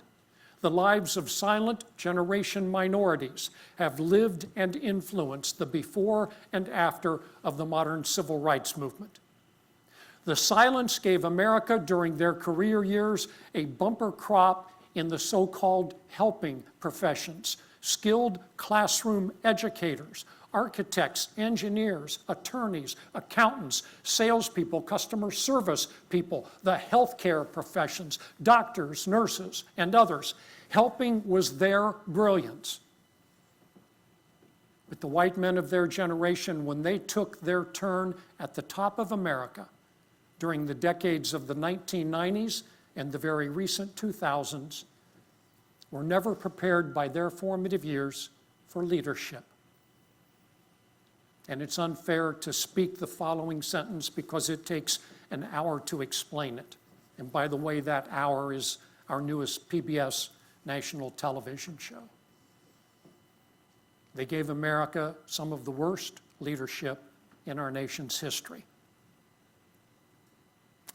The baby boomers. As Dr. Hughes said, that post-World War II population bulge, the rat moving through the snake, born from 1946 to 1964, the generation whose motto used to be, never trust anyone over 30, would now like to revise that a bit. Current age of the boomers, 53 to 71. When in the hell did that happen? To the surprise of most, the baby boomers have only recently begun their leadership era at the top of American business and government. They are inheriting a well-documented cesspool. But boomers, because of your unique formative years, times and teachings, and the blockbuster core values of ethics and compassion and boldness that those years burned into you, if you do not now clean up the mess in what is your last important act ever, your generation goes down as a colossal failure because you have no excuse for continuing the executive greed, corruption, and ruthless treatment of American workers that you were handed by the prior generation. That's why the current PBS television show is entitled Boomers Up. No excuse. Just curious. How many silents in the room, please, if you'll help me out with a show of hands? A couple. How many boomers? And if you're wondering, have the boomers eased into retirement, just look at the show of hands. Gen Xers? Millennials? Wonderful. In the Q&A of this session and in the brainstorming session that follows, we will have all generations represented, and that's great. Gen X, born from 1965 to 1981, current age 36 to 52, they experience the worst childhood in U.S. history. Mom and dad are divorcing in unprecedented numbers. For Gen X kids, bewilderment, rage, confusion. Not only that, but they come of age in the 70s, 80s, and 90s when American leaders in business and government are lying and cheating and failing to deliver on their promise. And so Gen X grows up skeptical and cynical, and I can only trust myself, so I develop a core value of self-reliance, independence, individualism. I don't give out trust easily. You have to earn it from me. And finally, the stars of this show. Our next great generation, and the millennials are not going to be good, they're going to be great. Just like the boomers, just like the GIs. But right now, they're driving their bosses batty. For the moment, born from 1982 through 1999, for the moment, age 18 to this year 35. Important points. We do not become a member of a generation until we are out of high school, because during those K through 12 years, we are trying on core values, going through the selection process of deciding which ones we'll keep, which ones we will discard. They are the pre-generation years. There is no such thing as Generation Y. There is no such thing as Generation Z. There is no such thing as the app generation or Generation Next. There is some very bad generational content floating around out there, and that is on the 5 or 6 of us who created this field of study, because we should have organized right away, and I mean sat down like this in person and codified the principles. When it finally took off, our phones were ringing off the hook. We were living out of airplanes and hotels and speaking like this, and we forgot to document the basic principles. So today, you've got too many generation names out there. America has 5 living generations. We don't become a member until we're 18. No such thing as a 16, 12, or 2-year-old member of any generation. And if you happen to be one of those born on the cusp, where 2 generations come together, yep, you might find your own core values are a blend of the older and the younger.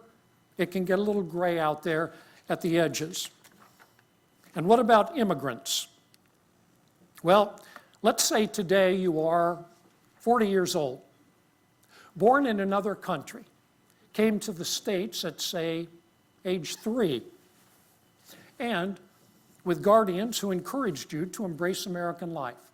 Well, today at age 40, you are almost certainly a card-carrying member of Generation X because you spent the overwhelming majority of your formative years absorbing these times and these teachings. Let's say you're 40 years old today and you didn't come to the States until age 16 or 25 or later. You will never be a member of America's Generation X. You missed the formative years in this country. Generations tend to be nation-specific. Other countries use our labels, boomers, GIs, now millennials, and the others, but it's only in name. The content that you will hear today and in the session that follows is trustworthy in the States and to about an 85% mark in English-speaking Canada, and that's it. By the way, you'll see a fair number of Time magazine covers on the screen today. I get very little actual content from Time, but I have found that their covers over the last 60 years provide a wonderful weekly visual chronicle of the times and the issues and the people. I listened to some of the morning programs, and because of that, I've added a few slides to the handout that you have in front of you. Here come 3 that are not in the handout, and I wanted to get them into this program because I know some of you are preparing to leave afterwards. And depending upon what you hear in the next 5 minutes, leave immediately. The major applications of generational strategies. 1 is the marketplace. Generational strategy should be a consideration in each step of the marketplace process, from your upfront consumer research and market research to using that generationally designed research, which is different from traditional demographic research, to then guide the development of your products, your services, your facilities. One of my clients, your friends down in Camden, Campbell Soup Company. They asked me to consult them a few years ago. They were launching a new line of soups that was, for the first time in their history, generationally strategized, and their target was you millennials. Development of facilities. I'm right now spending a lot of time with the gaming industry. Gen X and millennials are not going to walk into a casino and a resort and game and lodge in the same way that older generations have done. So architects of big casinos are now interested in using generational strategy in the ground-up design and construction of their facilities. And the companies that provide the table games and the board games are also interested in brand new games that will appeal to our first 2 video gaming generations. And once you've used generational strategy in your research and the development of your offering, you then use it in your actual marketing, advertising, and promotion. In the state of New Jersey, if you want to get millennials, you are in the marketplace. Every single one of these steps should be part of a statewide campaign to embrace the millennials, not only retain the ones that you have, but be so strong with this generation that you attract those from beyond your state line. Generational marketing, advertising, promotion, events. Generational selling strategy. I sell differently to a Gen Xer than I sell to a boomer, than I sell to a silent, than I sell to a millennial. Same thing with customer service. Each generation has unique preferences and needs and wants for the way that you sell them, and then after the sale for the way that you serve them. Generational legislative relations strategies are just now emerging. And I trained the American Council of Governments, 11 Midwestern states and 4 Canadian provinces, in generational legislative strategy. These were elected officials, but I also trained lobbyists in generational legislative strategy and how to persuade that committee in Trenton or in Washington to see things your way. And finally, generational economic and community development strategy touches every single decision you will make. Infrastructure, transportation, residential communities, park space, healthcare, education, job mix, generational mix, everything. That's the marketplace application of this stuff. In the workplace, generational strategies, and this, by the way, is the single hottest training topic in America right now. Using an understanding of each generation to recruit the best of each generation instead of having to settle for second best. Onboarding each generation differently in those critical first few minutes, hours, days, weeks. Some onboarding programs now last 18 months. And then how to train each generation appropriately, how to manage, how to communicate. That is a big one right now. Multi-generational workplace communications. How to lead each generation and inspire them. Customizing comp and benefits for your generational mix of employees. Not only developing your current leaders, but also your future leaders, and with that comes leadership succession, and by doing all of these things right, enhancing your retention. And finally, and I've been busy, as Larry mentioned, with higher education the last couple of years. Higher ed uses so many generational strategies, I literally had to shrink the type size to fit it into a single slide. Student recruitment and retention, student completion and success. How do we, the Faculty of America, manage the multi-generational classroom, including veterans? As Larry said, we have launched a pilot program in these first 6 months of this year. We are inserting generational content into a great variety of courses around the country. And we are about to launch the first full-term course in Generations 101. Either this summer or this autumn, it will be the first in the nation, and it will come out of New Jersey, Ocean County community. Marketing, human relations, fundraising and development, and alumni relations, all will benefit from generational strategy. So that's kind of the big picture as we now dive into the millennials. A couple of obvious points, but important ones. Yep, everyone's an individual. No, we should never unfairly stereotype. But generational knowledge and strategies, when used accurately and properly, will be an accurate and trustworthy lighthouse to guide us through our dealings with members of all the generations. So you'll know it takes about 1 hour to present a single generation in depth. You're now going to hear the millennials in about 1/4 of that, which means for every 15 sentences you do hear from me, I had to leave out 45 that were equally important.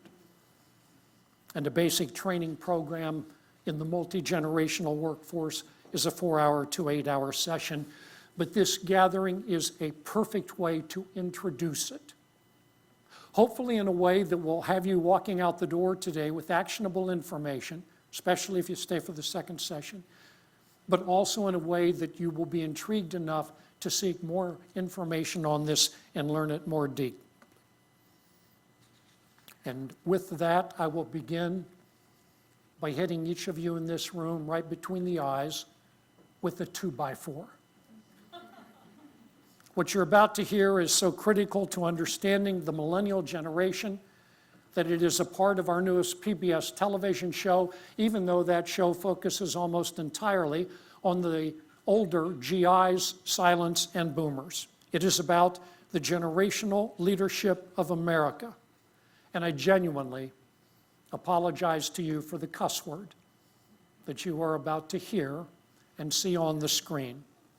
This is a news story posted on a millennial-oriented news website called elitedaily.com. A college professor sent me this link. I'm quoting from it not because I pay any attention to this website, but because I hear the same sentiment in city after city, coast to coast, when I go eye to eye with millennials in our various training programs. And if any of you are having trouble reading it, yep, the story is headlined, 50 Things About Millennials That Make Corporate America Shit Its Pants. And sure enough, this story lists 50 reasons why their generation is sickened by corporate America, sickened by the greed, the corruption, and the cold, heartless treatment of American workers by C-suite executives. Sickened by the corporate raiders who round up their billions of investment dollars, buy a chunk of a company, and immediately force the layoff of U.S. workers and then rejoice in the greater return those layoffs brought to them. Sickened by corporate boards of directors whose job is supposed to be governance, but too many of whom look the other way and do nothing when their C-suite's team goes dirty. And they look the other way because they too much want the prestige and the pay of being a corporate board director. And then in addition to corporate America, also sickened by the crippling partisanship, paralysis, and corruption of government leaders who also diminish leadership integrity and fail to protect U.S. workers. Keep in mind, it doesn't matter if you agree with any of this. My job here is to get you into the heads of the millennials, and I can assure you they do believe this. But one paragraph in this story sums up this millennial list of 50 things, and I quote, "Sorry, corporate America, we're just not interested. We gave you a shot, tried you out, and decided you aren't for us. We saw what you did and how you treated our parents, grandparents, and the bottom percents, and realized you aren't that good of a guy." And this executive greed and corruption and heartless treatment of American workers, along with the legislative paralysis, is the only American leadership the millennial generation has ever known. And so, many of the best and the brightest millennials have decided to avoid corporate America, and especially at the publicly held companies, and work elsewhere, anywhere else. Here is one example of generational marketplace messaging. This is a national award-winning radio spot, a public service announcement. It targets the millennials, and it is actually an anti-smoking message. But as you listen to it, it is very easy to see how this spot also targets the millennial generation's anti-corporate, anti-executive, anti-investor, and anti-board of directors core values. All right, you mind answering some questions for me? No, not at all. All right. For $25.4 million, would you go to school naked for one day?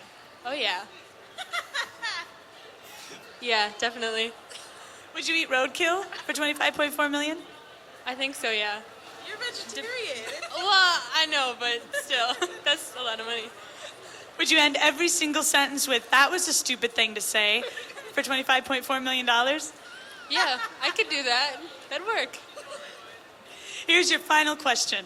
For $25.4 million, would you hook 3,000 kids a day on something you know will eventually kill a third of them? Never. Well, the CEO of the tobacco company that makes Marlboro cigarettes doesn't have a problem with it. Last year, he made $25.4 million in salary with stock options. That sucks. Corporate tobacco won't tell you the truth, so we will. Target market. Go to tmvoice.com. Generation-specific marketplace messaging. Current age of the millennials in 2017 is 18 to 35.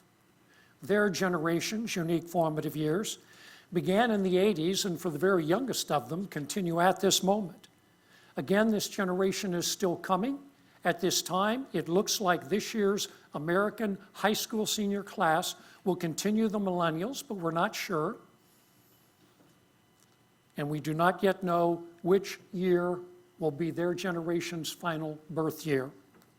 At the moment, they are a little bit over 70 million. You're hearing 80 million. That is wrong. The 80 million is the demographic of 18 to 35, which means it includes immigrants. And as explained earlier, if immigrants did not grow up in this country, they are not members of America's generations. Baby boomers were born at the rate of 4.2 million births per year for 19 years. Millennials, 3.89 million for thus far these 18 years. Last year, millennials surpassed Gen X. Gen X was born at the rate of 2.5 million a year, uncommonly small generation. Gen Xers, that will always benefit you in the workplace, less competition.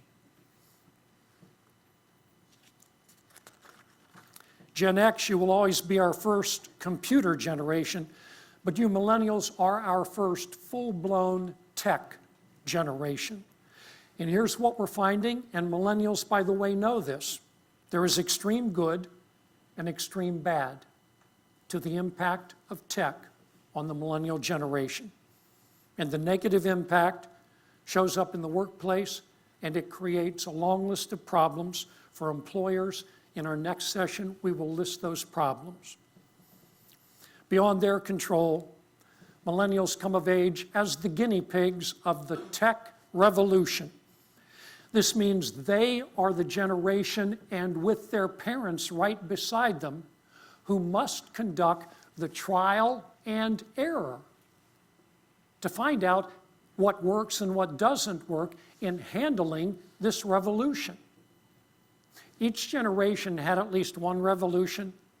While you're in the middle of it, there's no guidebook to tell you how to handle it. GI generation, the Great Depression, unprecedented, a revolution. World War II, never of this scope, unprecedented. How do we handle it? Trial and error. Silence came of age during a revolution of mass prosperity in America. They actually got some things wrong in trying to handle that. Boomers, you had the full blizzard. Revolutions. The civil rights movement, the women's movement, the war protest movement, the sexual revolution, the drug revolution, the ecology movement. And you boomers were the first in American history to enjoy an eighth revolution, which was youth empowerment. You got some things right, you got some things wrong. Gen Xers, your very negative revolution as you came of age, the breakdown of the American family unit. And for you younger Xers and all of the millennials, a revolution in executive unethical behavior, as well as the tech revolution. When you're in it, you're the guinea pigs. But with all of that said, millennials come of age very optimistic about their own long-term future, much less certain right now about their short-term future and the future of their nation and economy, but this generation is hopeful. Like boomers, they are extremely optimistic as a generation because of what happened to them during their formative years. They revere the wisdom, the knowledge, and the experience of their elders. A very strong generational core value of gratitude towards mom and dad, whom they consider to be my best friends, my weekend buddies, my role models, my confidants. Always there for me. My parents are the best. Here's another example of generation-specific advertising. Coca-Cola creates a 30-second spot. It is designed to resonate with the millennial core value of gratitude towards mom and dad. Chris, is there any more Coke? This is a tough one. Put in gear, let's go. So is mastering the complexities of automatic transmission. Realizing when to use the putter. And find the right look for graduation. But maybe not as tough for me as for my dad. Yeah, I got one right here. But man, he's getting his own ice. And that was Coke's gratitude advertising campaign. Out in the marketplace, and if you want to pull millennials to this state and keep them here, you're in the marketplace. It's a very simple four-step process. Identify the generation you wish to target. Identify their current life stages. For the millennials, those life stages include young adulthood, now marriage, now parenthood, now moving in at the very oldest to mid-career, different life stages. Within that generation, select one or more core values you wish to target with your product and your message, and then develop your product and your message to resonate with the core values, and that is the entire premise of generational persuasion. Because of their generation's uncommon closeness to mom and dad, and in many cases to grandma and grandpa, millennials, and we're finding this is continuing in adulthood, often seek out their elders' advice for major life decisions, including their decisions about which college to attend. And so colleges and universities have learned to include mom and dad much more intimately than past generations in their recruitment materials, the on-campus visits, and final decision-making. The same is true with smart employers who home in on that single millennial core value of involving their parents in their career decisions, which this next commercial does. It also homes in on another millennial core value, and they are so like you, boomers, at the same age. Boomers, you had this too. I want to be part of something bigger than myself. I want to save the whole damn world. Mom? Mom? When are you going to tell me what you think? Do you want to join the military? I want to be a part of something bigger than myself. I want to make a difference, and you feel like you need to do it. You were listening. This isn't easy, but I'm trying.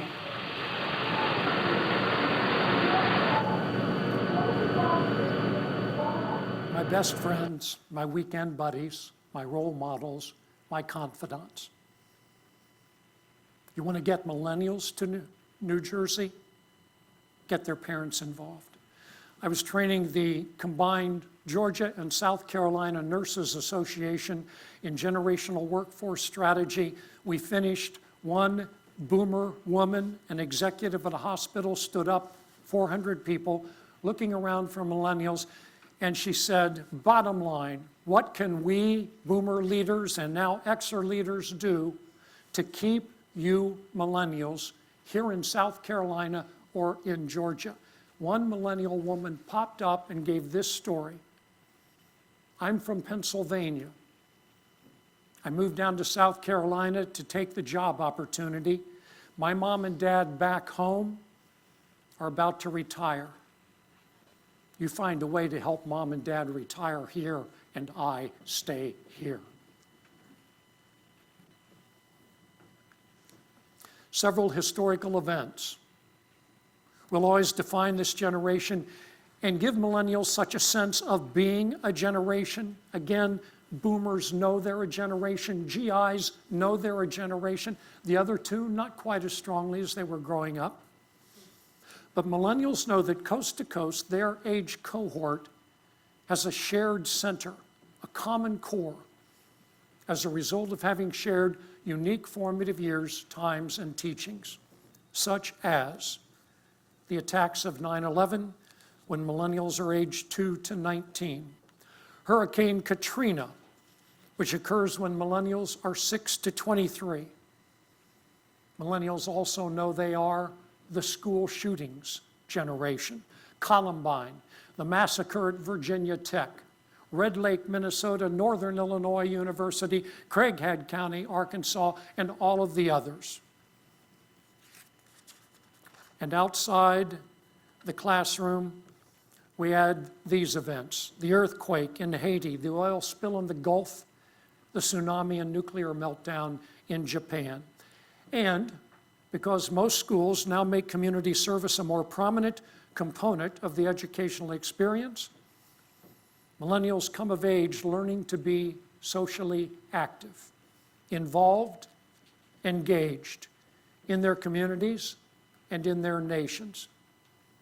You want to keep them here? Let them in. And strengthening these core values even more, along with younger Xers, millennials, are our boots on the ground, our frontline troops in our war against terrorism. By the way, anybody here a military veteran or active duty troop? Just curious. Thank you for serving our nation. Well, all of these formative years' times are creating permanent millennial core values of patriotism, a sense of community and nation, selflessness, helping total strangers without expecting reward in return, social activism, and teamwork. Like boomers at that age, millennials are described as Generation Give. And these core values will guide millennial decision-making for the rest of their lives. In young adulthood, millennials create an historic change in America. It's probably permanent. They recreate what it is like to live life in one's 20s. It has an informal name, extended adolescence, extended childhood. Millennials use their first decade of adulthood to sample different jobs and careers and employers. Maybe have a little fun before settling in for the long haul. Travel a bit if mom and dad have some extra cash. They delay to their latest ages ever, both marriage and parenting. The millennial average now is women marry at the average age of 27, the men are 29, they bear their first child at 27 for the women and 29 for the men. And how are they financing this extended adolescence? Yep, as you heard earlier, by living at home with my best friends, my weekend buddies, my role models, my confidants. And this single generational lifestyle decision of extended adolescence is having profound impact in the American marketplace on such industries as real estate, automotive, banking, insurance, grocery, furniture, travel, and many others. Here are some of the reasons for this extended adolescence. And again, you've heard it. Millennials face unprecedented college debt. Last week it came out, the latest figures, it jumped from 1.3 trillion to now 1.7 trillion. Unprecedented credit card debt. Even before the Great Recession of 10 years ago, the very oldest millennials just entering adulthood were even then facing job uncertainty and financial insecurity. During the height of the Great Recession, when the national unemployment rate reached 9% for the millennials, twice that, 18%. Not only that, but because we are in this golden era of anti-aging science and medicine, and we're in that golden era because you workaholic boomers who control the country's wealth will spend on your core value of forever young. Millennials know they're going to blow well past age 100. Geez, isn't that great? Oh, wait a minute. That means we're going to be working 80 to 90 years. So what's the rush? And wouldn't we all like to have had a decade to play in early adulthood? The bottom line of generational strategies is this. If we understand what happened to each generation during its unique formative years, we can then make sense of the powerhouse generational core values that guide that generation's minute by minute, month by month, lifelong decision making. And when we are armed with that powerful information, we can then fully connect with each generation in the workplace, in the marketplace, in our living rooms at home, in the classrooms, and down at the corner tavern.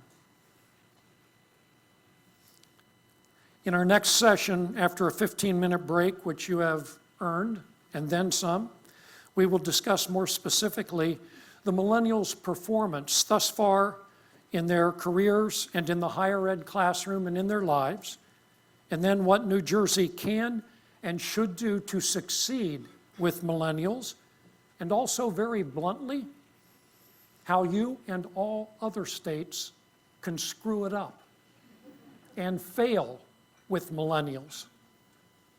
Here's one final slide that I moved from the next session here for those of you who might be leaving. Here's how any state can blow it with the millennials. You can think of it as a one-generation campaign. It is not. It is so multi-generational. So you must get into the heads of Gen X and the boomers and the silents and the GIs. You can blow it if you think of a campaign that is millennial targeted to talk in terms of we have to get business involved, we have to get government involved, we have to get education involved. Don't think in terms of institutions. Think in terms of the people leading those institutions. We have to get business leaders involved, government leaders involved, education leaders involved. If you think a New Jersey campaign to attract and keep millennials is a project with a beginning and middle and end, you will fail. It must be a permanent, comprehensive, organic, and never-ending culture and research. And boomers, you ought to really get this next one.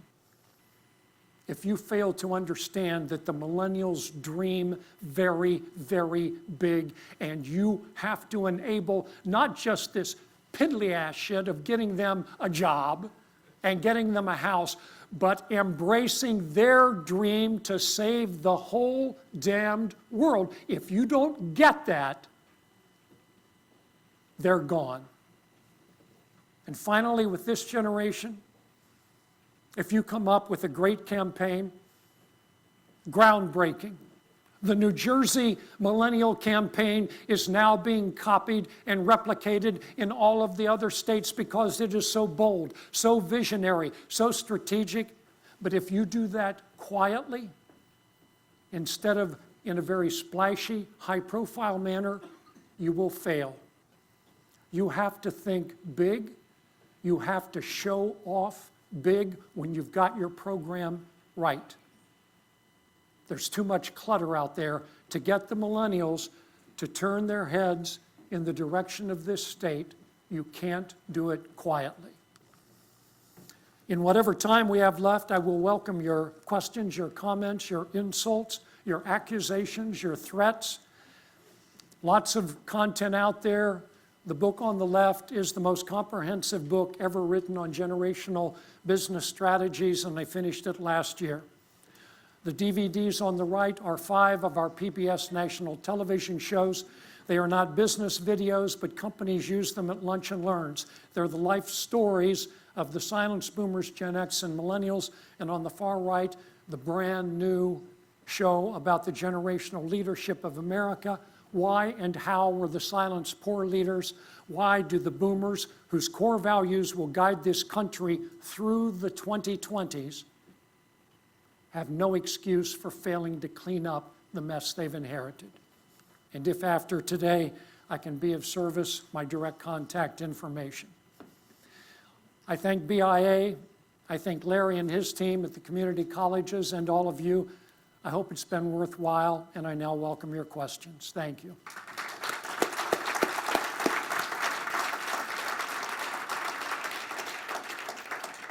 We have our runners.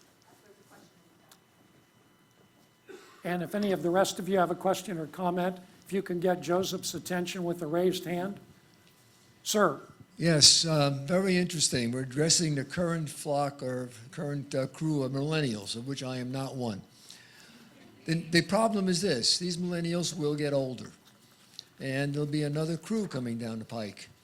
And if we keep on, if they're not going to be living in their grandmothers possibly, yes, in their parents' basements all their lives. That can't happen. Something has to give. You mentioned one of the things my finance people and I were talking about was this unprecedented credit card debt, which could be the next financial bubble. And it could be caused by the millennials not being able to pay it, coupled with the college debt. So, do we have a future or not? Well, that's a teensy tiny question, isn't it? Millennial college debt right now for the average four-year graduate of last June is right around $29,000. For professional school graduates, dentists and doctors and the others, it's $250,000. Credit card debt is about $27,000, just a shade under their college debt. And we simply need the best and the brightest in the financial services industries to, first of all, start educating millennials. There was actually a newspaper debate on that this week in one of the national newspapers. Should we offer courses at some stage of education in personal finance, given what you just described, this pending calamity? One said yes, one said, nah, it doesn't work. So we don't know. But here's the good thing. This extended adolescence is probably permanent. Kids are going to live past 100.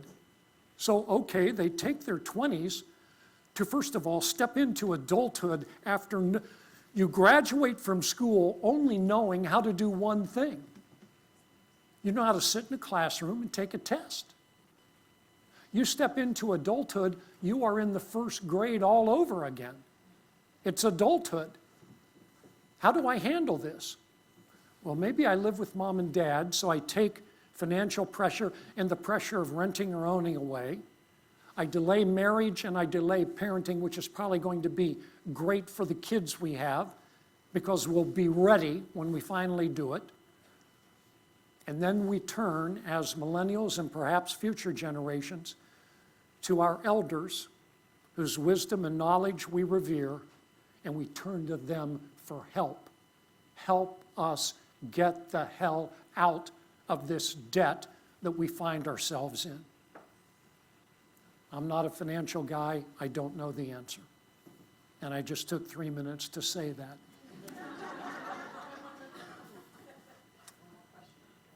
Other questions, comments? Yes, ma'am.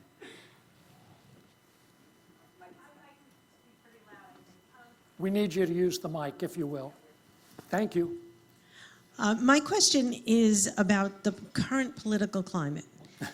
We all knew what was happening up until a few months ago, and things have kind of been tossed on their heads. Is this going to have an effect on what's happening with millennials? Or is this just another example of what you had mentioned about how we screwed it up, how corporate America, and this is just continuing? Or is it too early to tell? Through the entire calendar year of 2016, I would train, here's an example, Scottsdale, Arizona, the 80 senior executives of the nation's largest dental insurance company. Executive retreat, generational marketplace strategy, workforce strategy. I talk for 3 hours. I say, okay, any questions about this? Guy raises his hand and says, what about Donald Trump? And that's how most first questions occurred. Gen X will always be skeptical and cynical because of what they saw from government in the 70s, 80s, and 90s. Spiro Agnew, vice president, resigns in disgrace. Richard Nixon, president, resigns in disgrace. Ollie North with the Iran-Contra scandal. Bill Clinton, Monica Lewinsky. We'll never get Gen X back to optimism. That's gone forever. Millennials, we have a shot. Boomers have to clean up the mess in Washington. I'm guessing you probably have the same combativeness with your state legislature as most other states do. And boomers are now 60% of the United States Senate. 100 senators, 60 are boomers. They're actually still calculating the 435-seat House, but the boomers are about 58% of that. Boomers, you're up. I've talked to millennials who said, it's a mess up there, and at our age, we don't have the power to clean it up. We'll clean it up when it's our turn. Well, if boomers don't clean it up, and we have 40 years of what we've seen in the C-suites, We can't ask Gen X to turn around 40 years of this when they take their turn in the 2030s and 40s. It has to be now. And if it isn't now, by the boomers, America loses Gen X and loses the millennials. It's that critical. And I'm actually calling for a Boomer CEO Summit in the same way that Bill Gates and Melinda Gates and Warren Buffett once a year bring the world's richest to a single posh resort for the Giving Pledge. And I'm sure you're familiar with that. Billionaires pledge at least 51% of their wealth to charity, either now or when they die. We need a C-suite's pledge. I, as a C-suite executive, will behave ethically, even if it hurts our share price. I will back my U.S. employees and treat them as our company's greatest assets. I will quit trampling American workers. And I will lead boldly and with vision. Donald Trump, we all know, is out there. He's not typical of any generation, but he's a boomer. And you want to know the boomer that you're seeing in Donald Trump? Think about it. And this is, boomers came of age during the happiest time in America to be a kid, because their parents had job stability and security and dignity on the job. That's what boomers grew up with. So all these decades later, here's Trump. Doesn't matter whether you like him or dislike him. America first. Quit sending our jobs overseas. And that is classic boomer. Question for boomers only. I'll finish with this. I think you have a sense of the mess if you've lived in America, and if your brainstem is still connected, you know that our country is a shameful disgrace to the entire world. We don't like our country right now, and it's not because the average worker isn't prepared to give us a full day of honest work and to live in their communities and contribute and to vote yes on school levies. The bottom 85% are ready to live up to America's remarkable promise. The leaders haven't been.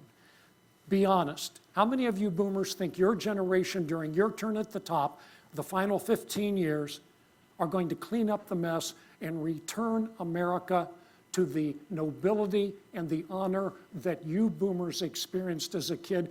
Be honest. Who says yes? Who says no? I think we'll fail. I think this cesspool will continue. Now, Gen Xers and millennials. How many of you think the boomers will clean up the mess? Yes? I'm a cusper.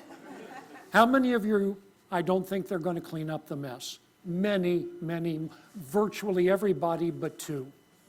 And that is very representative of the show of hands that I see coast to coast. Boomers, you can do it, but you can't do it individually. You have to do something your generation long ago was very good at doing. You have to organize. You have to come together. Thank you again.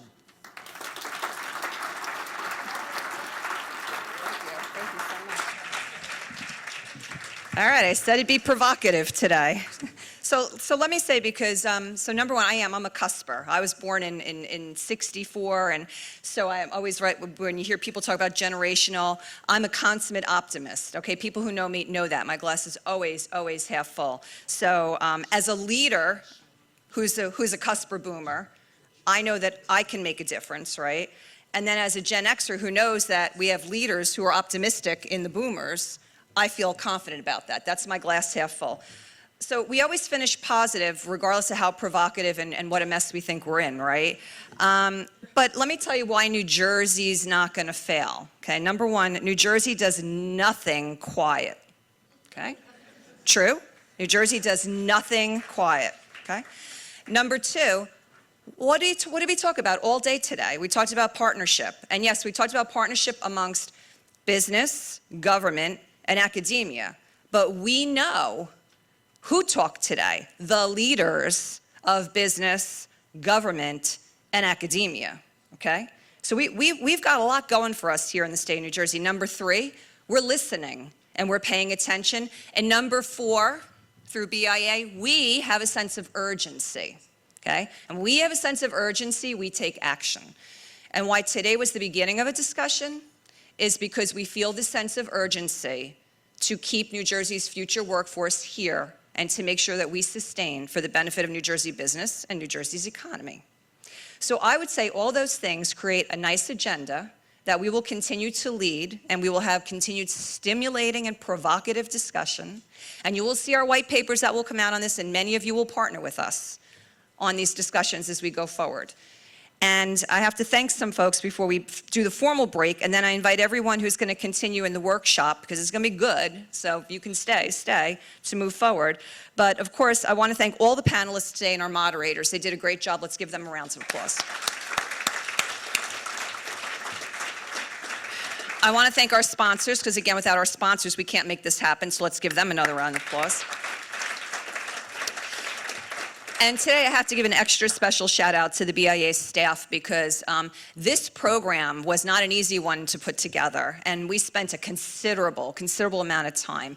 And from our events team, our lobbyists and our government affairs team, to all my colleagues in our executive team, to our membership team, every part of BIA fed into this program today and made it happen. So give a big round of applause for the BIA staff, because they did a fabulous job today. And then last, I need to thank all of you, because you've spent 3/4 of a day with us now on a very important issue. And I know you are engaged, because again, I felt the energy at the beginning, and boy, I still feel the energy right now. So I want to thank all of you for your active participation. I ask you to continue to stay involved. With that, I'm going to say thank you to those who need to leave. We're going to take about 10 minutes for everyone to take a restroom break and a regroup, and I hope that you come back and join us for the workshop. Thanks so much.